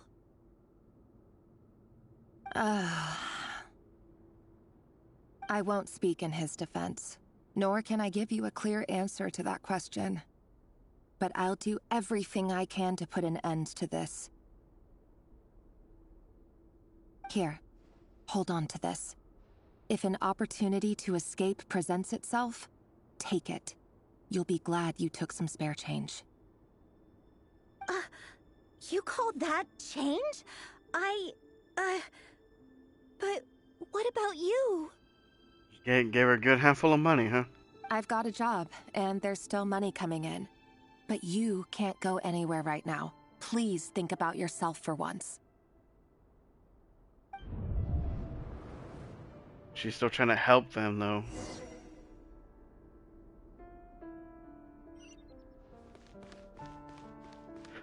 So, she knows full well who he is, what he does. And she's still trying to Do some kind of damage control. Another day, another round of assassination training. Training ground is just beyond this hidden passageway. When you kill a person, doesn't it bother you when you end up covered in their blood? Why would it? Aren't we all just walking blood bags? But not everyone is accustomed to hunting down others like prey. You've been a hunter for so long now, you seem to have forgotten that most people don't just go around killing one another. Leave me alone.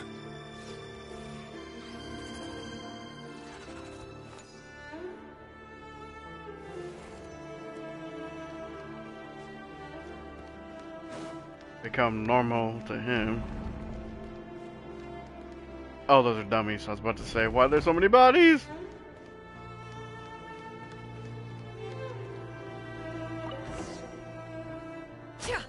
Make sure you have a firm grip on the handle. Then choose your angle well. Keep your movements light and brisk. I pray won't sense a thing. I doubt that. I'll bet no one's ever died a quiet death at your hands. I work clean. No traces.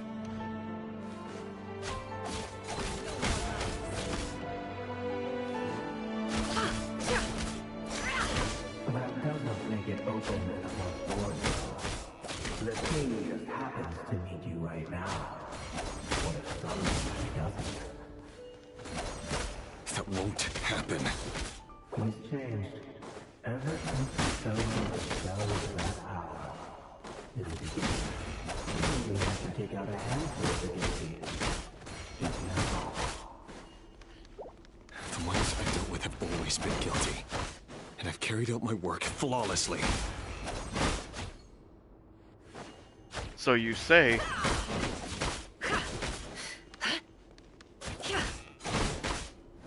How can you actually take them down?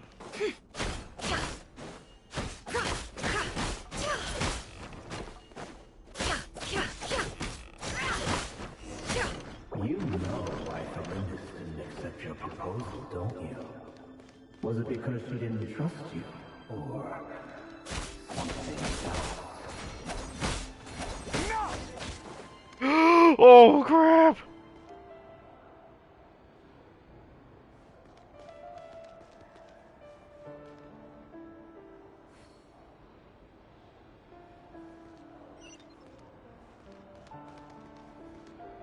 I didn't like that transition whatsoever. Delindis, do you still remember Orlog? Orlog. The boy who was pretending to sell flowers. You spoke for quite a while, didn't you? Yes, we did. What about him? He's gone, isn't he? He was arrested 2 days ago. Chances are he's already dead.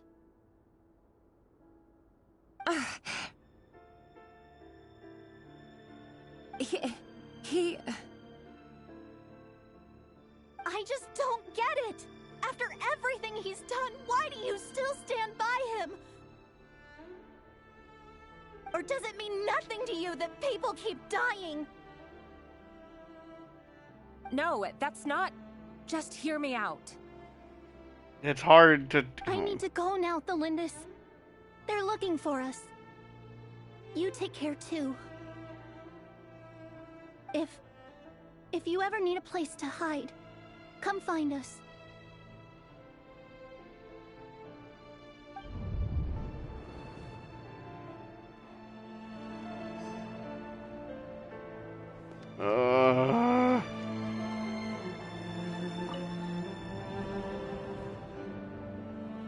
Author Thelindis. Over the course of this week, the research object was subjected to interference for a total of 47 hours for experimental purposes. The results are as follows. All subjects of observation that were sent inside have now... The situation within is proving more problematic than anticipated. No progress whatsoever. What now? Won't you give me even a glimmer of hope? Things are getting worse by the day. I have to find a way or we'll all be in danger. Is he trying to find a way to raise the Crimson Moon or something? But I...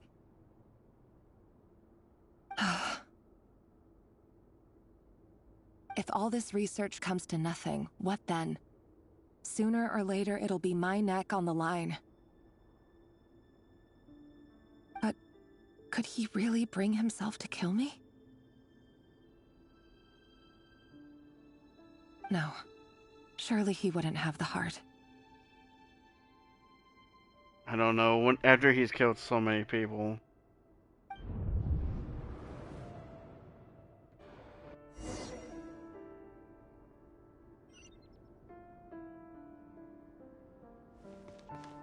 That's a hard one to know. Oh, freaking A. Why won't you just let us go? We don't even know each other.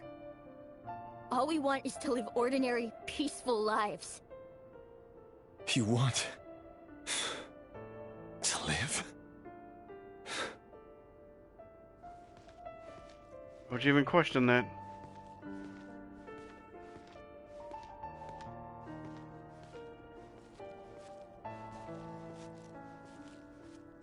Yes. I just want to go on living. Is that really such an unforgivable crime?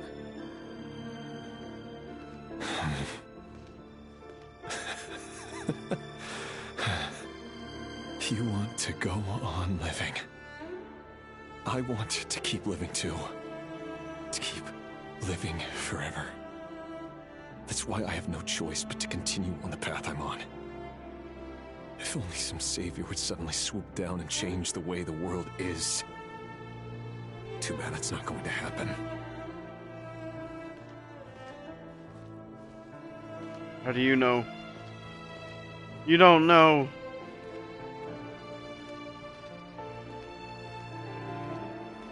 Man, but he really said, there's like, yeah, I know you do, but I do too, man. Imagine that.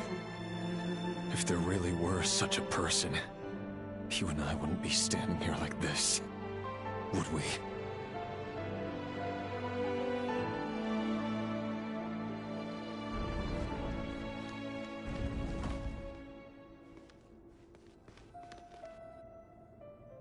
Today's files are in. Time to wade through them just like usual. No, I don't get tired of it. It's my job. And not only am I lucky to have it, I'm good at it too. Sounds like someone that's just been broken down. Wait. That's... Wait, who is it? Thalindis? Oh, crap.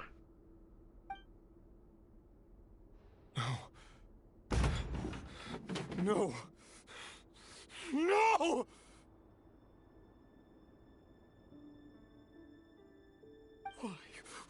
Why? But you bear no mark of the Crimson Moon. How could you possibly have anything to do with them? It cannot be!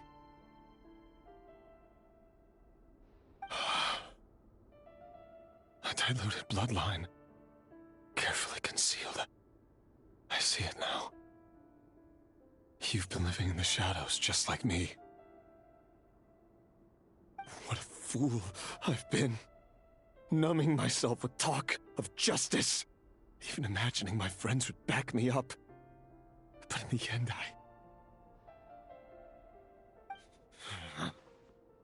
Irminsul. Finster King! How far are you going to take this? From the direct bloodline to secondary offshoots? And then what? It's gonna be everybody.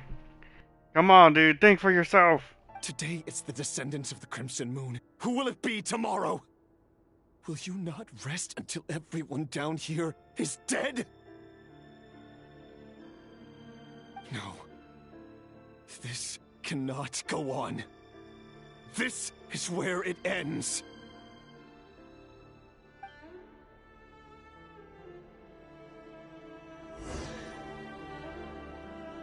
Just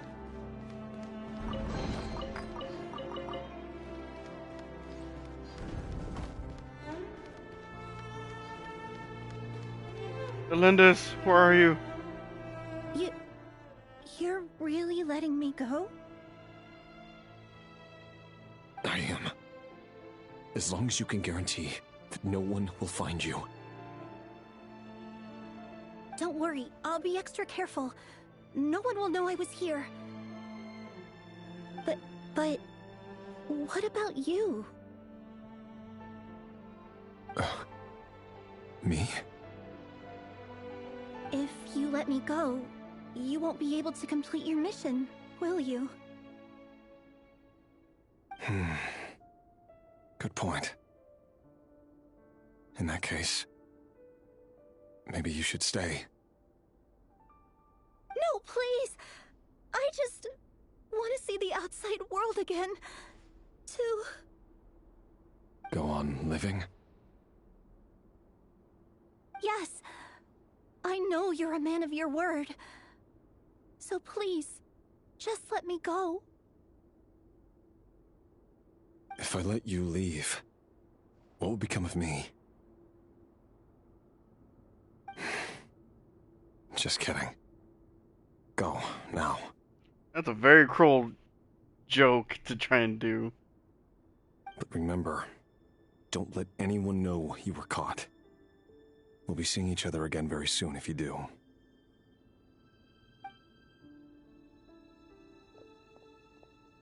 Even shadows in the dark must live by a code. But you can't save everyone. You've been whispering in my ear for days now, Vedavulnir. What are you trying to do? Break me down? I only say this because you long for an answer to your problems. Let her go, Rerir, or you risk losing everything. I will not abandon Thelindis. Then you'll need a little more vigilance and a lot more power. The world is changing, Rerir. Keep your eyes peeled for your moment of opportunity. That voice used to be so unclear, but now I know exactly whose it is. It's Vedavulnir. Hey, Simp, what's up, dude? I haven't seen you in a while. Yeah, no.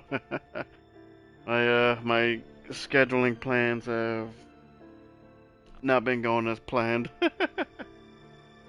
Stuff comes up, I get distracted, my sleep schedule gets turned over. Fun stuff. But that's why I'm trying to catch up now. And probably it's not going to be for that much longer. Probably my next checkpoint, I'll probably be heading out because I am starting to drift a little bit. How the game's going? They're going good, going good. Getting some nice good story bits in, catching up. But still trucking along. I still need to catch up in Wuthering Waves. The only game I'm caught up so far is Star Rail. But I'm almost there with Genshin. New update drops Tuesday, so that one's gonna be interesting. And then I'm 2 updates behind on Wuthering Waves, but I'll be fine. They're going well. I'm still gaming, having fun, and that's what's important.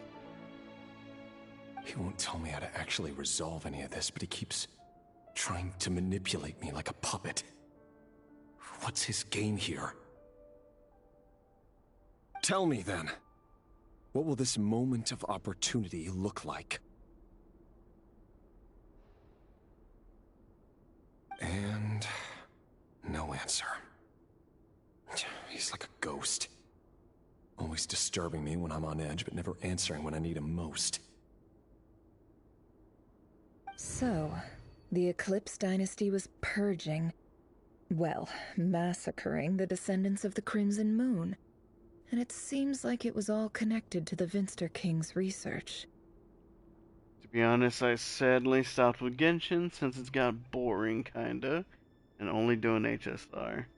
Oh, you start to find it kind of boring. That's unfortunate. But I mean, yeah, it's how it goes along with other folks.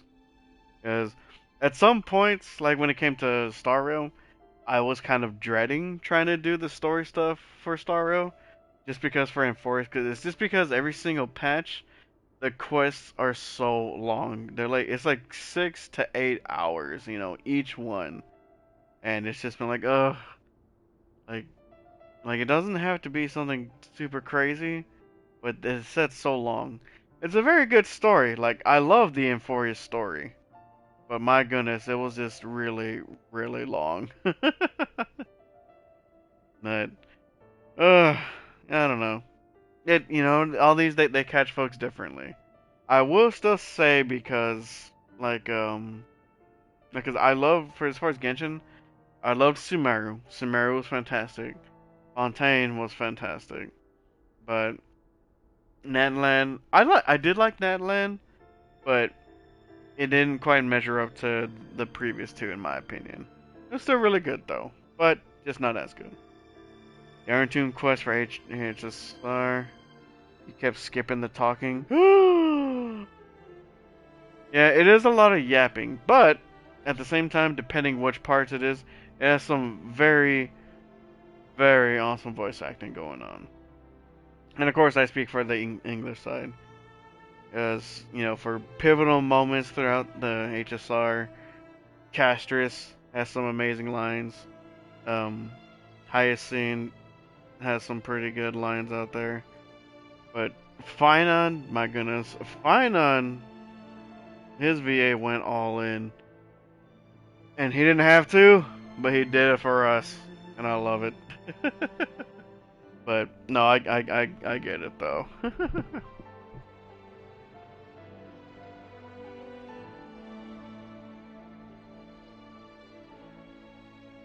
I love Genshin and all, want to keep playing it, but just doesn't fancy me anymore. Oh, that's always heartbreaking to hear for anyone that's playing a game that they love so much. But, I mean, cause it's like, I have that feeling with Destiny. It was really nice going for a good while, but over the last, pretty much last year and a half, I mean, parts of it has just been falling off. I guess almost 2 years, honestly. But, I feel you. It's like when a game that you love starts kind of falling off for you. It's a painful story, but it happens. It happens to folks, unfortunately. But as long as you still have your comfort games, or whatever it is you find comfort in, you can always go back to it, look at things on YouTube, check out how the story is unfolding. You can always go back and play it. You can do whatever you want for it. The most important thing is that you keep yourself in good spirits. And you do what makes you happy.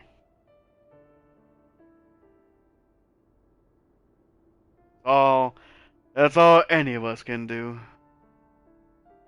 The king's obsession with abyssal power left the future of Conria hanging in the balance. No wonder every aspect of Rarir's life was so unstable. And it looks like this Thelindis, Rarir's would-be fiancée, herself belonged to a sub-branch of the Crimson Moon Dynasty's descendants.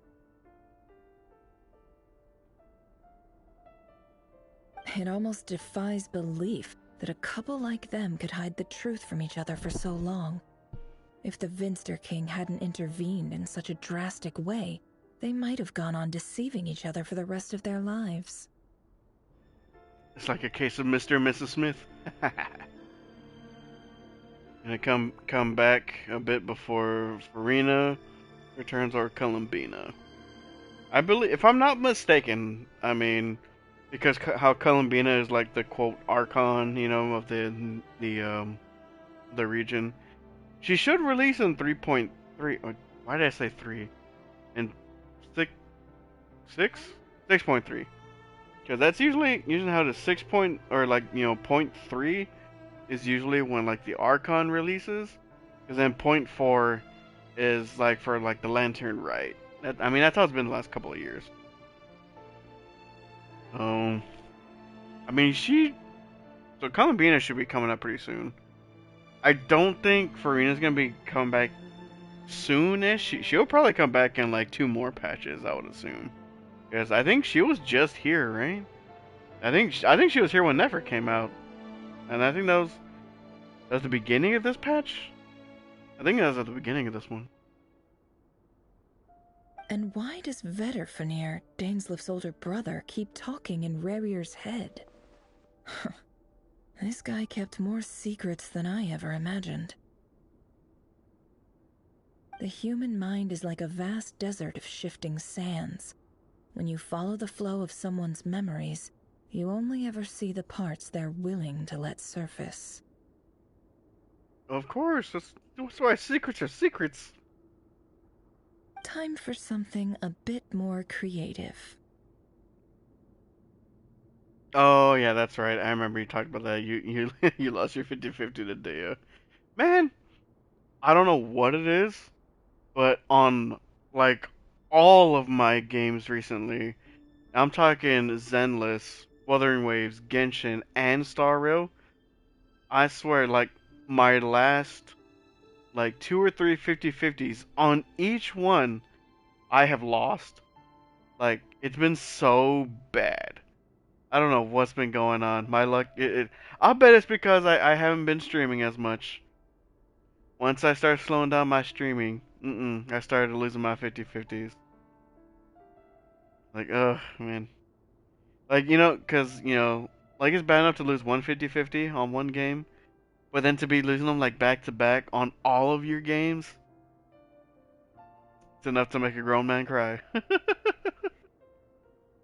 We've been inside Rarier's mind this whole time, building up a picture of his psyche. There's already enough clues on the board to start reading between the lines and mapping out the rest. Now, we can finally begin to put the pieces together. Sure, it'll only be a reconstruction, part simulation, part reasoning, but it's usually pretty accurate. HSR's been nice too. Got Evernight and Cass, nice and definitely good combo. Having them two, if you have Hyacinth and of course Remembrance Trailblazer, they make a pretty solid team. Good for either ice weakness or quantum weakness. They like it just works with both of them. Once we've built up a cognitive profile, we just need to cross-check the logic behind his actions. And then we'll be able to take a sneak peek at whatever it is that Rarier has really been hiding. My eyes!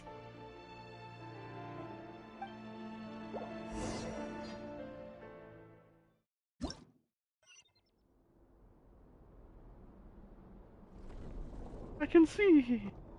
What the heck is this? Chess?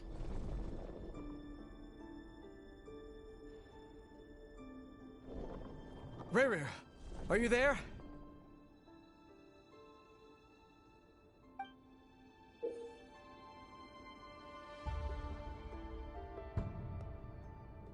Excuse me? What is this?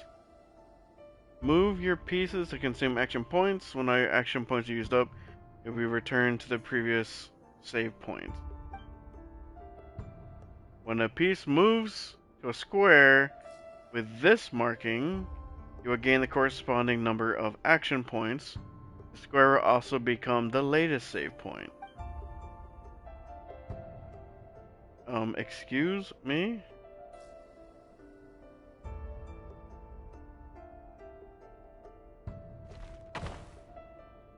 Okay, so that's how it... I thought it would follow the actual direction that you're facing.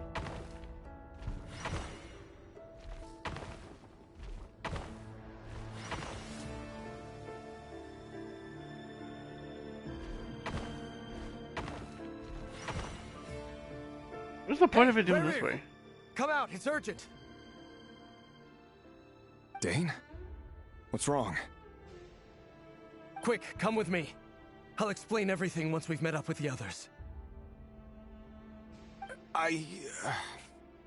Okay. I'll come. But the Lindis is still over at the Universitas. I'll need to leave her a note. All right then, but make it quick. I've never seen Dane so worked up before. Whatever this is, it must be big trouble. Big trouble? But why are we chess pieces?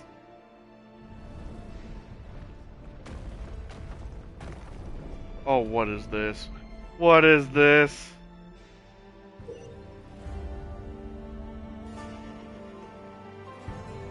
Make use of movement squares to move pieces in the marked direction. Moving does not consume action points. Okay.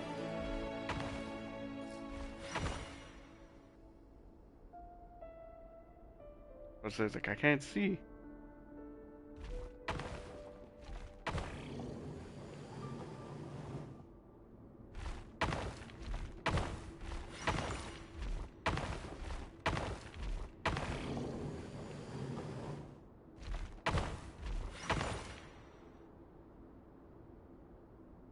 Not like it's exceedingly difficult, but I do like puzzles. I like to look at these chess pieces, This is though. a nice change, meeting you all at this hour. When men and women of ambition can speak face to face in broad daylight, I say that's a big step forward for our dear Conria. Ryan, daughter? Don't be ridiculous. We do not fear the day. Why would we seek refuge in the night? Answer to Logi, jeez. You might ask your blade that same question. I'm told it prefers the cover of darkness. The word on the street is that Sertologi only strikes when he has an unfair advantage. But that is patently false. I see you're missing an arm and a leg. Surely only a fair fight could explain that. If this is your way of offering me replacement limbs, believe me, I'll take them. Oh, we can certainly discuss that. With bioalchemy, anything is possible. Assuming I have your full support in my research. Interesting. I don't know what these two look like, though. Lunatic. Robtatir, what brings you here? Why, Dainsleif, of course. He invited me. Please, cast aside your apprehensions, Miss Rhine-daughter. Whatever the rumors may say, I am but a humble servant of the king, and I can assure you he affords me no greater convenience than he does you. Well, the Universitas Magistrorum won't stop fawning over you. So at least some of the rumors must be true. You're clearly doing well for yourself, so drop the humble servant act. It endears you to no one. That's 3 of them right here. You're president of the Universitas Magistrorum, the chief royal mage known as the Wise by royal appointment, and by far the most favored among the 4 pillars of Conria. Vice President Veet doesn't even try to hide his envy when he sees you. I wonder if the gold parts are supposed to symbol to anything. That one's a sword. He's supposed to be a warrior. That one's a mask. Kind of like a fool. Hers is a horse. I guess more of a unicorn. More for like a cavalry captain kind of situation. My success is the product of hard work and good luck. It's as simple as that. Were the king not such an extremist, I hardly think I would have received a senior post at my age. Of course, no job is without its gripes. Serving a king like ours can be a challenging task, as I'm sure you can imagine. And as for Eftervit, in missing out on the presidency, he's dodged a mountain of stress. Like everything else in life, it comes with pros and cons. It's still just interesting in seeing chess pieces talk. You're all here. I apologize for the short notice, but it was an emergency.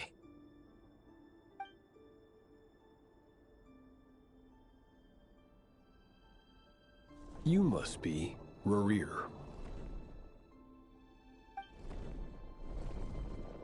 Mr. Sertologi. Yes, I handled your case file during your sentencing. Nothing personal, of course. I'm pleasantly surprised that you remember me. You're clearly a person of substance if you've been invited here. But Dainsleif, you'd better have a very good reason for convening this little gathering. I know, I'm curious to know. Spit it out, boy. It's my brother, Vedafenir. After he spoke at the court this morning, the king was so infuriated by his words that he had him blinded in both eyes and thrown in prison. Oh, this is when he's talking about that. Vedafenir in prison?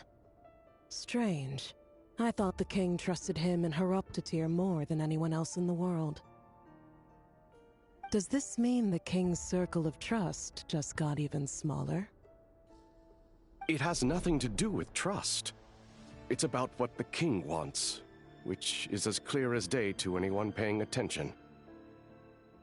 I simply appease him, because it's in the best interests of the Universitas Magistrorum. I can never say these words, man. And also because you're slimy. Vedafenir, perhaps less so. But still, a visionless visionary? It rather inclines me to think that qualifications are not what get you ahead in Conria. Do you honestly think this is an important discussion to be having right now? Dane, what are you planning to do? Rescue Vedafenir, I assume. Correct. It will mean storming the palace by force. Tonight. I need all of you on my side. That's far too dangerous. And don't forget, Dainsleif, you're captain of the Royal Guard. You swore an oath to the throne. Hmm? You've been planning this for a while, haven't you? I have no desire to commit treason. But whatever critique the king may have of Vedafenir, disfiguring your most loyal subject for putting the best interests of his court and nation first, this is not the conduct of a wise ruler. And y'all are just seeing that now? My blade will force the king to see the error of his ways. I mean, he's been having y'all do the dirty work for freaking, what, years? And y'all are just now, or at least you especially, are just noticing that now? So, Vedafenir's prophecy enraged the king. I'm sure it wasn't what he wanted to hear, but if he won't take counsel even from the visionary, that is deeply troubling news. The extent of His Majesty's madness is now all too clear. The question is, how does a man like me get out of this situation unscathed? You have noble ambitions, Dane, but I'm afraid they don't do much for a guy like me. I'm not interested in saving the world. All I want is a letter of pardon. A letter of pardon? For whom? Thelindis? I mean, that one would make sense. The chances of the Vinster King issuing a pardon for anyone connected to the Crimson Moon seem vanishingly slim.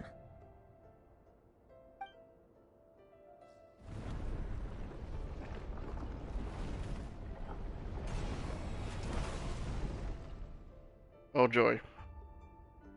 Other time! This black fog over the board must have some connection to Thelindis. But why is it taking this form? Does it have something to do with Rarir's past?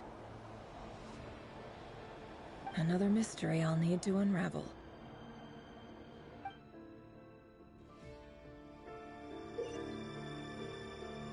Okay. Consume the marked number of action points to defeat your opponent's pieces. Your piece will only attack when they have more action points than needed to defeat your opponent's piece.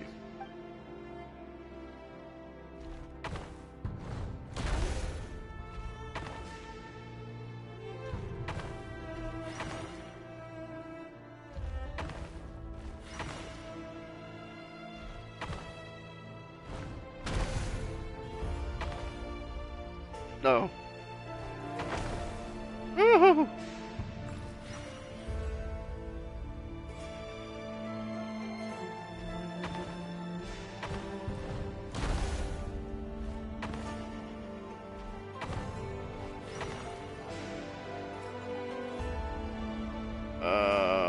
Can I make yes?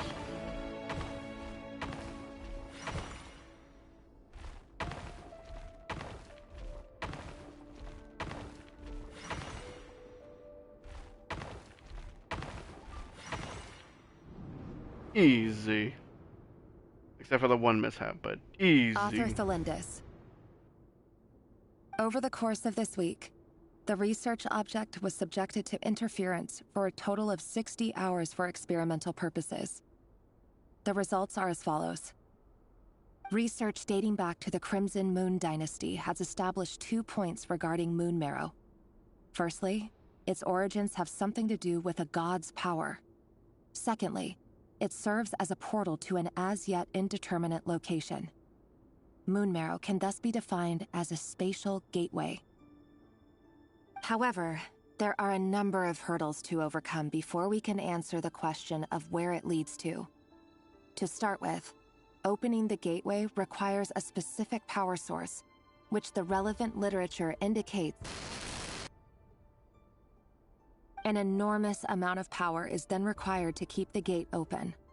Currently, the total power output of our instruments remains in the single digits. Oh. Oh no. Wow, okay. To make matters worse, I am now the only staff member remaining in the Moon Marrow lab.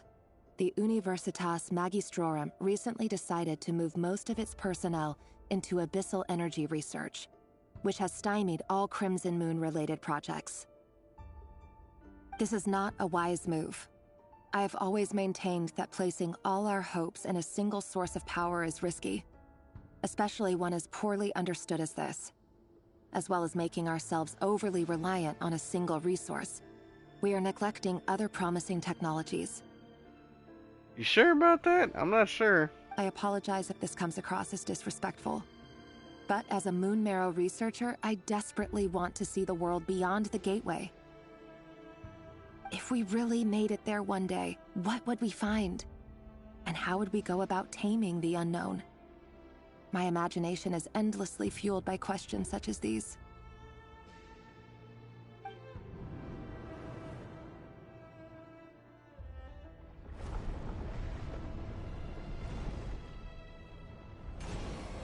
That's gonna be awkward for them to find that out.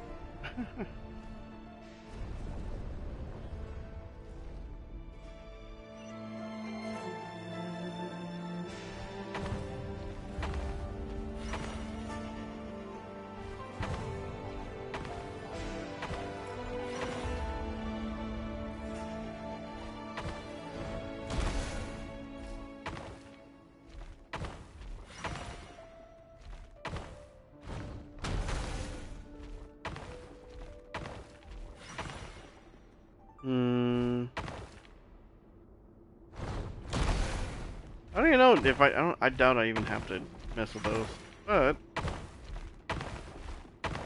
it's fun.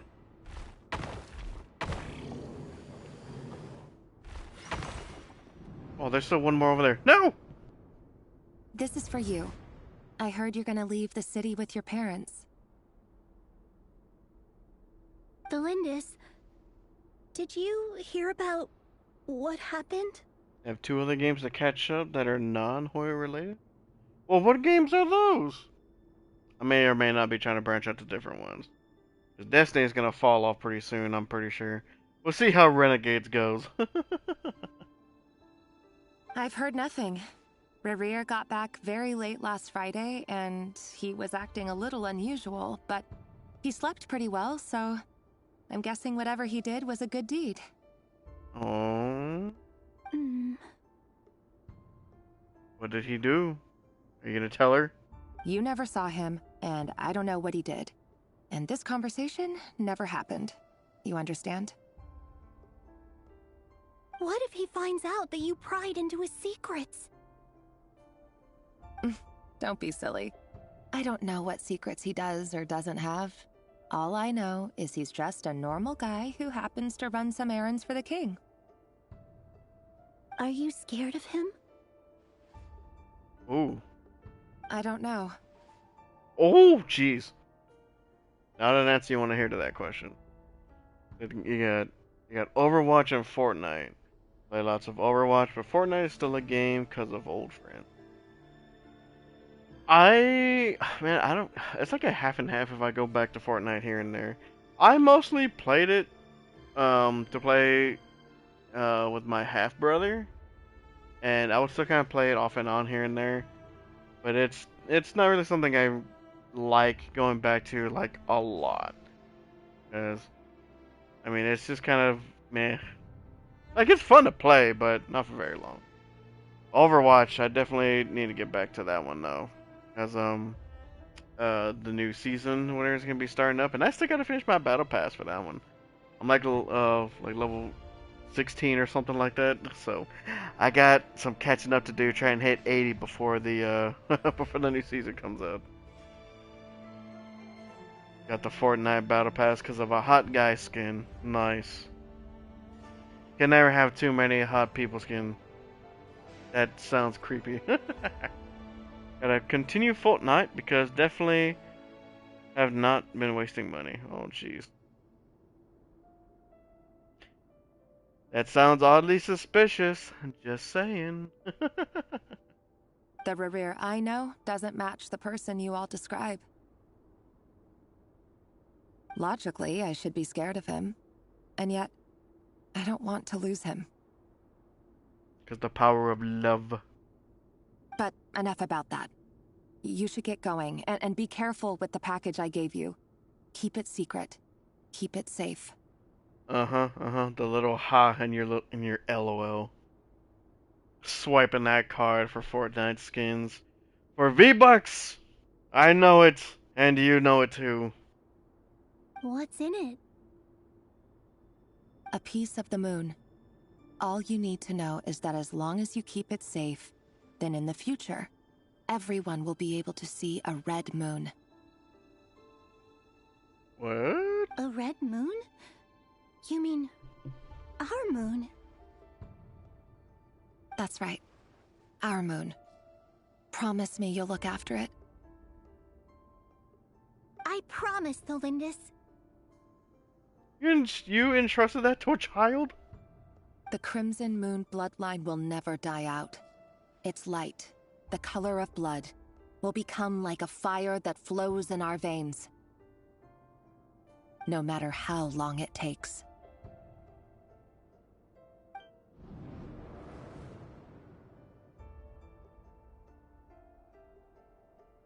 This isn't looking too well for her.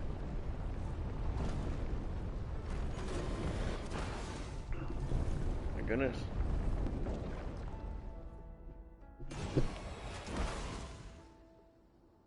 We got a boss battle.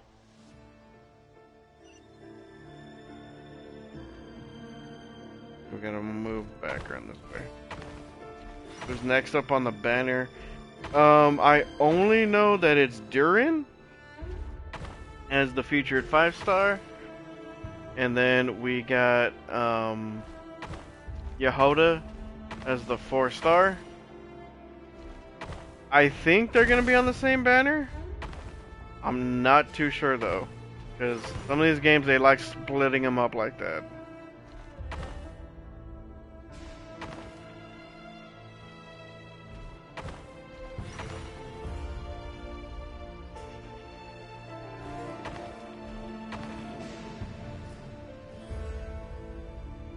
Dang it.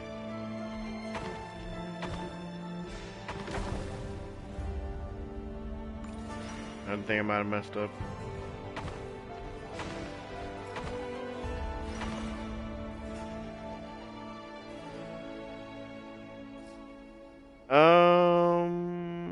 Oh, okay. So I guess yeah, Venti's probably gonna be on the rerun because they also made a signature weapon for Venti. Actually, a really nice looking bow. Looks pretty cool. And they're doing updates to some of the Mondstadt characters. So Venti, Klee, Albedo, Official, and Mona, I believe. All of them, they're getting like buffs. So that's gonna be interesting.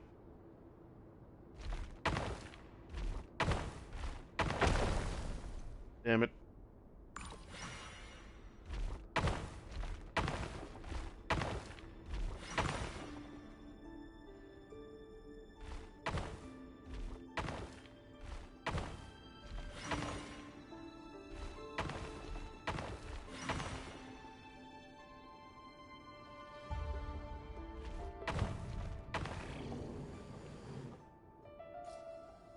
Okay, that didn't help me at all.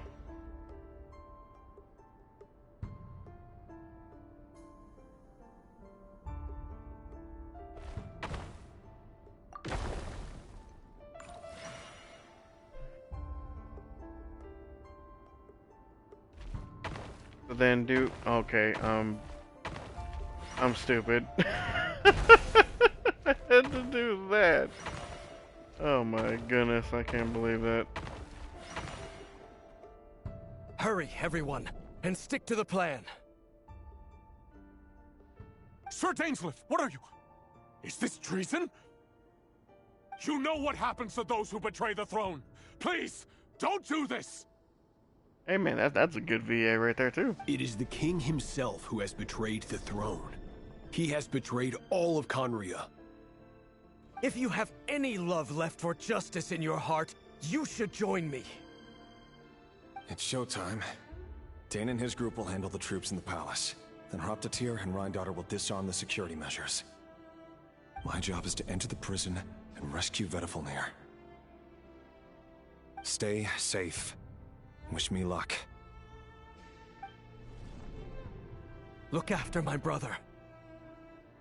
Draw your blade. It is time for justice to prevail. Bring it. They gonna see pieces. Oh, I say like, are some of the pieces just gonna start exploding? Man, this is still going.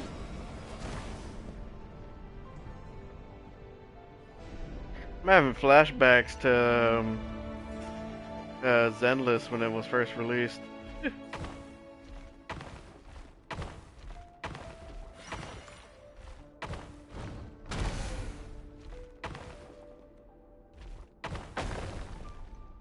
Dang it.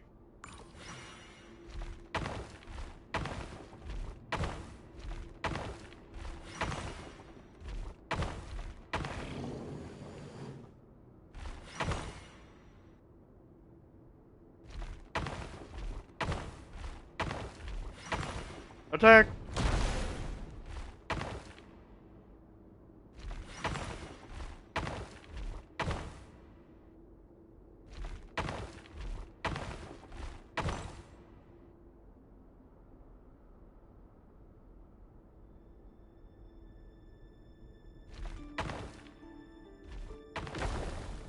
Oh no!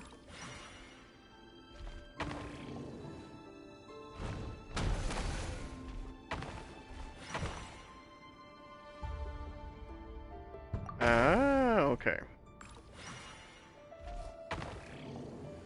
So I think, yeah, there we go.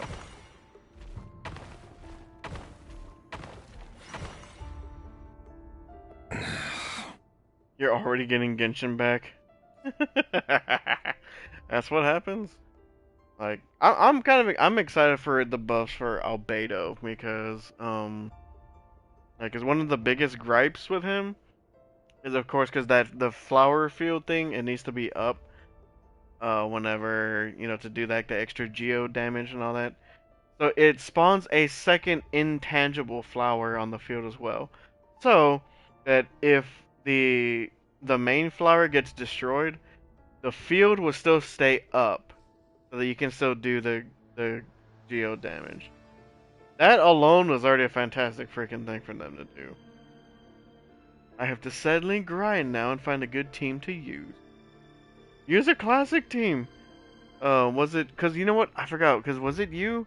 Were you the one who suggested a team with like Lisa? It was Lisa, like Nahida, Barbara, and Kale. I don't remember if that was you or not.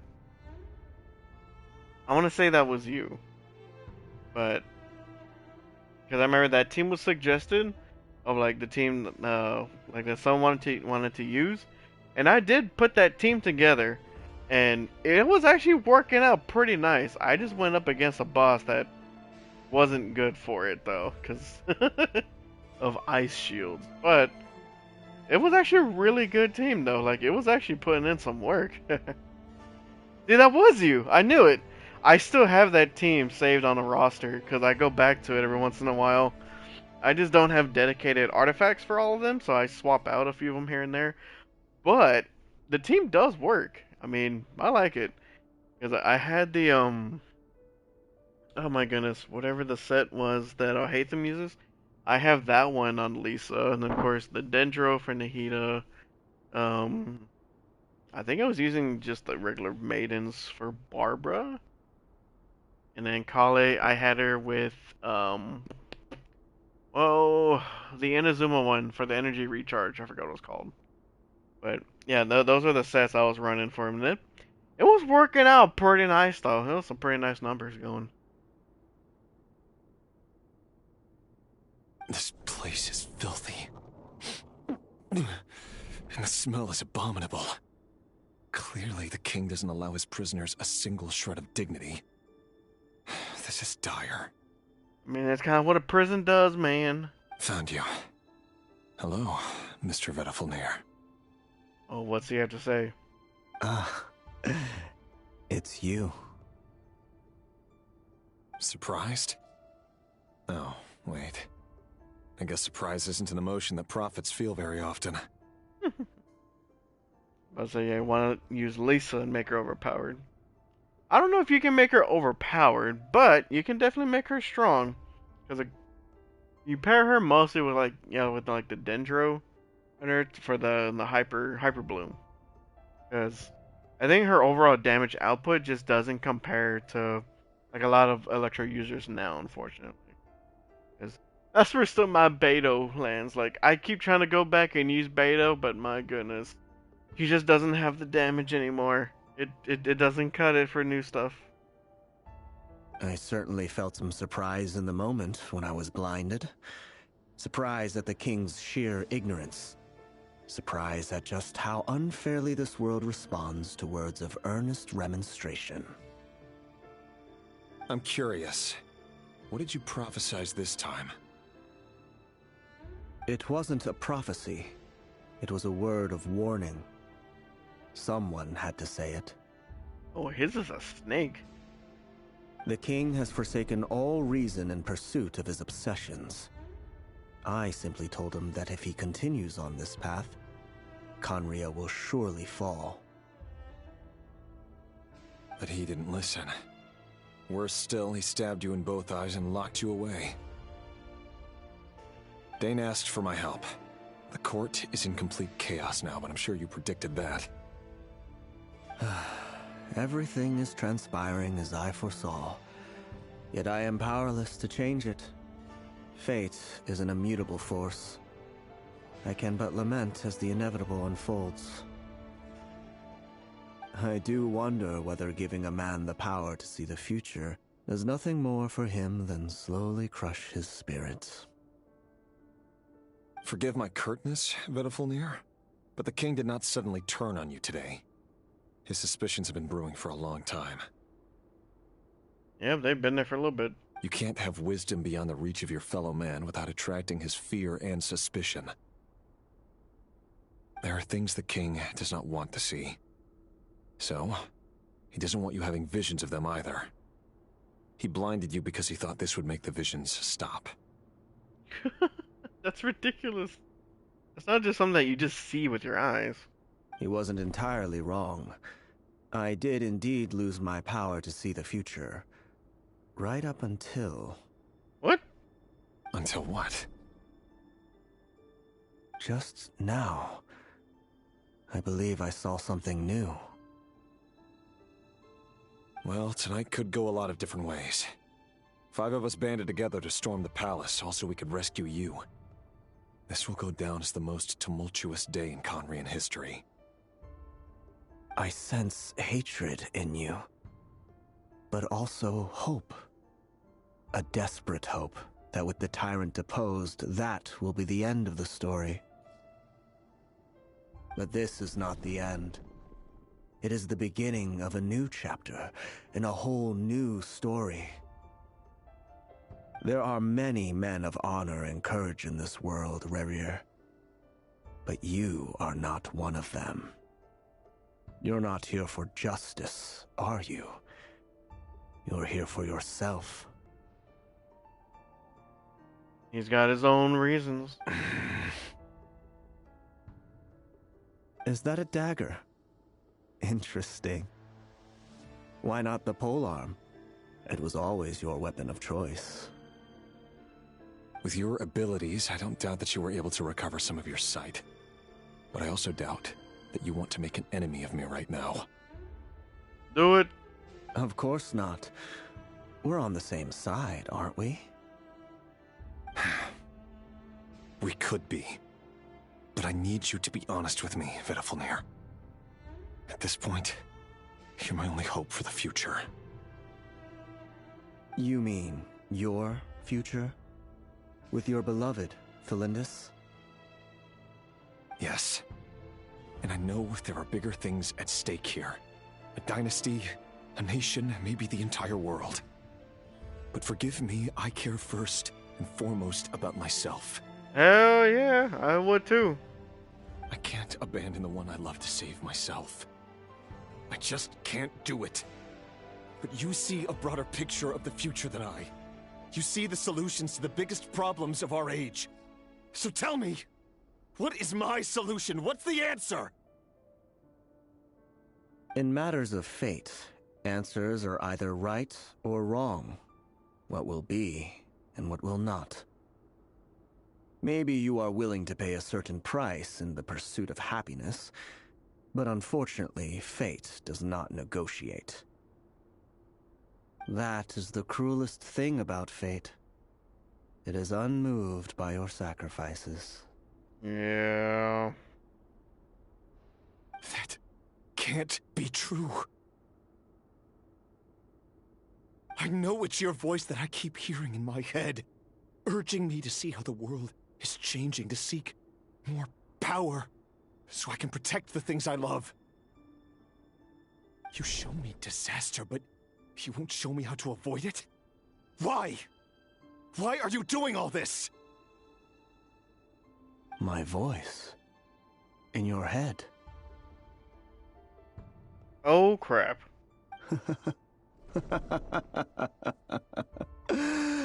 So, you hear it too? The voice that steals your mind, gains your trust, and drives you crazy. It turns out that we are not so different, you and I. Vedafalnir just broke into the strangest smile I've ever seen in my life, as if he'd discovered some monumental secret. But then he suddenly switched to looking extremely weary. Very well then. My advice to you is as follows. You must persevere. Whatever trials and tribulations you may face, be steadfast in the belief that they are your path to the future. I think it's funny that they're talking about like his facial expressions changed. But then it's like we don't see nothing. Look at his face right there. What do you see? For as long as you live, your story with Felindis shall not come to an end. That is the only chance you have of fighting back against fate. It is up to you whether you believe my words. Regardless, that is all I will say on the matter. I have no right to intervene any further. I will hold you to your word.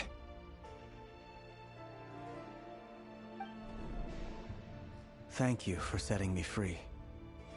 In return, I will tell you one more thing that you cannot afford to ignore. Tell me. Just then, a strange wave of energy rippled through the city. We had no idea what it could mean. If I were you, I would head to the Universitas Magistrorum. The Universitas? Oh no! Look at... I'm sure we'll be seeing each other again very soon, Rerir. And that chess piece took off. Whatever Vedafalnir said, I didn't catch it. I didn't even help him out of the prison.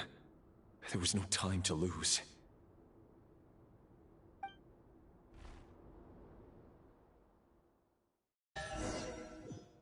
It's gonna have me back on the chessboard. I freaking swear. Oh, thank goodness.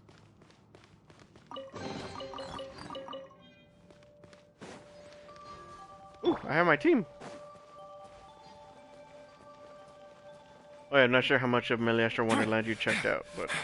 Monsters? Is this Rhindaughter's doing? Or the Universitas Magistrorum? Out of my way! No more lies. Back it up. Damn. Let's see what you're made of. Woo! And she hit hard. The Universitas. That reminds me of a rumor I once heard. Allegedly, the king installed secret mechanisms in the palace and around the city. No one knows where they are or what kind of power they hold. But if they were ever going to activate, it would probably be on a night like tonight. Help! Help! Who that? Hold on! Don't let them anywhere near you! Save me! I can't! Ah! That sounded like an explosion. So, the rumor is true? The king really went through with it? You talking about bombs? He has bombs in his palace? What other means does the king have at his disposal? They must run on power from the Abyss. And given it's a major center of Abyss research, anyone over at the Universitas will be in grave danger. I have to hurry! Let's see in the FUF arena. I apologize. Look at my mannequin instead. Isn't she fancy?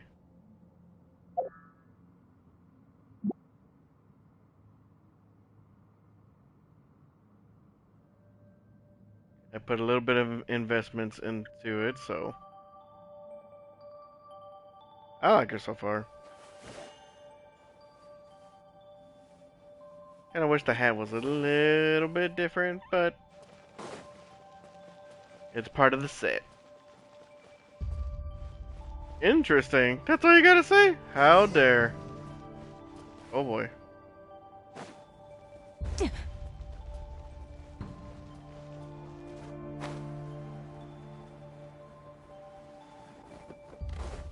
Everyone hold it! You poor last...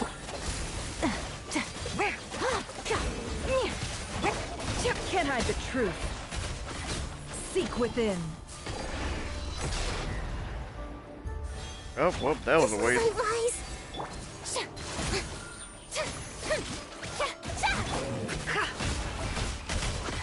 It all falls into place. It all adds up.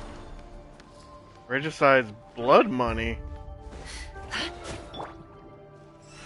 Well, that doesn't seem very friendly. Hey!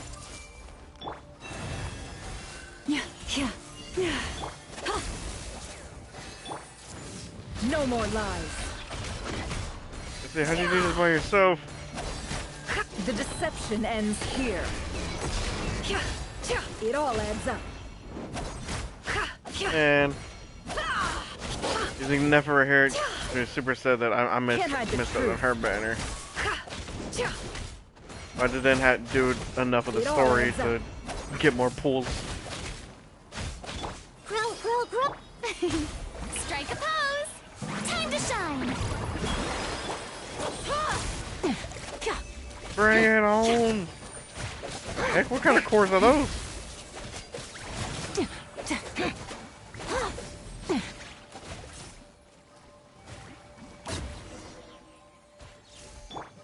Interesting. May I present? I think I've seen those kind of cores before. Yes. Go to where the Tholundis is. Let's go. What happened? Monsters at the Universitas Magistrorum? Why now? They're getting in. Oh no, they're coming. It's no use. The table won't hold out much longer. The weapons. Where are the weapons? Of course. All the lab equipment was upgraded after the inspection last week, but the new weapons haven't been allocated yet. So you got no defense. I'm done for. Is anyone there? I need help! I don't think they're coming to help you.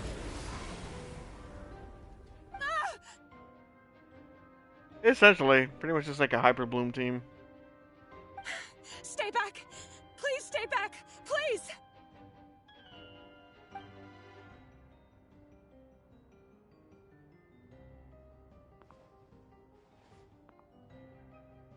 Who's there?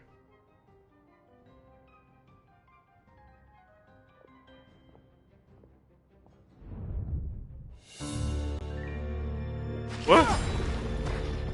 Oh! What's that? Reverie. So the rumors about your work are true. What? No! Listen, something happened at the palace tonight. We have to leave! You don't need to lie to me anymore. What do you mean? I know why you're worried, and I will respect the decision you've made. But it's okay, because I found a solution. I know how to end all this. You can have it back. The normal life you so desire. But until then, I'm afraid our wedding will have to wait. No! No! Don't do it! Felindus! Felindus!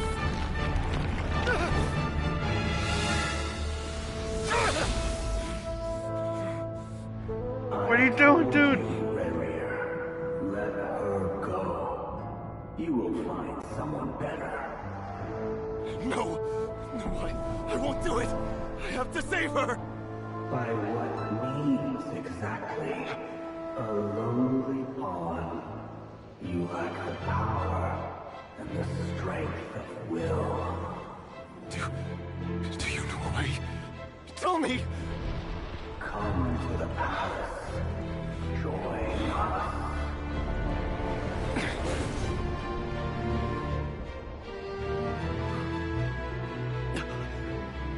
Reverie, thank goodness we... Step forth and take your share. You made it. Not you too.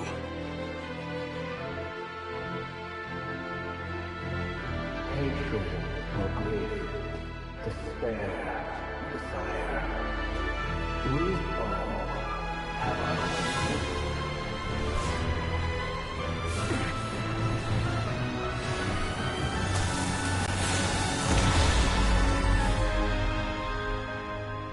Reverie. Reverie. Felindus? Were you daydreaming?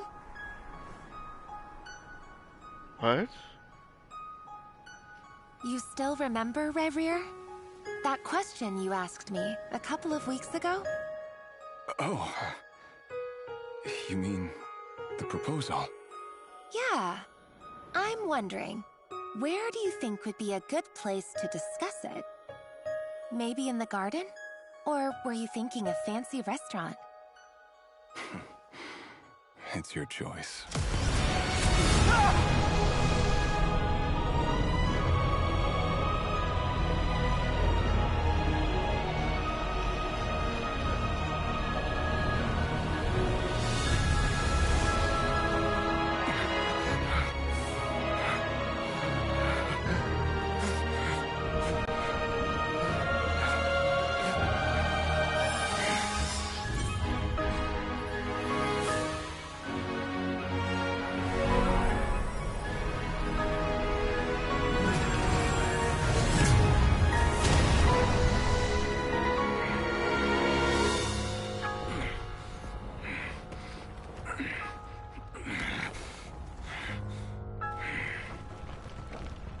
I will find you.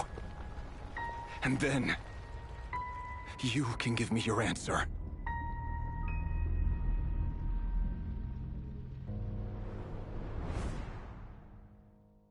Damn.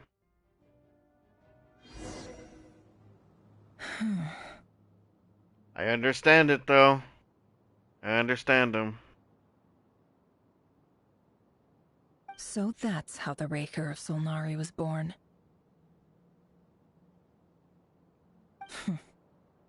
A monster created by circumstance is a monster all the same. Viewing other people's thoughts for too long can get uncomfortable. Right now, I'm feeling a strong sense of loathing. I think it's time to step out, Nefer. In a nutshell, the story of Conria is what happens when the truth falls by the wayside. Everyone tells little white lies, and before long, you have a huge pack of lies that destroys everything. If I had a skip button, you would never see this. I'm far too invested. Like, I have to know the story stuff. That's why I was so upset that I missed the freaking previous event. Like, I still can't believe I did that. And it was like a 2-week long event thing, and I never freaking did it. I can't believe I did that. Time to get back. His past is filled with sorrow, but the tale of any fallen civilization is one of endless tragedy. Cruel as it may be, that was Conria's fate. Oop, she pulled a 5-star. I saw it. You found out by video. Yeah, that's what I need to go and do. I need to go and watch a video on it. What the heck happened? Nefer's down. I'm back. Can I get a standing ovation? Yes, you can. Well done, Nefer. Well done. I didn't stand though, unfortunately. Nefer! How are you holding up? Feeling okay? She's fine. Boss is a pro. Yes, I'm fine. Two most dangerous words in the English language. You will have seen the events of Rerir's life through my thoughts. It's now clear that he is just a regular nobody, driven by personal tragedy, as he said himself. I mostly agree. There's only so much we can know about him from his memories alone, but they did give us a clear glimpse into his life in Conria. However, I would not consider Rerir to be a nobody. He was deeply involved in the events of that era. Yet, when the catastrophe of a generation strikes, nobody is safe. Sounds to me like you're speaking in riddles again. Is this you urging me not to abandon the people of Nodcry in their hour of need? She certainly has a way of speaking. That's not what I meant. Although I do hope you choose to remain a part of the plan. Without you, the mission ahead will be all but impossible. She really can lay it on thick, huh? Then try to remember that I respond better to the carrot than the stick. And I don't appreciate being bossed around. Now, as for you, Missy, you were excellent. You stuck to the rules of the ceremony and kept your mouth shut the entire time. Bravo. Cool. So, can you fill me in on the deets now? Most of what I saw went right over my head. Patience. You'll hear the whole story, don't you worry. But let's meet up with the others first. It will save me narrating it twice. Yehoda? Yes, boss! Let me get that door for ya. That's more like it. For a moment there, I was worried you'd forgotten about the first clause of your employment contract.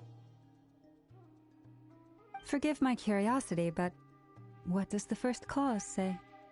Hey. It's business only. You don't just ask a question. It says I gotta do the annoying stuff that boss is too lazy to do for herself. Like opening the door, pouring the tea, yada yada. Oh, okay. Well, I guess not. Nefer is the whole part of why the plan works. No, for real. Because, like, unless, like, literally without Nefer, they wouldn't have gotten anywhere. Is that right? Information is power. If something is in the contract, it's because she willingly agreed to it. Rest assured that the Curatorium abides by the very strictest of labor policies.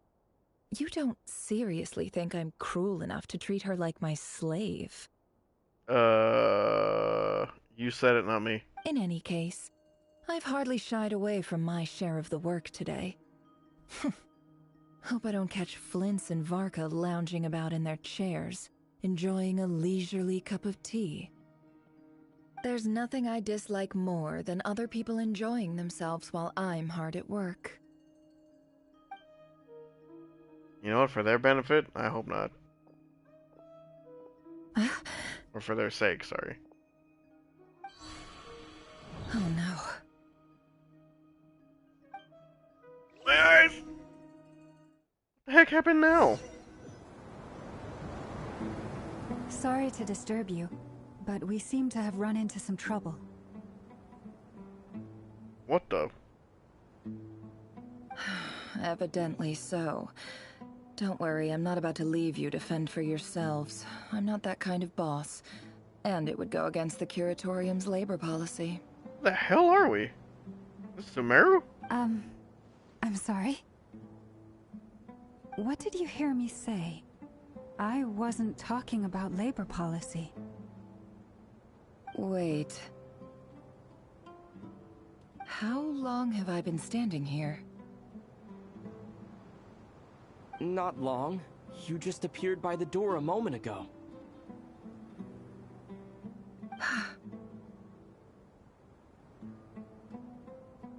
Because I think it's funny. I mean, they do that every time you log in. Boss, what's wrong? You look like you've seen a ghost. Dude, I'm lost too. We've been tricked. We never left at all. Somehow I hallucinated that whole scene back inside the office. What? Hallucinated?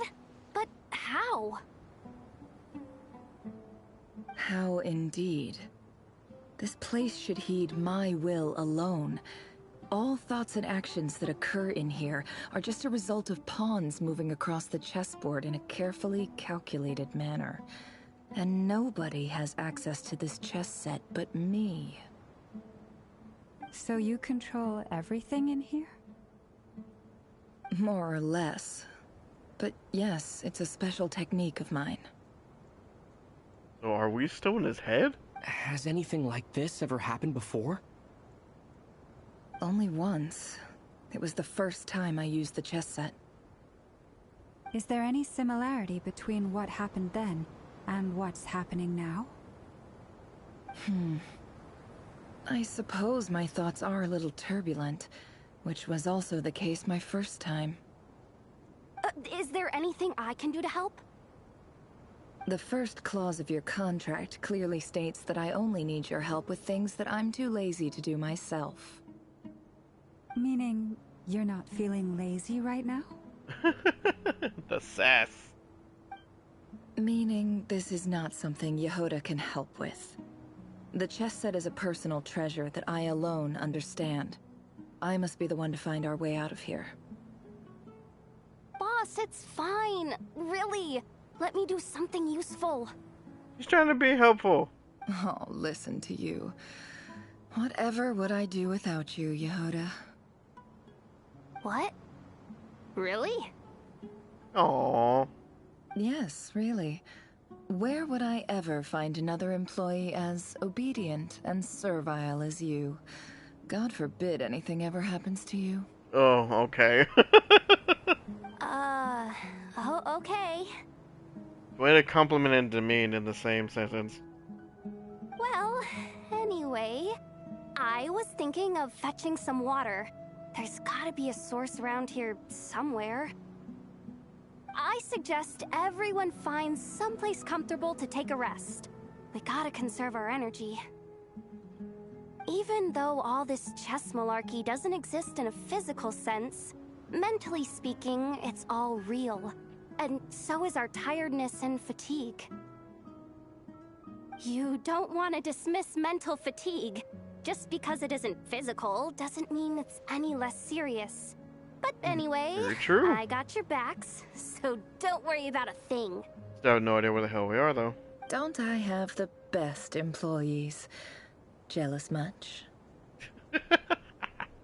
Trying to flex. If we can find a suitable time, I'd love to borrow Yehoda for a day to help out at the Frostmoon Scions. Would you be amenable to that, Boss Nefer? Oh, Lama. Have I ever told you just how pretty you are?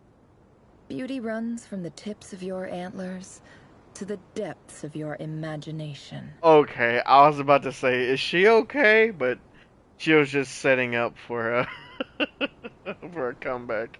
Time to rally, everyone. Follow me. As we continue our journey, the same rules will apply. That means stay focused and no talking no matter what we encounter. And don't disturb the chess pieces. You have my word that I will get us all out of here.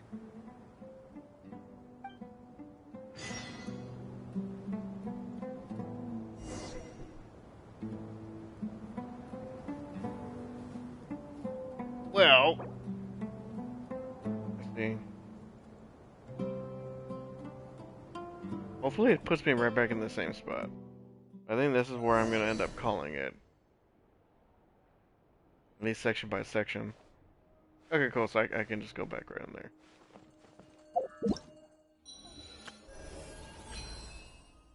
Ooh, this reset already. And so, ooh, so did the theater. I don't even know who would be next. It'll probably either be Ganyu or Nilu. No, wait, what does Yoimiya's do? What does her C1? It lasts an extra 4 seconds. And when an opponent is affected by the blaze, defeated within duration, increases her attack by 20%. Okay. That one's not bad. What does this one do? After the level 2 arrow, after it blooms, it decreases their resistance by 15%. Ooh. A hit regenerates energy. It can only affect once per charged arrow, regardless of the arrow itself or the bloom hits the target. Yeah, that's pretty nice. It shreds a little bit of the resistance. Yeah, don't really care for that one. It'll pretty much just be either Ganyu, probably Yoimiya. You know what? I could be stacking with Ito. But I do still use Ito. It would be nice to have a C6 one. You said Yaimiko. What does hers do? Oh, each time. Okay, so each time he uses a Thunderbolt, she'll gain energy for herself. Wow, okay. They can keep cycling out her burst. He's the standard character. I'm not gonna worry about them too much. As much as I love using Cyno, its burst really it lasts so long. Any other buffs you have to help him do damage, they always short out like long before his burst is over.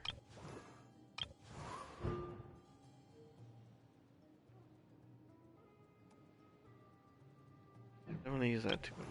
I would like Nilu's because literally this one it practically resets her whole skill, so it'll be active for a lot longer, and then whenever it's over, you'll be able to reactivate the skill like 1 second later, instead of it being active for whatever the 10 seconds that it is, and then you have to wait another 8 seconds for it to reset. So C1 Nilu probably doesn't sound too bad. And I don't know, but should I go for the Ito or the Ganyu? I love them both. Okay.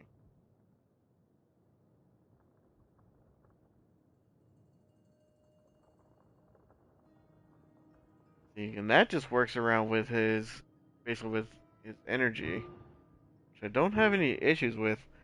The team I have, it creates a pretty good cycle where I can always have his ult active whenever I set it up for it.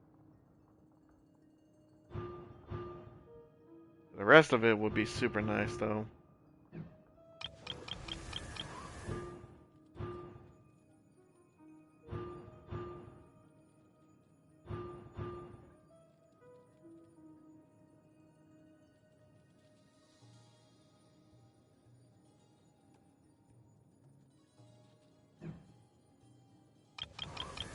You just love you, I'm Miko. I mean, I do too. I still just get kind of upset because of like that she doesn't. I feel like she at least have like those the socks or whatever that at least go up, you know, a bit. I mean, at least like up to like her knees or something, you know, up to like her shins. Cause I say this for a lot of the characters, you know, it's like yes, they look good, and of course when people are like, ooh, look, you can look at their legs, they got fine legs, like Nefer for example. There's a lot of them like that.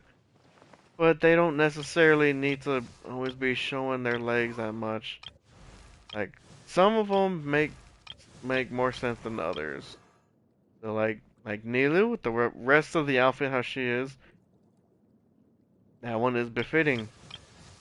She is a shrine maiden, but she doesn't have anything else for the bottom part.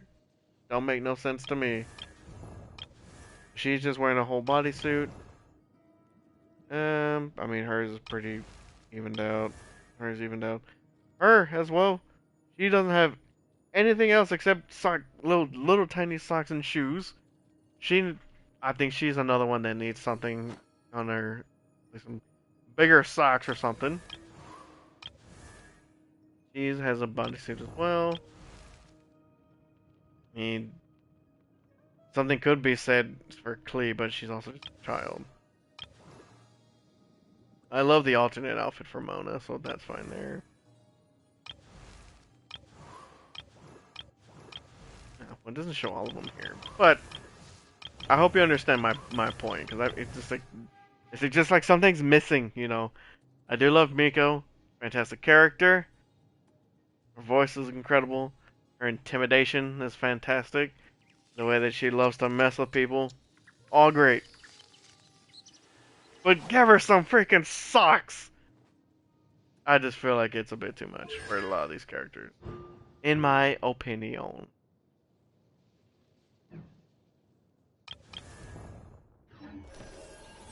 I think I'm gonna set it for Ito, just because I do tend to use him a lot more than Ganyu. So let's see how that goes. And this ends in. Oh well, that's right. We're gonna get the new set in there too. I think the last thing I want to check out because they reset. I just want to see the new stances they have for the theater. And then that's what I'm gonna call it.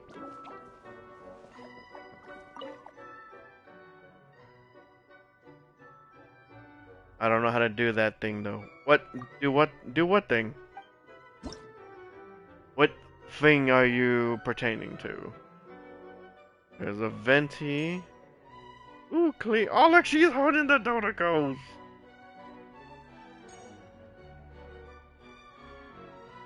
It looks like he'll tear out your nerves.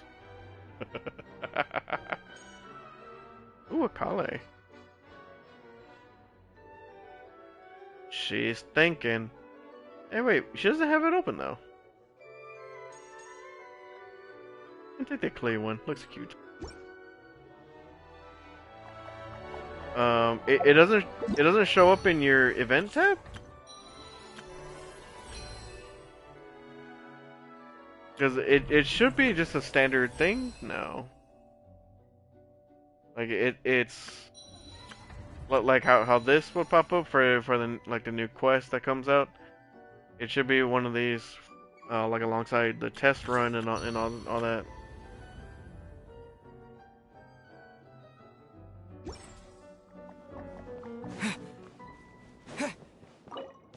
You have it, but you don't know how to do it. Oh, okay. So all it pretty much does is it stacks up you doing your daily commissions and all that.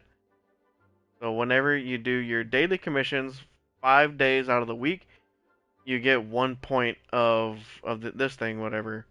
And so for the first week, you'll get this reward, the next week, and so on and so on and so on. So after 1, 2, 3, 4, 5, 6, 7, 7 of the no, okay, I'm stupid. Right there, it says after 8 weeks. After 8 weeks, you'll be able to unlock the constellation for the character, and then you just pick whatever one it is.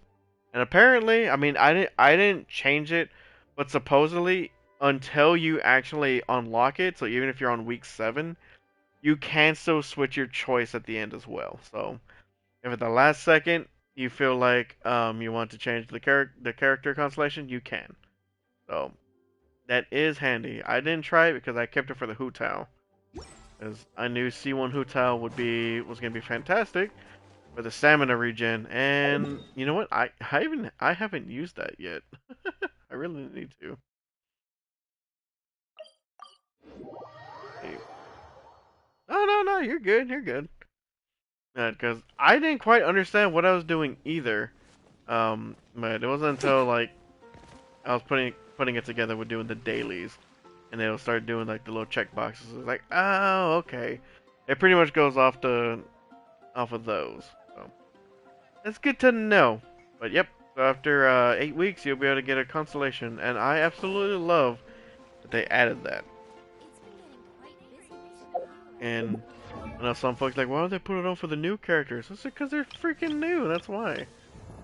I'm happy that Ito is on that list because he's still technically like one of my main characters that I use. I wish I could bump him up more, but I ain't gonna hit one of these things anytime soon.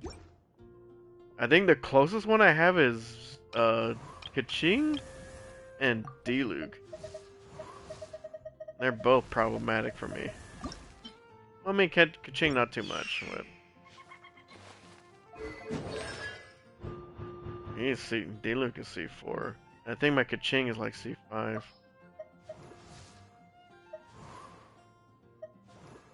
They have a lot of characters that you want. Oh, she's at C4 as well. I think those are my highest ones. But remember, because I did throw some mad money at this, and it was mostly at a time when I was doing a door-to-door job.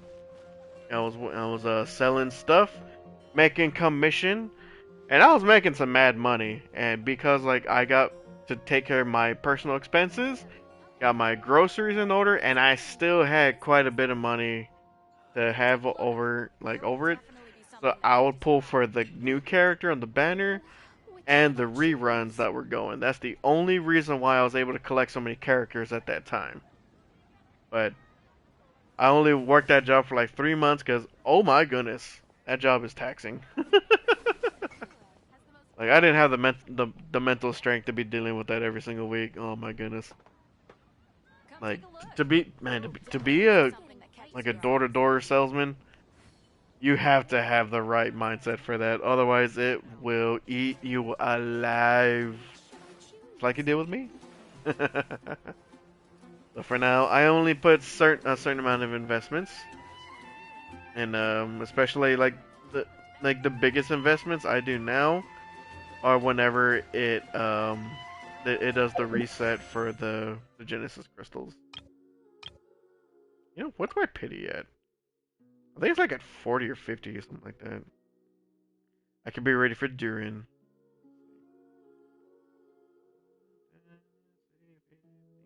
20, 25, 30, 35. Oh, I'm at 36. Ooh, that's not gonna be fun. I hate this reset.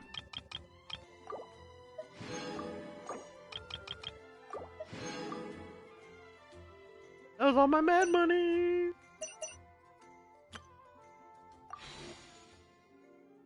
Should you try for Alarcano? do you want Arlecchino? I mean, because she is a very strong character, but you know that's gonna be a personal one. Yes, I mean, I absolutely love Arlecchino. I actually pair her with Emily a lot. Does a good amount of pyro damage and dendro damage together. But you know that's May. Yes, I ever since the trailer dropped back in with a Sumeru update, you know, it showed all the Fatui Harbingers. I was like, I want Sandrone, Dottore, Arlecchino, Capitano, and Columbina. And that's it. I think I double stacked some. But I say pull if you really do want her. Because, like, that's what I do. I will pull on any of the characters that I want. If I get them, I get them. If not, oh well. Unless it's, like, a character I, like, really, really want. Farina was definitely one of those. Like, it was like, I will get Farina before she goes away. And I didn't get a single 4-star out of those. What kind of crap? That's lame. Anyway. You love her and stuff, but I don't know. Well, if you're not too sure, then I would say don't worry about it. And you know what? I don't know if this might influence you or not, but I will say if you like her aesthetic overall, not sure if you do know this or not. No need to fret. But one of the biggest things about her is that, of course, with her signature weapon, you can see the... Oh, sorry, Yuri. You see the scythe and all of its glory, how amazing it looks. But if you use any other polearm, it kind of just has that where it has like the little shadow of it, or like the little ghostly image of it.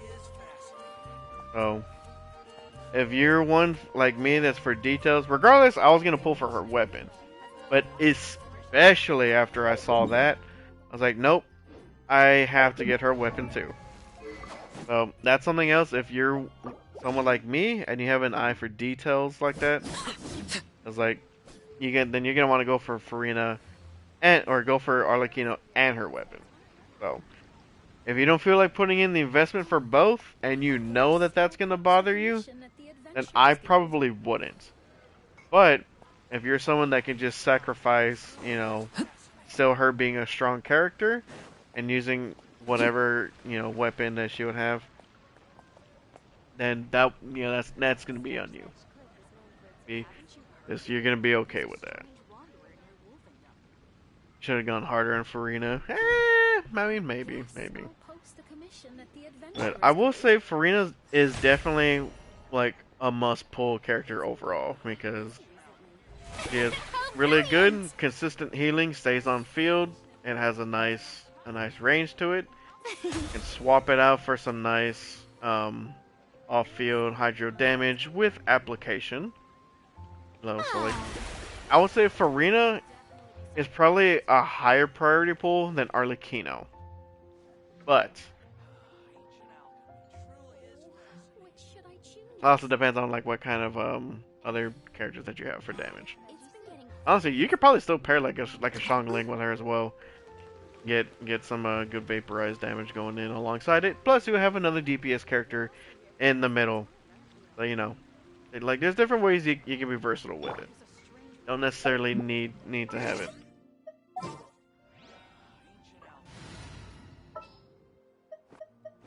I think at the ready.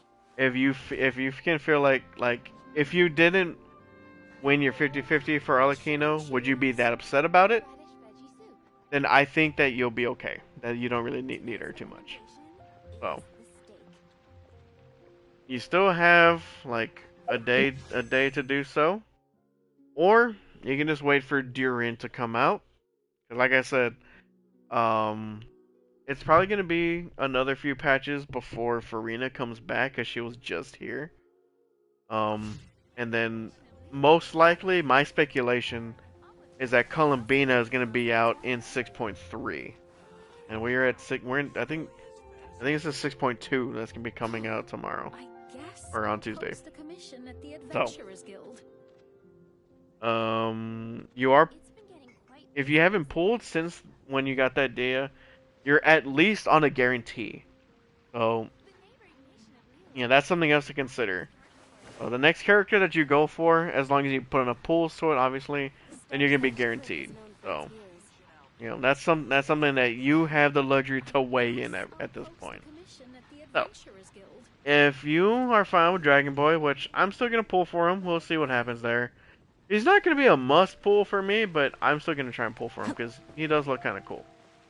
So he's gonna be on my list for that, and also just because I'm gonna try and get Yehoda, so we'll see what happens. But past that, like Columbina and Cendrone are probably gonna be my other pools. And depending on who else comes out, because I know it's the. Does she show up in the picture? She does not. But because there's Alice, and then there's the other girl with blonde hair. She's like in a blue outfit. I don't remember her name though. But I think she's one I'm gonna want to pull for at some point too. And then Varka. So I mean, it's at least those 5 characters for sure that I'm gonna want to pull for. We're gonna see what happens. Just skip everyone trying to get Columbina if you like the playstyle. Yeah, that's gonna be one thing. A lot of people are really like, oh, Columbina, she better be a DPS, she better be this and that. It's like, honestly, I don't foresee her being a DPS. I see her at most being a hybrid like Farina, where she can have some really good damage, but be mostly support. So we'll see. Apparently there were like some leaks about her kit or something like that. So if you don't care about leaks, you can go ahead and look. I am still gonna at least wait for them to actually officially announce her. That's like, I don't like delving into leaks a whole lot. Just, people was like, oh, we're gonna try and expect this character during this patch, and yeah, that's about it. Who knew the people would adore me so I don't really delve into leaks too much. See, that was my thought too. Is like, because like just from the beginning of that first trailer she was in of her singing, it's like, oh boy, she's gonna be like one of those psycho killers that will literally just sing to herself while she's killing you. And no, she was just singing because she likes to sing. That was it. Like, that was literally it. And she's a very, very nice person. She's a very, very sweet, gentle little soul. Definitely is worthy of protection, just like Nahida and Farina. My mannequin, she shall protect them. I believe.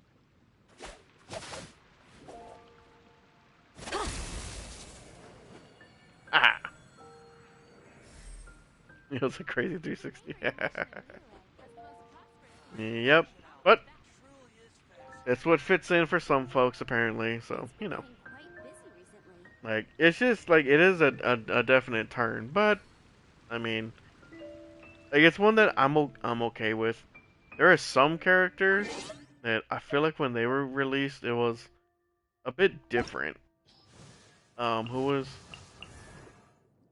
Cause I know the one for me was Zelonin, because like, character wise, I absolutely love Zelonin, but whenever I saw like the Netline trailer where it showed her like asleep on the tree, I thought she was gonna be a very nonchalant character, kind of like Lynette essentially, but she's not. She's not exactly that. She's just like just like a cat. She's sleepy, and that's pretty much it. She just wants to nap. What was another one?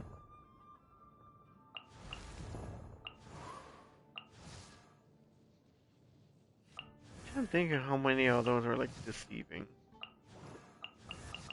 Alright, Aoife was a little deceiving. I remember whenever they showed the silhouettes for Netland, and showed like Aoife, Veressa, especially Mizuki, everyone thought that she was essentially gonna be like a cutesy succubus, kind of character. And no, she is like more mature than freaking these two over here. So they definitely throw some curveballs out there. Honestly, I think even the first reaction that they showed for Rena, whenever she was like burning the picture or whatever at the uh it was like the very end of the trailer, where she had like 4 seconds on screen. Like she seemed like a carefree Archon. It's like, hey, we got problems going. Hey, well, you know what? That sounds like a you problem, not a me problem. So you go deal with it. I'm gonna go have tea. That was the impression that was given off. But nope, she's honestly just a drama queen. So there's a few characters that have that have had a turn. Catherine, you're so nice. You like my hat, Catherine? I like my hat. I like my little spyglass too.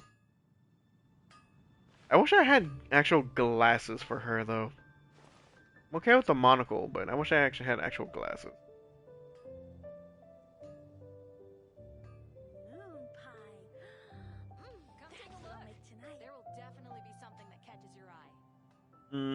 Trying to think. Is there anything else I can do? It's not really a whole lot else to do right now.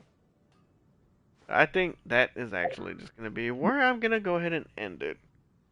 Because oh my goodness, it's about to be a 6 hour. Oh, and then I'm still not done. All I can think about is D-Luke. What the heck's talking about D-Luke over there? Yep. I'll see when I can finish this up. I definitely need to. I need to finish this up and get ready for the next patch, and I need to catch up in freaking Wuthering Waves. We're gonna see how this plays out. My laziness is catching up to me. It's not good. But alrighty. Well, thank you for stopping by, Simp. It's always nice having you around. You're definitely a fan favorite around here, I can tell. But I'll definitely catch you later. And anyone else had to decide to stop by, whether it's here or the YouTubes. So thank you very much. And hopefully I will see you in the next one. You all take care. Bye.